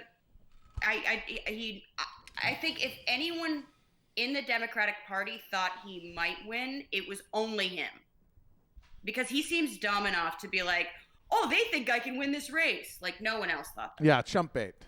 Running there is like, that's why when there are like situations like a global pandemic that might hurt an incumbent party, Democrats are always on a back foot, because the way that their parties are structured means that in states like South Carolina, the only people that they ever have to be able to run are chump bait. So if you do actually have a situation where, maybe things are a little more competitive, they are not able to take advantage of it. Which is also why they picked the Democrat that would be the least appealing to any like working class voter. Like, he is like, his resume is just like disgusting. But he did so good in the debate, though. He owned Lindsey Graham, and it was viral. He virally owned Lindsey Graham, though. You don't remember? I remember when he did that. Brought to you Remember when by, Jack Assoff owned David Perdue and virally? It looks like he's going to lose too. I think he should get. I think John recommend? John Ossoff deserves a promotion. He lost the race for representative. He should be presidential candidate in 2024. It's the only thing that makes sense. That's probably what they're going to do. Yeah. Yep. Like, his close losses are like moral victories that propel him to the top. All my losses was lessons. Yep. Let me run this by Amber, because we just talked about it with Heidecker, and like just whatever. I mean, as long as we're in the haunted house and there is no future, I mean, but ghosts do persist. Yeah. And time, baby. We will continue to go on and communicate through the Ouija board, aka SoundCloud. But assuming that Trump wins re-election, right? Who do you think will be like the Democratic primary in 2024? Because I maintain it will basically be between Pete Buttigieg and AOC, and I'm wondering if you have any thoughts on that, or you think I'm completely off base. Ivanka. No, I mean the Democrats. Oh, I am too. Oh, okay. No. Fuck. Maybe if Trump didn't win, but I don't know if she could. Sure, it's like royalty. They secure the survival of their own party by marrying someone off, by joining families. If she could run against her brother in 2024, that would be TJ versus Ivanka. That would honestly make sense if it's just pure cultural, battle between the Gossip Girl and the fucking Duck Dynasty, both rich assholes just pretending to be country mutters or fancy people from the capital of Hunger Games. But just if that's the battle, it should be Ivanka versus Donald Trump Jr. That should be the 2024 campaign. That is literally what is going to happen. I mean, at this point, why not? And then it's the only assumption. Like, at this point, don't try to put anything other than just get Hegelian with it. Pure spirit. Don't try to interfere with your material. What are you talking about? We're talking about politics now. Material doesn't interact with it. This is purely frictionless plane now. There is nothing interacting with gears or reality of any kind. It's a pure entertainment. So, yes, Donald Trump Jr. versus Ivanka, book it. And they could form a super party by running against each other, but then uniting through marriage and childbirth to form, like some sort of. They're going to be like the Hawaiian royal family that preserved the bloodline by brothers and sisters. It'll be like the end of a Gary Wrath of God, where Klaus Kinski is just talking to monkeys about forming like the most pure bloodline. Our last president will be the mutant inbred kid from Midsummer, and the Constitution is going to be whatever he draws in the morning. Scribbling in that book where they killed the dude from The Good Place for. Yeah. And clearly we bear a little bit of a resemblance from when I had blonde hair. Oh, Amber's going on her Harga fucking gap year. Yeah, I haven't been paying attention at all. I only today redirected my newspaper to my new place. So I just took a kind of a quietism vacation over the past few weeks. I peeped in a little bit when Trump got COVID, but then I was like, yep. That was really fun. That was very funny. I'll soon to be taking a quietus vacation. Children of Men, everybody, come on. We saw that movie. Let's all get on the boat. Well, some people may be children of men, but tonight we're children of men are trash. Well, what's it look like down there? Trump's going to win. That's all it's looking like. That's all it looks like. Necessarily. Give it like 3 weeks, but he will be declared the winner by the AP by the end of November. What if they were both president? What if they were both nice and president? They are both nice, and it's like there's no reason why they can't get along. Honestly, like their whole deal where like... Do you know what I'm talking about? Like this is my favorite idea, and I just want to see it more in society. 2 guys holding hands on a pedal swan boat, and 2 guys holding hands on one of those 2-person Victorian swings from a large willow tree. They would love that. Cute? Imagine Donald Trump and Joe Biden sharing a malt. Yes, It's like that movie I'm Not Rappaport. They'll be the president if anyone's ever I seen think that. they're gonna Lady and the Tramp it at some point. Yeah. Imagine both of them on one of those old-timey bicycles with the huge... If anyone's seen the first film unit. My Fellow Americans with Jack Lemmon and James Garner, that was a lot of fun. It'd be very similar. They could go on hijinks. That would be very fun. I mean, I keep going back to California Split is the ultimate buddy movie, but that's that's more of a Hunter Donald Trump. Yeah, That's more of a I've Hunter never seen that TJ film. What is that situation. California Split. It's a Robert Altman classic. with Hunter George Segal and obviously Elliot Gould. is Elliot Gould. Elliot Gould. Yeah. DJ TJ Really? I've is, never heard is of George it. Segal. It's a film about like 2 degenerate gamblers. 2 degenerate gamblers. It's like late 70s Altman? It's like they but form Elliot Gould is blessed, and he wins all the time. No, it's George Segal who is blessed at the very end, and he goes on an incredible hot streak. No And it's spoiler. They form a friendship based on their affinity for being hopelessly addicted to gambling. But Amber, I really do feel there's a moment at the end of that movie, spoiler alert, after George Segal has done an amazing run on a casino in Reno, and he's cashing out, and Elliot Gould looks at him and he just says, "It don't mean a thing. It don't mean a thing. Do it." And it's just like the money, all that is just, it's the fleeting moment of feeling something. And that scares George Segal, and he runs away from it because he's a bitch, like Donald Trump Jr. Well, no, he knows that the gambling life isn't for him. He's because he doesn't have the sand for it. You know what he is? He's a media thought. Yes, which is what Donald Trump Jr. is, because he has sought the political spotlight that Hunter has fled from, because he needs that. Oh, look at me. They all think that they love me just because of my bloodline, and I say triggered, and they all bay like fucking pigs, and I just love it. I'm the king of my swine herd. Whereas Hunter doesn't need or want that. The game. Yeah. Chicks love Hunter. He's in it for the adventure. Yep. Also, friendship is really real to him. Mm-hmm. Remember when Segal just like goes like ape shit on Elliot Gould because he's worried he's fucking up his shit, and Gould is just cool. He's just chill. Because he knows it all comes and it goes. It comes and it goes. It comes and it goes. It comes and it goes. He has accepted it. Yep. He's accepted he is on the way. of life. And you know what? It allows him to be a better person and a better friend. And when they finally part ways, it's heartbreaking. He's a Taoist. Just to break in here for a second, Arizona, 75% of estimated votes reported. Joe Biden is up by almost 10 points in Arizona. Okay, he'll win Arizona. Weird. So it'll come down to the upper Midwest, just like last time. It's going to come back. It's going to be to the back same damn again. states. It always comes down to Good thing he didn't have any ground game in Michigan. I mean, they couldn't have predicted. They couldn't have predicted that outcome, though. No, There's nothing to go on. Nobody was saying.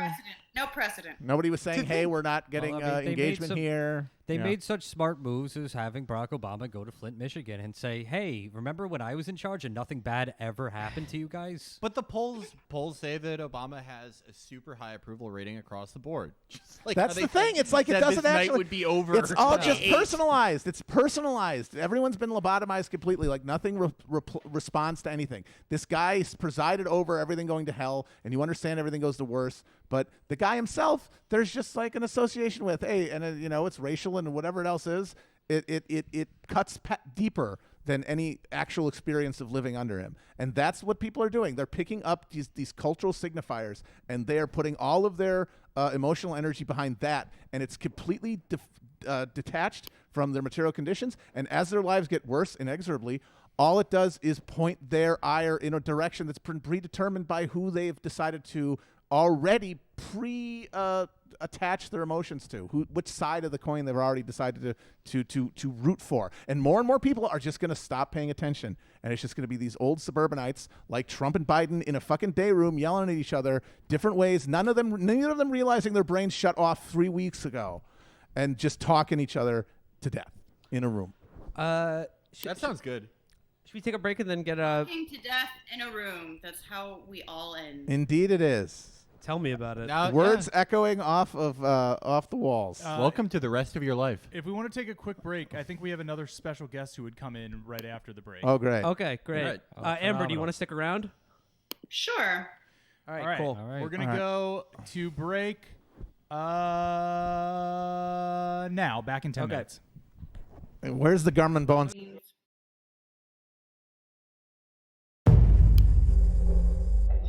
What's that?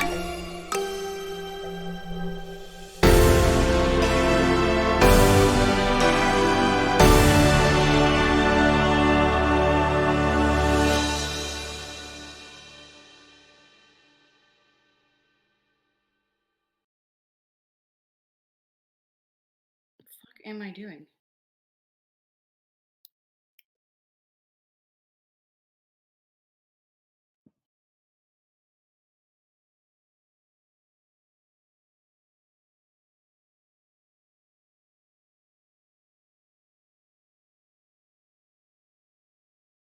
Yeah.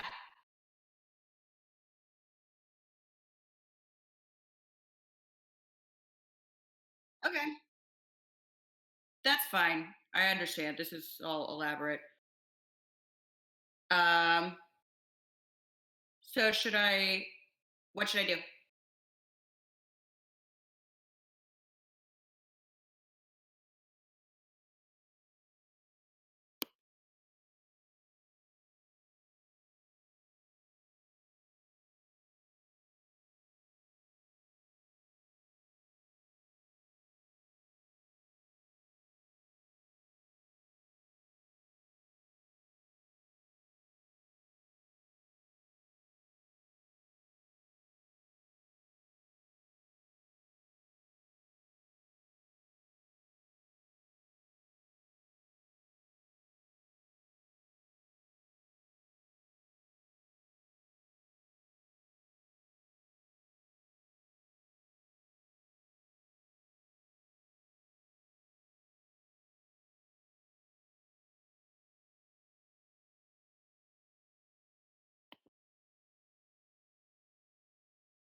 Hi.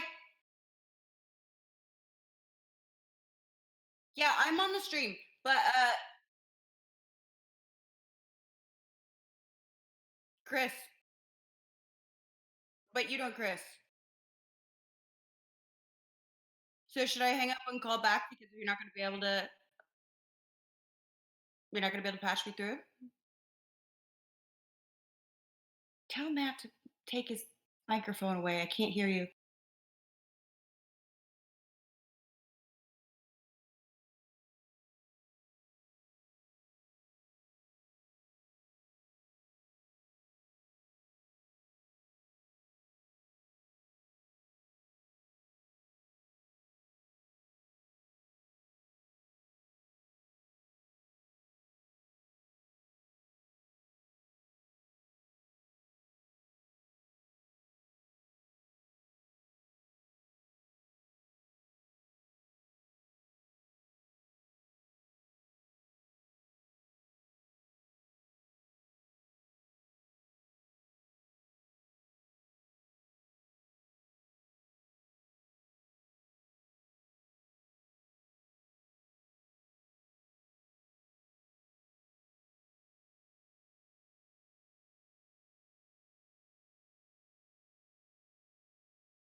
How you doing? What is it? Which one of the Chapo guys am I talking to? All right, Will, go fuck yourself. I've been drinking a little bit. It's Senator Bernie Sanders. It's not a good night so far. Who knows? Maybe we'll turn it around.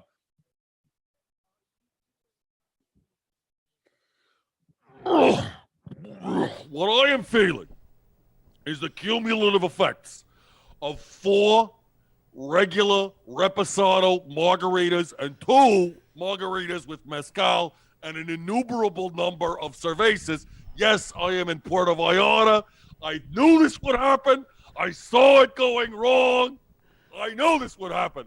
Bernie would have won. God, fuck yourself. So you're on vacation now. Is Jane with you? I don't call this a vacation. I call this an evacuation. I knew this would happen. The dumb fuck, the moron. Oh, Joe Biden, so electable, so electable. He's losing all the Great Lakes states. The motherfucker. You're telling me I would have lost Michigan? I would be behind in Wisconsin by 30,000 votes on election night? I was the Great Lakes candidate. They would have called not only all the Great Lakes states for Bernie by now, if I had been the nominee, they would have called Lake Michigan, Lake Superior, and Lake Champlain for Bernie Sanders. And yes, if you're wondering, I do consider Lake Champlain a very great fucking lake. Agreed, Senator Sanders. It's a wonderful lake. That's Virgil. That's Virgil. And you know what? Virgil would have won too. No, that's not Virgil, sir. That was Felix. Speaking. Yeah, that was me. Oh, you could go fuck yourself. What did you... Look. Okay. We knew this would happen. I've been singing this song. They said, Bernie, you gotta be on message. You gotta go to the thing. The Hillary thing. You gotta go to the thing. Go to Iowa. Do all the things the candidate won't do. Oh, I'll go do it. I'll go do it. Meanwhile, I see in the back of my head, in the bottom of my consciousness, you hear it. It's like the Gordon Lightfoot song, the wreck of the Edmund Fitzgerald.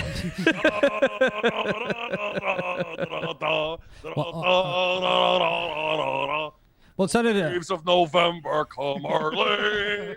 Well, Senator, sir, not to gainsay you or anything, but a lot of us who supported you thought that perhaps you might have conceded a little too early in the primaries, or perhaps endorsed. Oh, great! Now this sounds like Felix. Let me tell you something, Felix. You better pull your own. Look, you better pull your own fuck out of your own ass, okay? Let me tell you. Have you ever run a campaign against the coronavirus? No, sir. Yeah, no shit. I should have. Thank you for answering for him, by the way. I should have. Oh, I conceded too early. Guess what? Everybody was falling down. It was a zombie land. Everybody was catching it. It was like the episode of Transformers where the Autobots and Decepticons were all coming down with the red thing, and they had to cooperate for a little bit. Which was also coincidentally an episode of G.I. Joe. Same thing, same writers. But your endorsement of Biden came immediately after you dropped out. You didn't ask for any concessions or anything like that. Oh, sure I did. I should have asked for a concession. A couple of hot dogs, a bunch of popcorn, maybe some wine or something. Let me tell you, you sons of bitch. Let me tell you, and I got the biggest words for Kushbaum. You didn't do enough. You fucked me. What? You didn't do enough for me. You're out there. What, fighting. sir? I mean, that's not fair. We were out there the whole way. We campaigned. We 5 years. Twitter fights. 5 years. All you show for it is Peter Dow. we went to Nevada. Sir. Yeah, we canvassed for you, sir. Yeah, we went all over the New place, Hampshire. sir. It's not fair. Oh, well, I'm California. There's nobody that I'm more grumpily upset at than my own supporters. All the states that we went to are states that you won, sir. We did canvass for you, Senator Sanders, but looking back on it now, the one state that we actually didn't tour in was South Carolina. Yeah. Well, I mean, who would have bought tickets What to see happened us there? in South Carolina? I thought we were going to lose. What happened there? Did Lindsey Graham? What happened to him? He won. Lindsey Graham just Yeah, won Lindsey tonight. Graham won. Okay, I heard 5 guys said he won and 2 guys said he lost. How many people are in Chapo Trap House? No, he won. And are you paying an affordable Chapo Trap rent? You will be able to slap the meaty buttocks of Lindsey Graham in the Senate washrooms for the next 6 years, sir. No, thank you. No, thank you. I got my rocks off. I sowed my wild oats as a young man. Thomas Dewey and I reached across the aisle a couple of times. Senator Sanders, like I said, it was a. Call me Bernie, and you can call me an old fucking failure of a wizard. You ever see the old cartoon where the wizard goes abracadabra, and then the gummy bears end up losing, and half the gummy bears start getting eaten by the bad guys? That's what I feel like. Okay, fuckface. Thank you. Well, yeah, I was just wondering though. I mean, it's 7 p.m. The old cook came out on deck saying, "Fella, it's too rough to feed." 7 p.m. The main hatchway caved in. He said, "Fellas, it's been good to know you." I was wondering though, what has your quarantine been like? I mean, we've all been living in this sort of strange alternate reality. Quarantine has been exactly like everybody else's. Graham crackers, ginger snaps. That's it? Just like ours, sir. And a lot of Dixie cups, which I find to be an offensive brand. But it's very well priced. It's very well priced. Graham crackers, ginger snaps, and occasionally chicken broth that I don't want them to tell me about that it's chicken because, I like to think I'm eating nice and vegetable. What's the bad news? Did he lose? He lost all the great? Did he lose all the Great Lakes states? Well, he's behind with about 50%. He's ahead in Minnesota at the moment, but behind in Minnesota. Congratulations. But the three important ones, he's behind by a big margin with 50% in. But again, this is not counting Democrat areas where that vote is expected to come in very late tonight. Democrat areas, you're falling into the same trap again. It's not about Democrat areas. It's about areas that were they were hit in the face with a 2x4 by NAFTA. And then they were hit in the face year after year, decade by decade, with more free trade agreements. What do you think they're supposed to do? They've been relentlessly assaulted. It's not about Democrats. Some of them less political as we have. The places that were remarkably Republican conservative districts. It is unthinkable that you would not run a campaign as Joe Biden in the Great Lakes states, where you at least say, "I'm sorry, NAFTA was a shit sandwich." At least say it once. He doesn't seem like the kind of fellow who would apologize. I have been drinking enough. I am sitting here. I am in Puerto Vallarta. I'm opening. Eat the worm, Senator. Senator, eat the worm. I was advised by my doctor not to eat the worm, but scorpions are okay. I have opened another Dos Equis. I'm smoking my second Cohiba. Okay. Pace yourself, Senator. And what I am telling you is that this entire thing is fucked, and it did not have to. It did not have to be. All you had to do was have a candidate who came out and said, "You know what? Bankers are bad.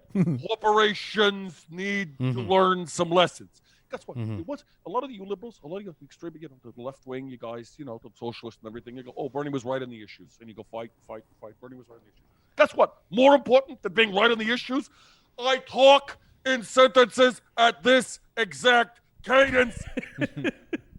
I could be completely wrong, and if you say it at this volume and cadence, it gets a bunch of morons to vote for you. And guess what, you smart fucks?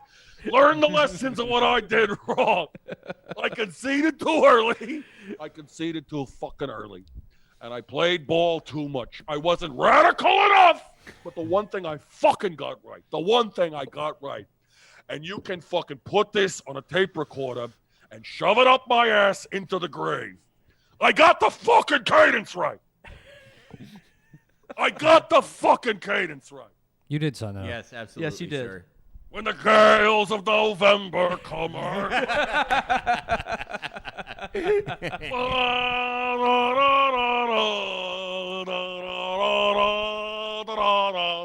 now he's losing Wisconsin. You're like a Gordon Lightfield, sir. Yeah, thank you. Yeah. Gordon's a great friend of mine.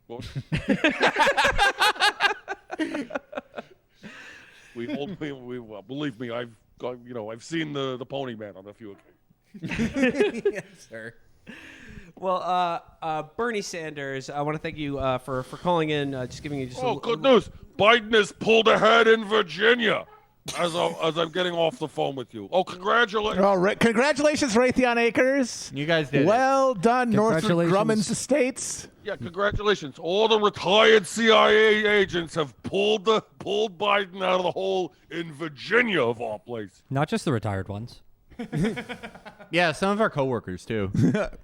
Well, there you go. I mean, if just one last question before you go. Go shoot. 2024, gonna throw your hat in the ring. Look, I don't. If you should know something by now, I do not wear hats. I do not wear hats that can be thrown into a ring or otherwise. It could be negative 40 degrees, which to me is a nice balmy day. I will not wear a hat, but yes, I will. Look, if I'm not running for president, I'm running for Supreme Court justice.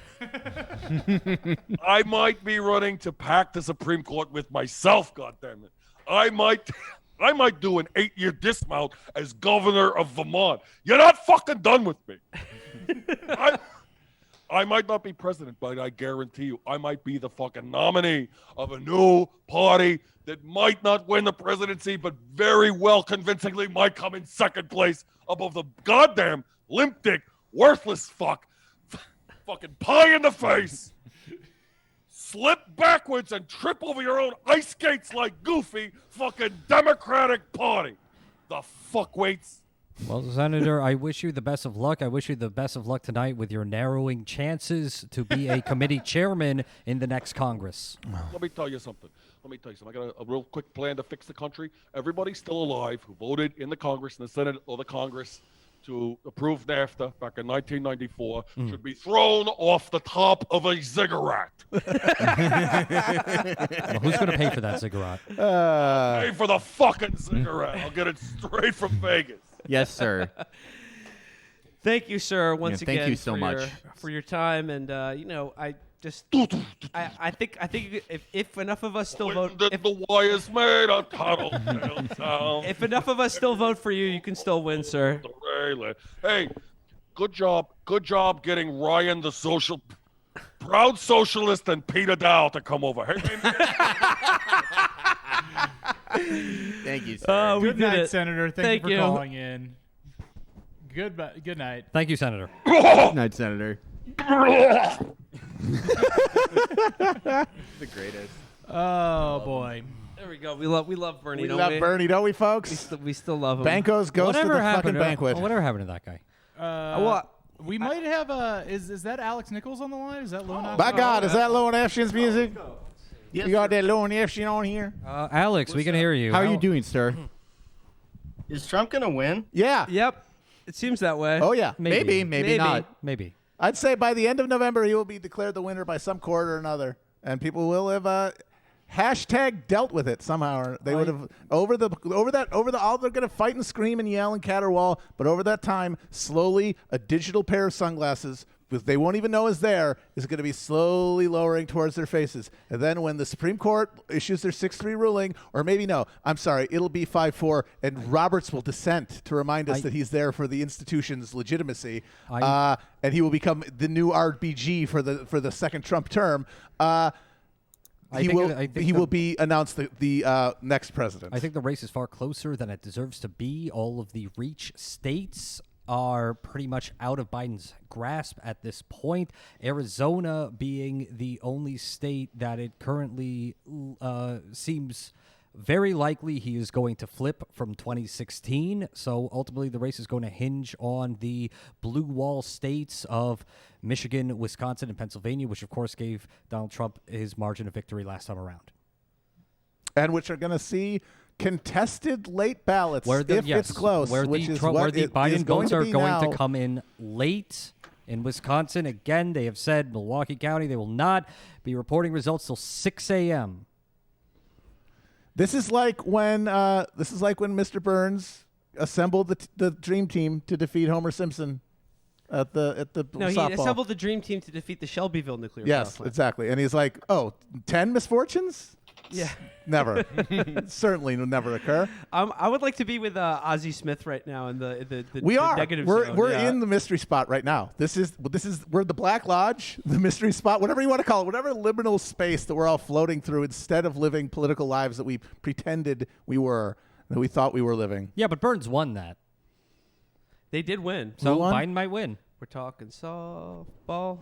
Maine descent. That's true. That's true. He could win. Like Okay. just get Homer gets hit in the head at the end. We got more that of the could definitely FYM happen, boys but here. I don't think it is. Alex. Was that Aaron and is that Mike? Is that Michael up, or Aaron? Chet? Oh, What's up? Chet? Gang's Oh, all it's here. What's up, Chet?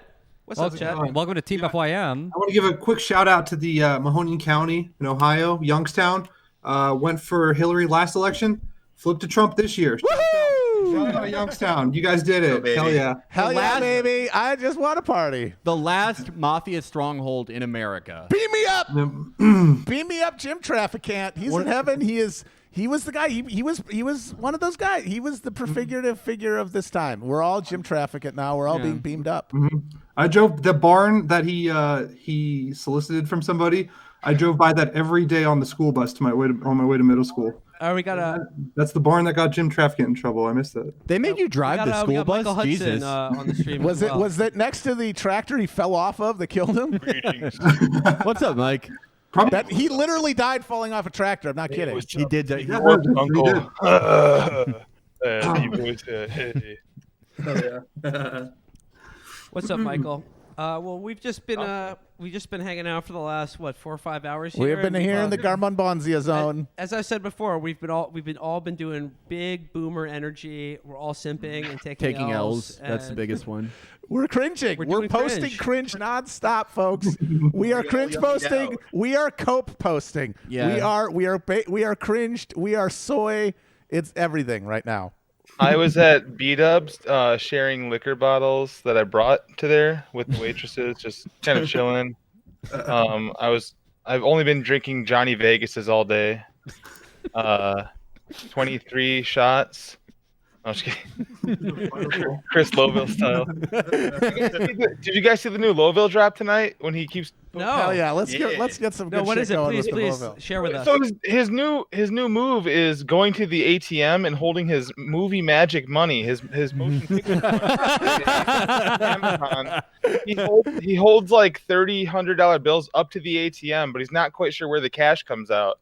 So is he like one? It might be where you put your ID in or your card. Like he puts it in all the wrong slots. Wait, so Michael, is he trying to take the ATM on a date or apologize to it or something? Is he trying to give money back to the ATM? He's trying to get his nails done, and like it's yeah. He did make a promise tonight that if Biden wins, he'll give $10 to everyone who likes his tweet. Oh, easy. We already know fucking Trump's gonna win.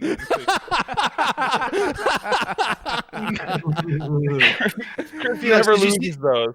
Did you see the picture of him where he was claiming that a doormat was his and he had his foot over the woman's name? Yeah. It said welcome. Yeah. Oh. Oh God. He will matriculate into some Trump cabinet. He won't be like confirmed in the Senate, but he'll be like an undersecretary or something. Every time I think of that welcome mat where he's stepping over the other name, I just imagine it's like the husband who like annihilates the family, and that's the picture he takes after. Oh my God. Blank and Chris Benoit. Welcome to our my home. He has the most valued skill of our time, which is being able to ignore all criticism. Yeah, just it's true. Focus on self-interest. I mean, no matter what happens, no matter how many times people expose your bullshit. Spiciest meatball for the Because ultimately, no one cares enough to stop you. Or Donald Trump.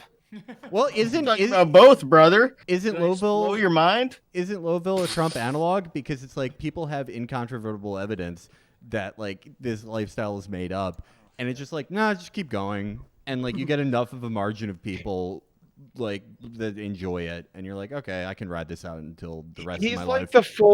He's like the full cast. The cast members have been on ER or not ER. Well, ER too actually, but Grey's Anatomy from the start. Like Chris Lowville is no George O'Malley. He's not gonna die in like season 3 or 4. He's not gonna ruin the season for everybody who grew up going to youth groups at churches. He's not gonna go. He's not gonna go on to do From Dusk Till Dawn and then be seen in No, movies. but he's also not going to last till like season 9 and die in a plane crash and also ruin that season. He's going to die in between there, which we're getting close to right now. So watch this space. Medical Goat 1. All right, so are we signing off at midnight and handing it over to you guys? Yeah, we're gonna watch some. Is that what's happening?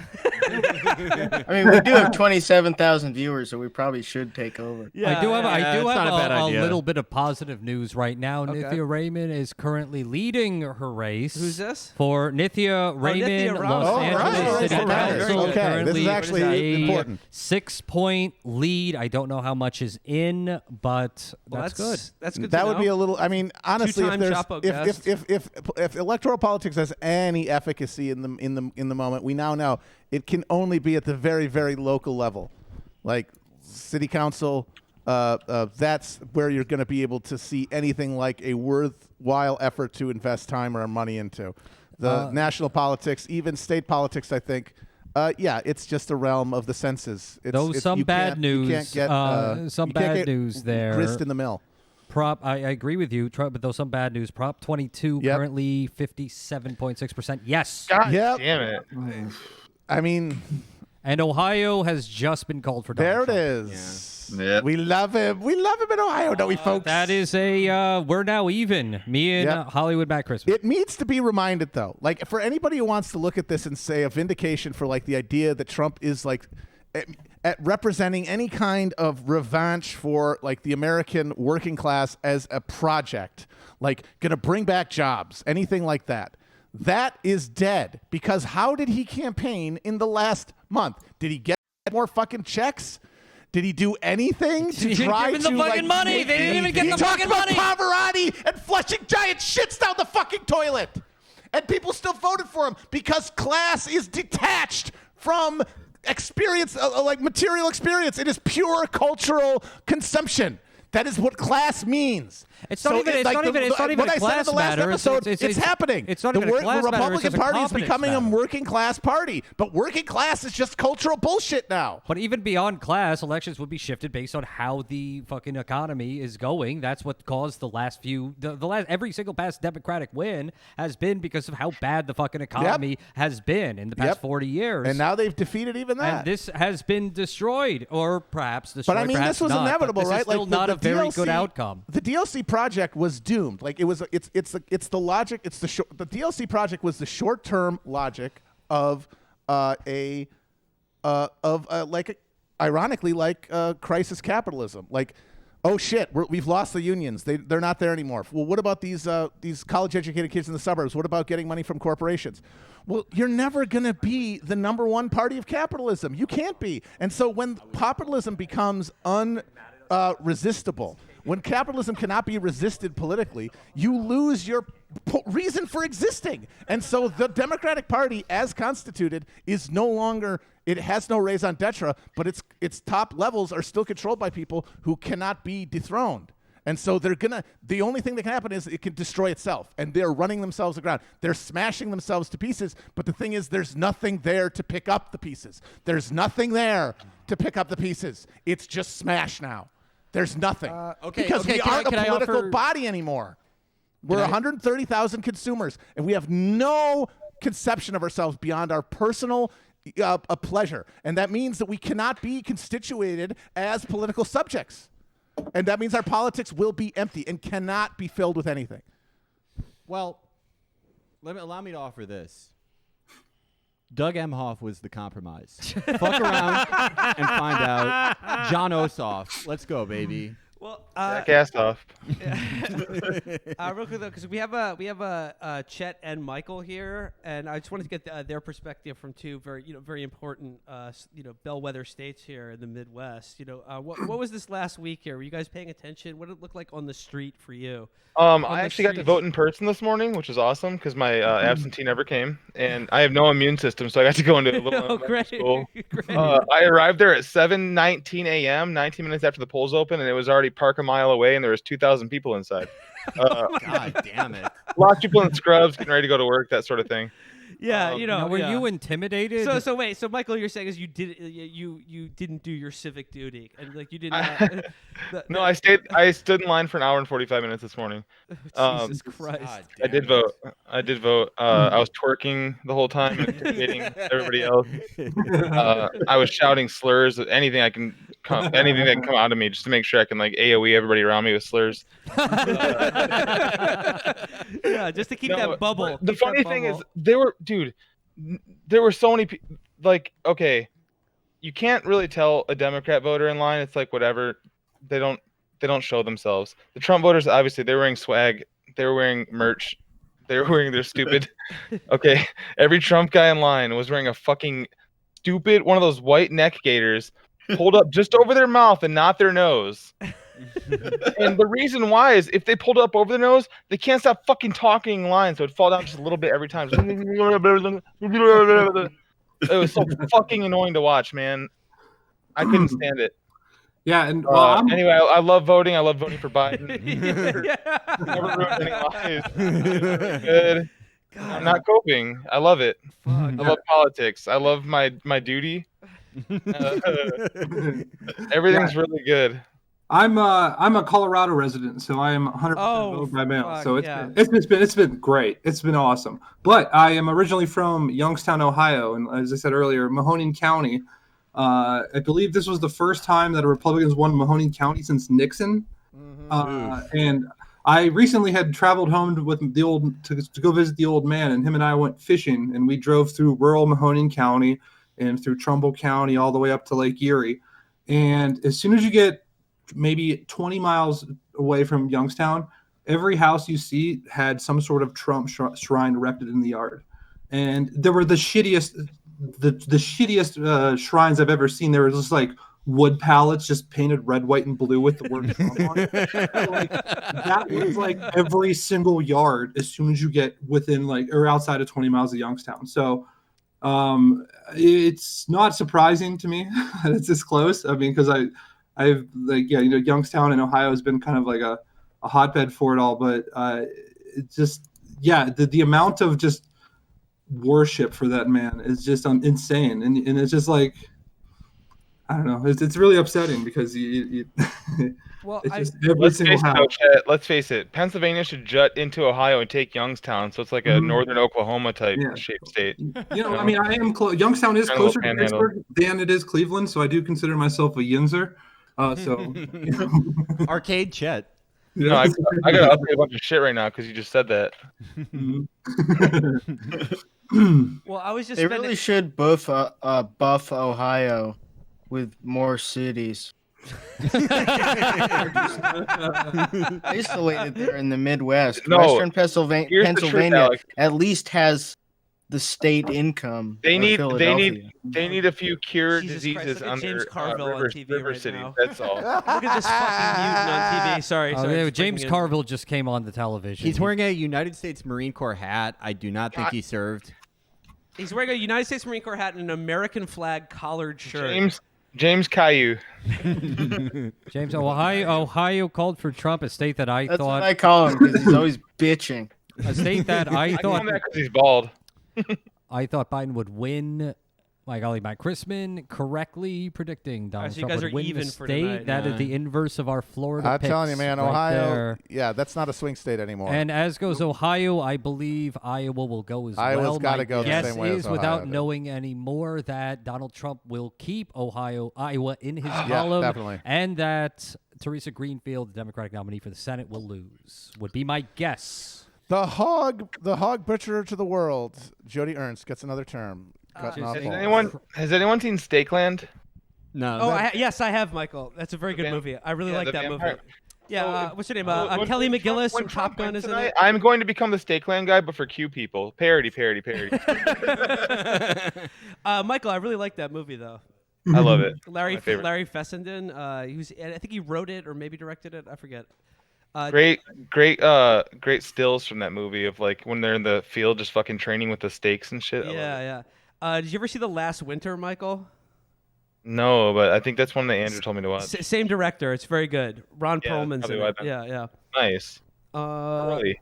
I was gonna say to your point though about the loud Trump voters online. I just spent like the last 3 months in Western Massachusetts, which is no surprise how that turned out. But it was the girl I lost my virginity to was from there. It was me. No, It was me. I'm sorry. I was so funny online that I convinced her to fly out to me. And wait, Michael. I'm still friends with her. She's a good friend, but you lost your virginity to a girl who you convinced you were by being funny online. That's pretty impressive. Yeah, of course, I was ugly as shit. I was fat as fuck. And Bruce Almighty was on TV. She was way out of my league too. Okay, this was a girl. All my friends, I showed them pics and stuff. I'm like, yeah, she's coming to visit, and they're like, all right, dude. Like they thought she was fucking fake. It was good. I just want to let you know lost that your virginity to the film Bruce Almighty. Yeah, it was on TV. That is a good story. Not even muted. Just one of those things. Was it the scene when he had sex with Jennifer Aniston when he was in God mode? Because that'd have been funny. It was the whole movie because I had such good sex, dude. What do you mean?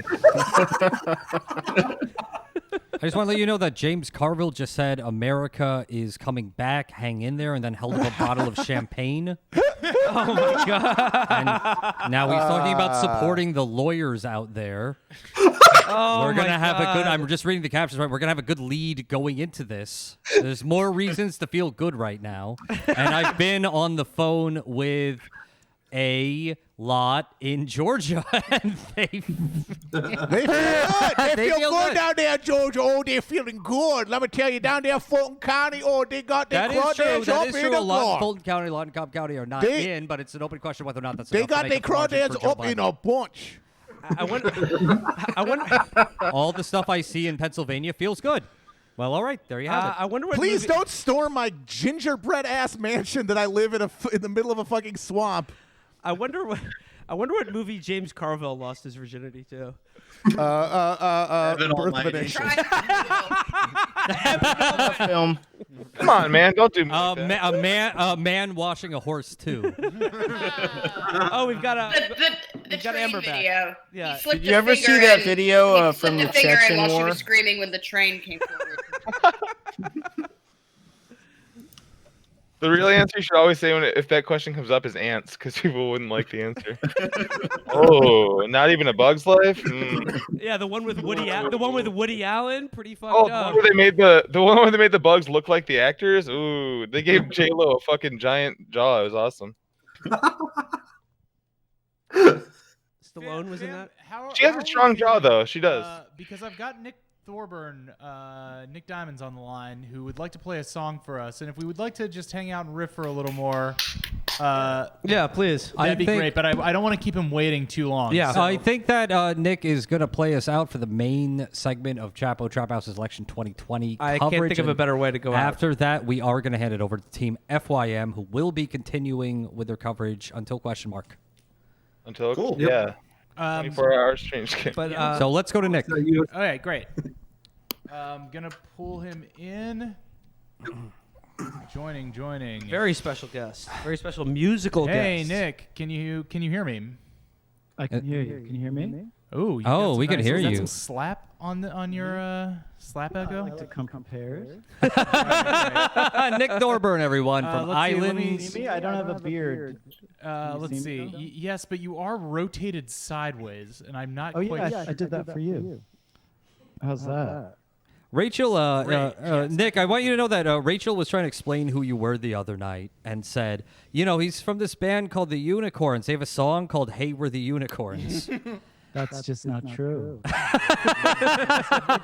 Virgil, I want to congratulate you on your prediction for the blowout Biden victory. You and Matt. That was incredible. Great stuff. guitar. Hey, at least I'm in good company, huh? Yeah, exactly. We eat shit together. It looks like, based on that episode, we all might have to touch the poop this time. Everyone in America is touching the poop. And the We're all- thing is, we're all Biden doing it wins, it's still together. poop. We're all grabbing you're poop. still- No matter what the outcome is, we're all living and swimming in shit. I would like it to We be. were doing that before. But we were just pretending we weren't. And I would like aware it of to be rabbit poop and not cat poop this time. All right, I will find some premium poop for us to touch. Well, I'm heading back to Canada personally. The more herbivorous an animal is, the better its poop tastes. That's smells. Now, Nithya is from experience, but Nithya. from Well, like exploration into the world of knowledge. Like horse shit kind of smells good. There's a certain earthiness to I love it, manure. but like cat The shit smells alfalfa. awful. It's the alfalfa. It's the alfalfa. Now, Nick, we are about to wrap our stream, and no better way to do that than with a song or two. Do you have a song for us? I have a song for you, yes. It's by request. Should I just play it? Do it. Please. Go for it. Okay. It's called, Give us the Beach Boys and soothe our song. Play I Get Around. This is called... this is the one they wrote with Charles Manson. So it's one of their B-sides. I woke up thirsty on an island in the sea. I woke up hungry with hungry cougars surrounding me. I hit the soft spot on the soft spot on my head. It made me tired, so I sung from my bed. I'm ready to die. I'm ready to die. I'm ready to die.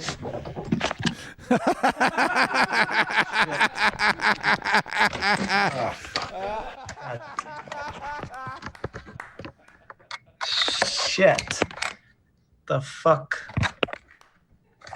God damn it.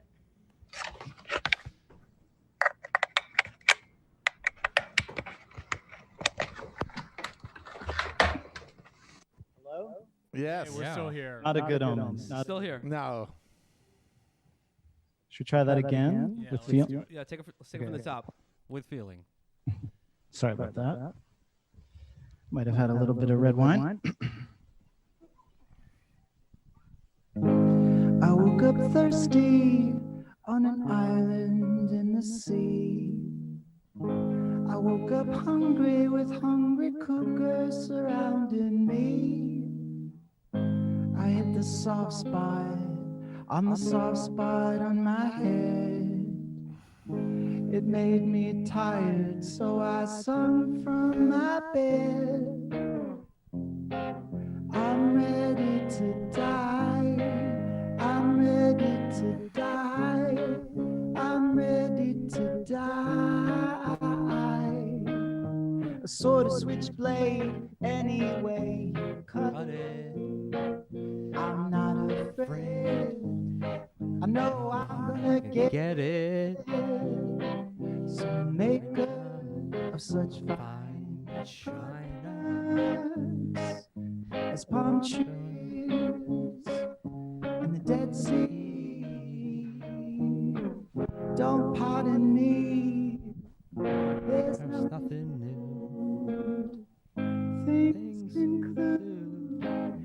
Things conclude as I slurred that chorus. The ghost got big, small, sounds like a drill. The death sweat suits me. A death threat provides a thrill. I've seen the world. I've kissed all the pretty girls. I said my goodbyes, and now I'm ready to die.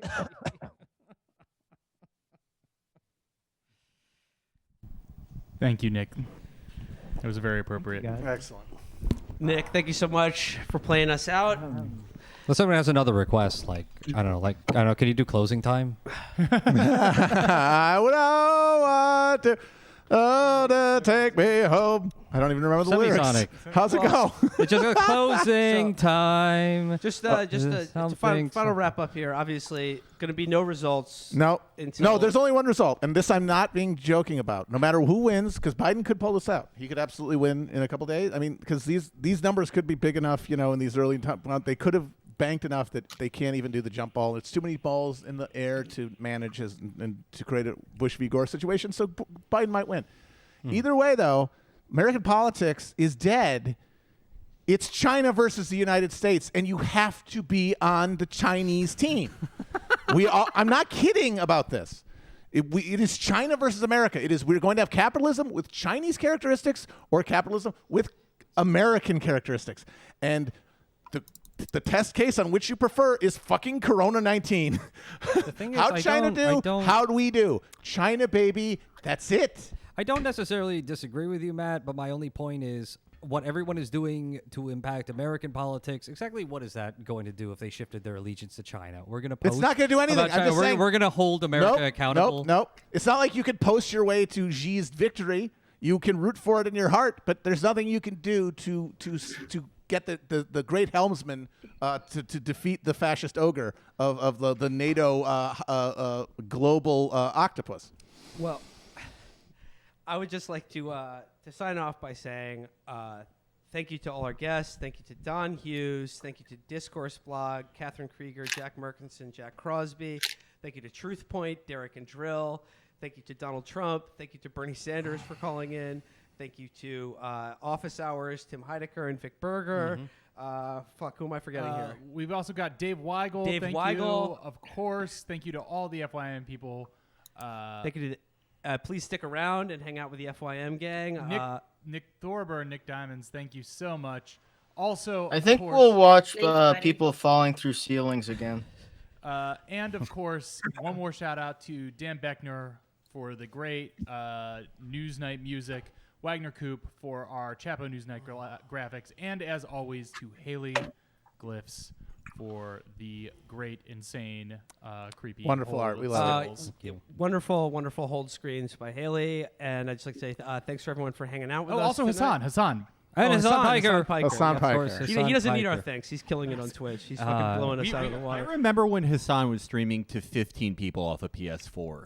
That's hustle. What an amazing journey. That's hustle. Yes. And finally, I would just like to say thank you to Amber, of course, who can't be with us here today, but also to my co-hosts Felix, Virgil, Matt, producer Chris, Molly O'Brien for running our cameras. On the ones and twos and Molly- threes. We got three cameras here. Molly and Chris, thank you guys so much for what you did with this set. Oh, God, and this is the most production. This was professional beautiful. operation we've ever put together. Look at all my shit. Look at all my shit. Look at my shit. I got frames. I got fucking statues. I got fucking lamps up here. I got fucking clothes. Genuinely though, this is like basically, it's not a total full house, but this is like probably the first time that we've been in the same room together working on something. Oh, for sure. I don't even fucking remember when. And it is leaving California last time. That was the last time. That was the last time. California. We were not in the state of New York the last time we were all in the same room together. I gotta say, it feels great. It feels wonderful. Cheers to you guys. Cheers, guys. It's always a joy. A cold Xi Jinping thought. That's all I can say. And I'm glad to see you guys again. Yeah, it's good to hang out with you guys. Good to spend some time with you guys. One belt, one road. Same here. As we will continue to do for the foreseeable future, despite whatever outcome happens. To those One of you belt, watching, one road. Wondering what the result of the election will be, all I have to say is, this is your life now. This is all our lives. It's our death. We're dead. This is the thing. It's all our Become Slimer. This is purgatory. Get it right. But as Paulie Walnut said, 100 million years in purgatory, that's like 2 weeks in normal time. You can do that standing on your head. So say those Hail Marys, stand on your head for 100 million years a bit, and we'll all get into perdition or heaven or whichever one eventually. Brothers and sisters, on our pilgrim's journey, this is Will Menaker saying good night. Catch you on down the trail. See you, boys.